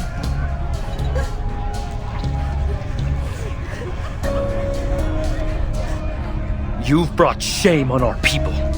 You've disappointed me. Stop all this now and come with me. We will beg Miss Grace to cleanse your soul.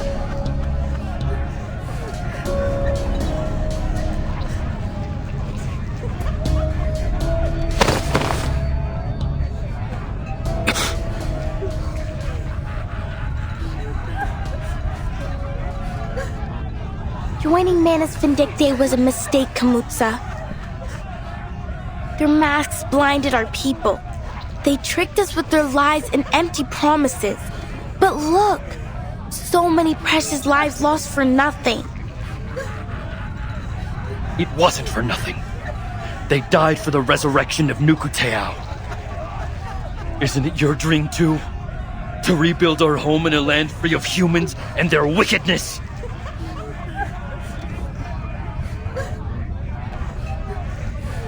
No, not anymore, Kamutsa.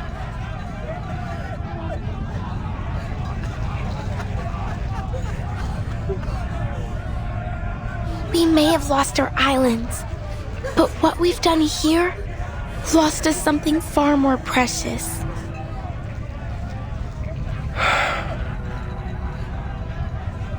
There's nothing in this so-called new era that Miss Grace promised us that is worth becoming monsters and corrupting our spirit shells. Our pride must be in ourselves and who we are. The shells around our necks, the words we speak to one another, the way we treat others with kindness, not hatred. That is what defines us. We are more than just how the outsiders can use us. More than our sea mother's eye. We are the wisdom of our elders and the traditions we keep sacred. And if our islands all sink beneath the waves, we will remember them in our craft and in our stories. We will remember the story of the brave Nukutai girl fighting off the series. We will remember them in the songs of Nukutai. No matter whether it's an island or a ship we stand on, as long as we're together, Nukutai, our home, lies beneath our feet.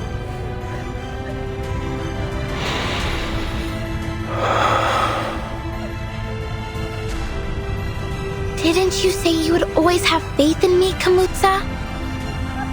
You believed I could lead our people to a better future. Now, I believe in myself too.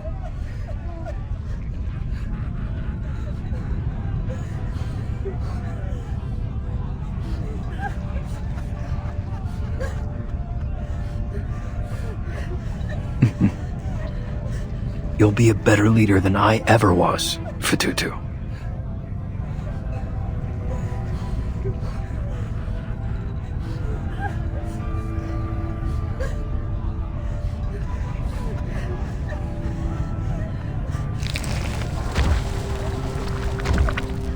What's happening to you?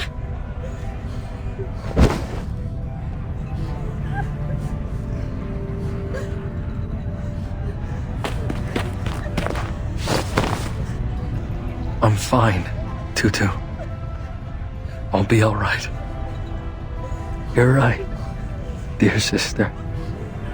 The words you spoke have opened my eyes.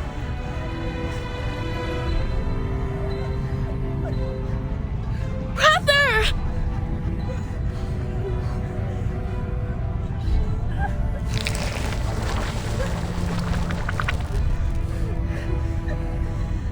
It's the mask's punishment.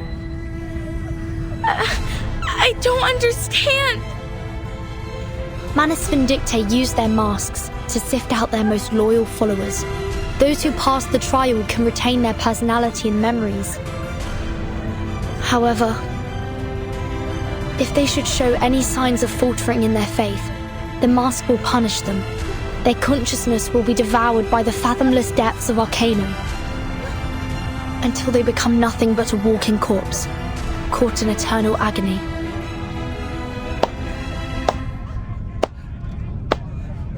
Well, well, I am stunned by the breadth of your knowledge of our operations, Miss Furton. But I must remind you, gossip like that is terribly bad manners. Is it any wonder why our guests look so terrified? Though it does pique my curiosity. I wonder, even with all you said, do they fear us more than they fear death?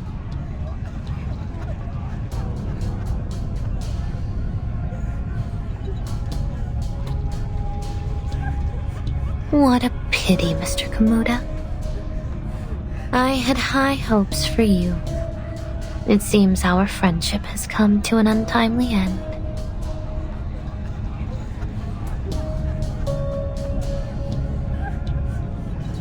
The people here know the truth about your masks. There's no sense trying to deceive them any longer. Oh, is that so?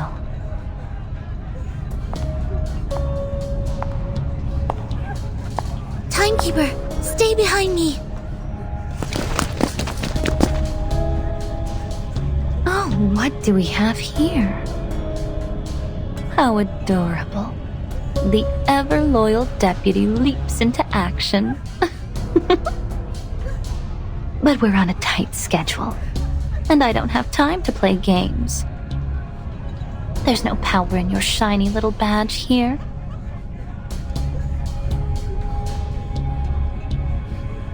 Mr. Kamuda, Manus Vindictae will forever remember your contribution. Farewell. Fatutu, watch out! Sleste tu pandva. Brother! No!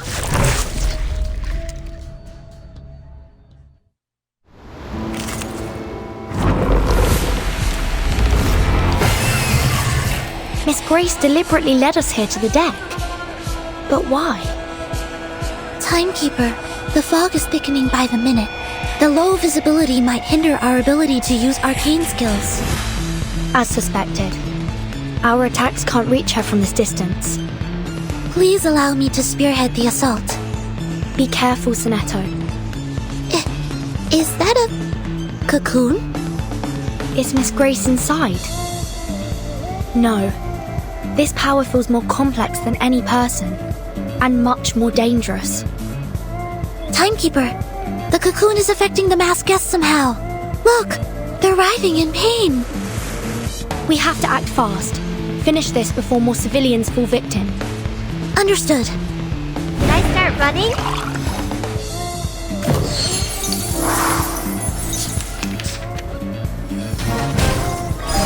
Why'd you fall till every night? Why'd you fall till every night? Why, Miss Grace? They've already given their souls over to you. Why do you insist on taking their lives too? Betrayal bears a hefty price, Miss Fatutu. The lies of the Foundation have twisted your minds. You're confused, disoriented. I'm sorry I couldn't save you from them. No! You're the one who lied to us! I've done nothing of the sort. I will guide you to a brighter future. To a home untouched by the tsunami. Just as I promised. My friend. I don't believe you. Not anymore. What a pity. I'll be right here. Thank you for your cooperation.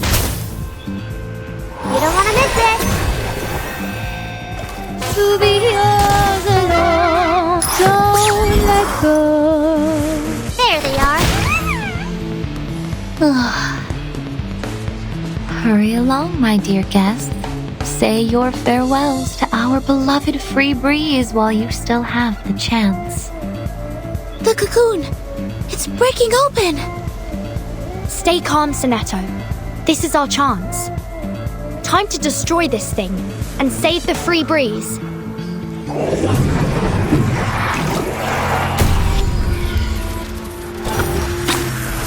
Thank you for your cooperation. Proven safe. I will be watching you. Don't let go. All in moderation.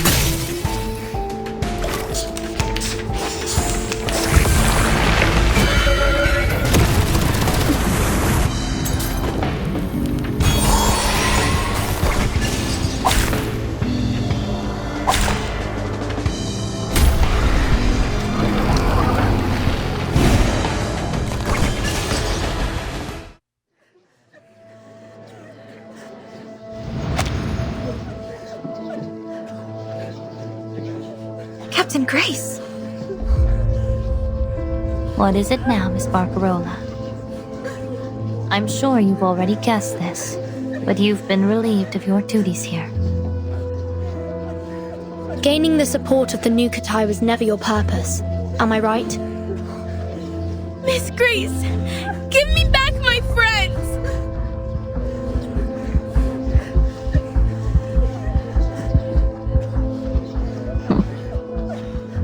Oh, Furton.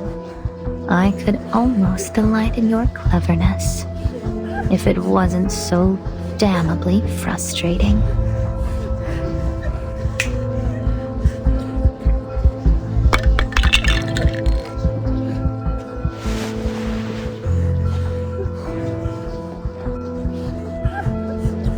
A pity. But there's no turning back now.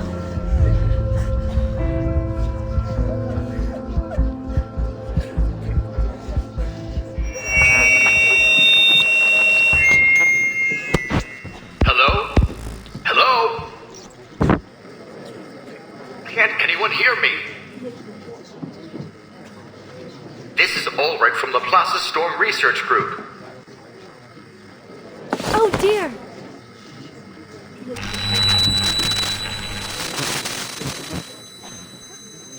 Whoa!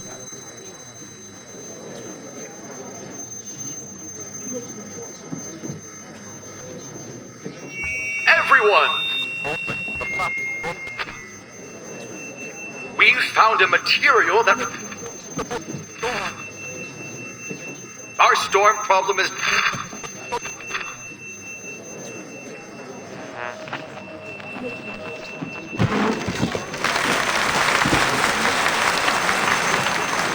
What?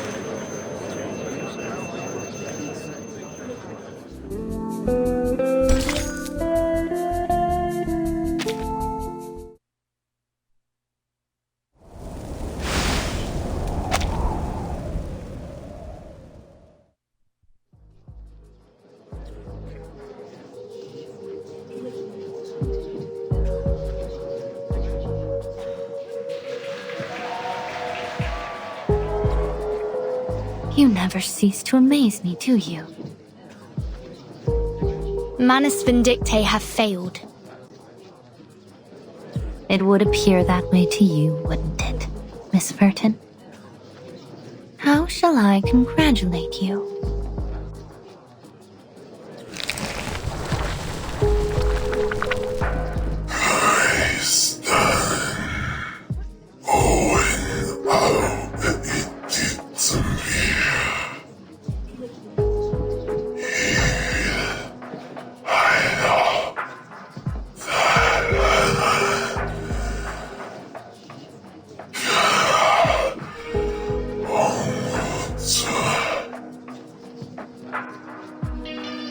Well, well, time does fly, as they say.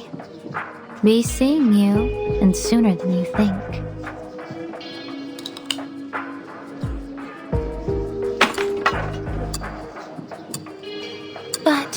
Before I go, consider this a parting gift from your captain. For all time's sake.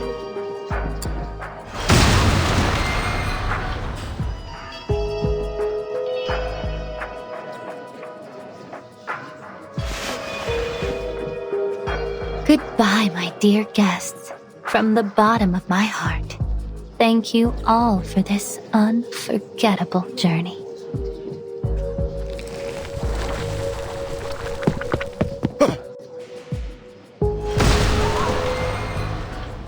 That came from the engine room. Those tin-headed bastards. They must have done something to it. Go see what you can from the deck, Charlie.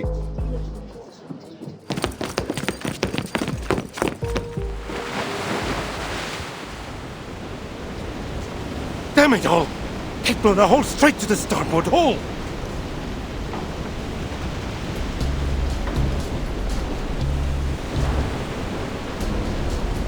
Gentlemen, you can't possibly be saying that the free breeze is going to sink.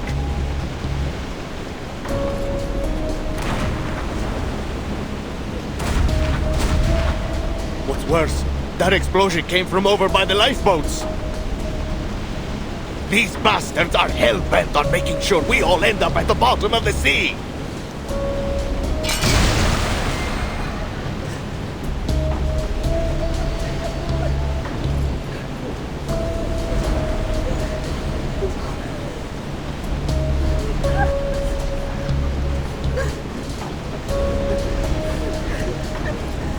Help us, Miss Barcarola! You promised to keep us safe! And you, miss! Aren't you from the Foundation, or whatever? You said you'd protect us!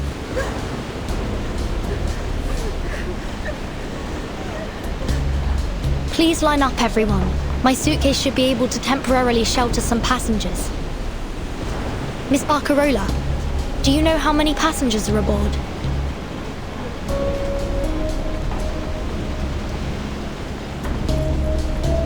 About 1,600 in total. But I think many of them will be injured. I don't know how well they can move. My suitcase alone won't be able to transfer that many people in time.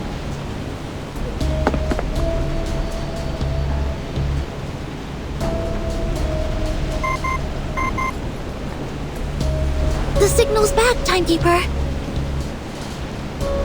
Just as we suspected. They were jamming our signal. But how did they know our internal frequency?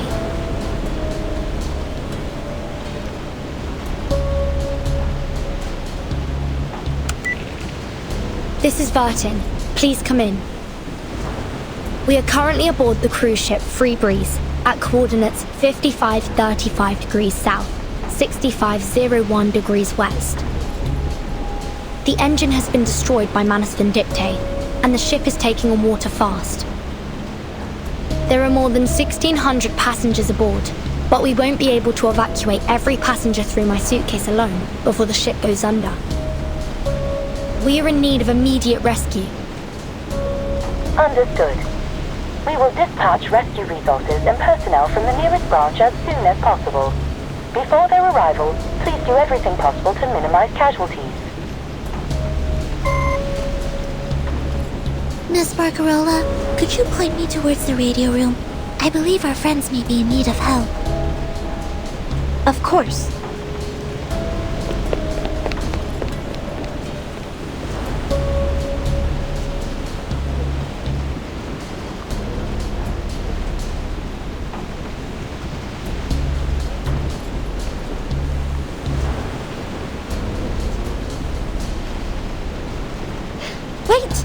Miss Grace wasn't the captain for long. It's possible she didn't know about the ship's backup lifeboats.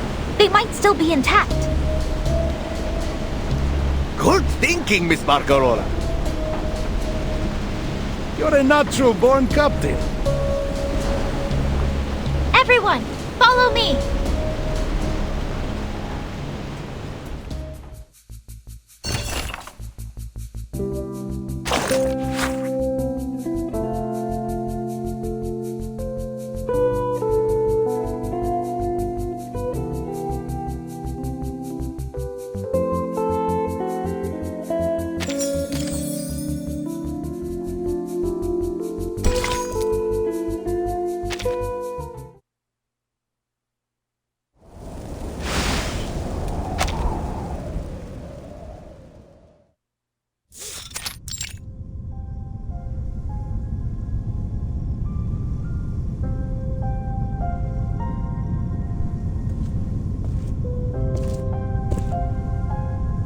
You did well, Apostle.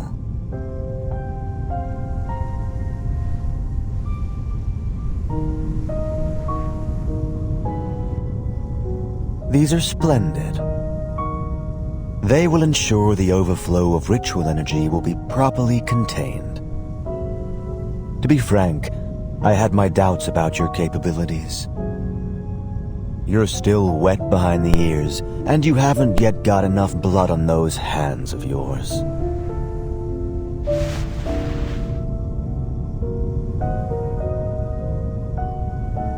I am willing to do anything for their return.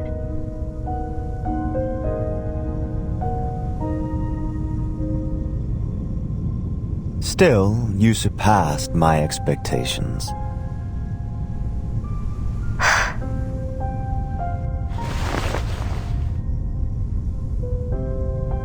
You look tired. Life at sea must have taken its toll on you. Relax now. You're home.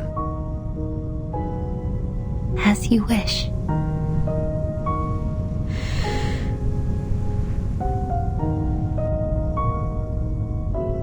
You will play an important role in our upcoming plans.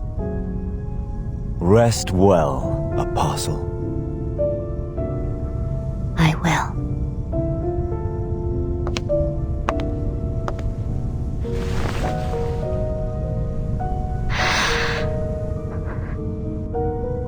Thank you, Mr. Forget-Me-Not.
It's hard to see here.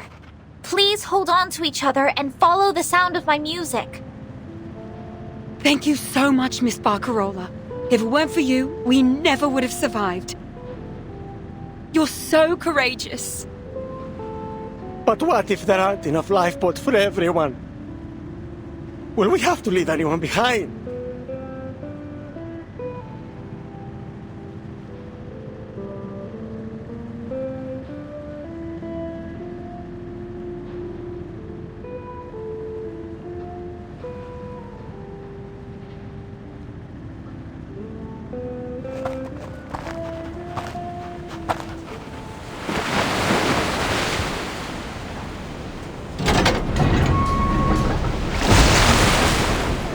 I don't want to die like this. There are still so many things I want to do. I want to go home. Even if the storm changes everything. I just want to go. We have talked about it. And the Nukutai are willing to give up their spots if there aren't enough boats for everyone. We want to make amends for what happened earlier. Fatutu, this wasn't your people's fault. The Free Breeze will not abandon any of its passengers.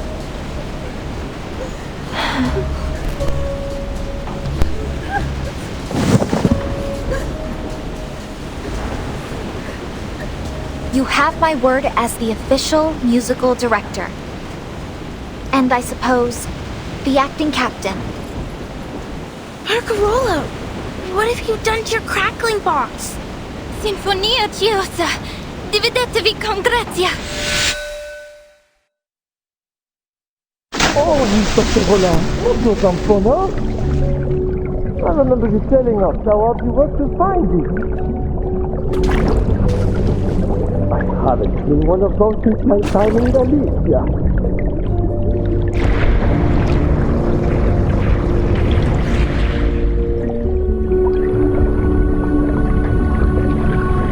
You tell them to out. In Barcarola, you're not just a great musician, you're a kind soul too. You say that.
It's just like what Papa and Mama said. Our cheeky little pumpkin's violin should have a rich and bright the tone. Not too sharp or on the balance, just like her. Let's ask Mr. Belly for some top-notch spruce or maple wood, the best that Cremona can offer. We'll need some glue for the neck joint and plenty of varnish. Of course, this is a Cremona violin we're talking about. Most important of all, it will be a violin for our little Barcarola.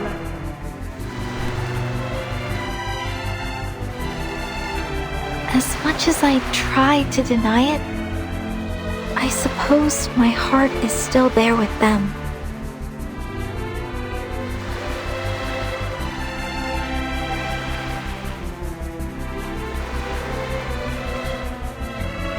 Papa, Mama, and Cremona.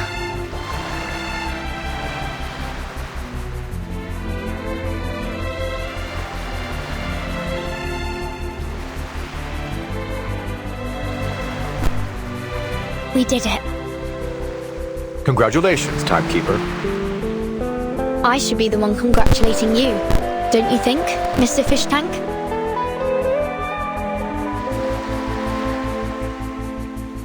It's an odd twist of fate, isn't it? Indeed. I've just reported our findings to Laplace. With this, our research on the storm can finally advance to a new stage. I've even managed to develop a taste for rock and roll.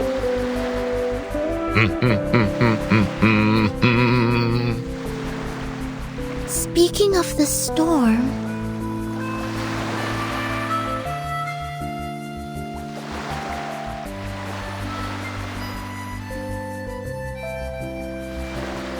Hey! Here comes the sun! Woohoo! I never doubted you, Timekeeper. There was no storm. Not this time, anyway. Thank you for your continued trust, Zeno.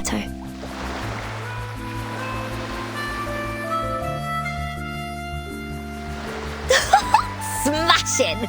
This is sure to be the most fabulous boat party ever held! I wouldn't miss it for the world!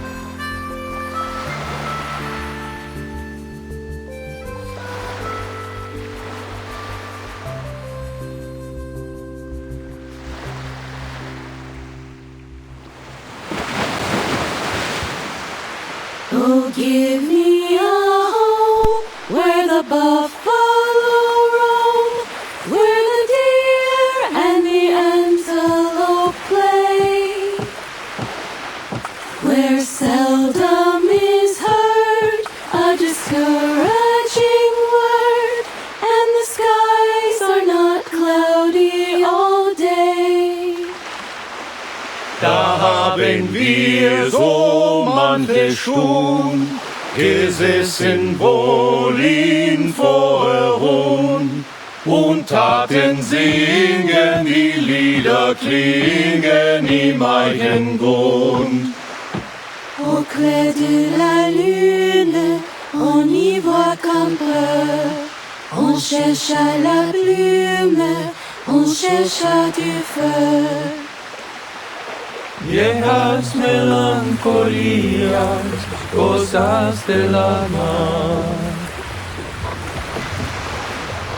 llegan con el silencio de la mañana. Y cuando sale a verla, vuela a su casa.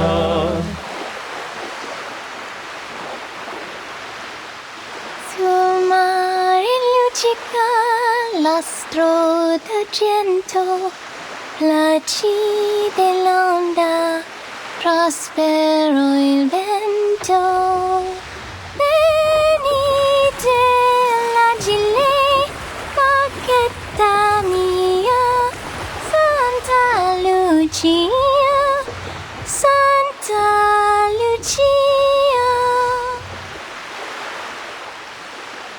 You have a truly heavenly voice, Barcarola. I've never heard that song before. Where's it from? Oh, I know. It must be from Cremona. No, it's a Neapolitan song. It has nothing to do with Cremona. That's a Foundation helicopter. That island.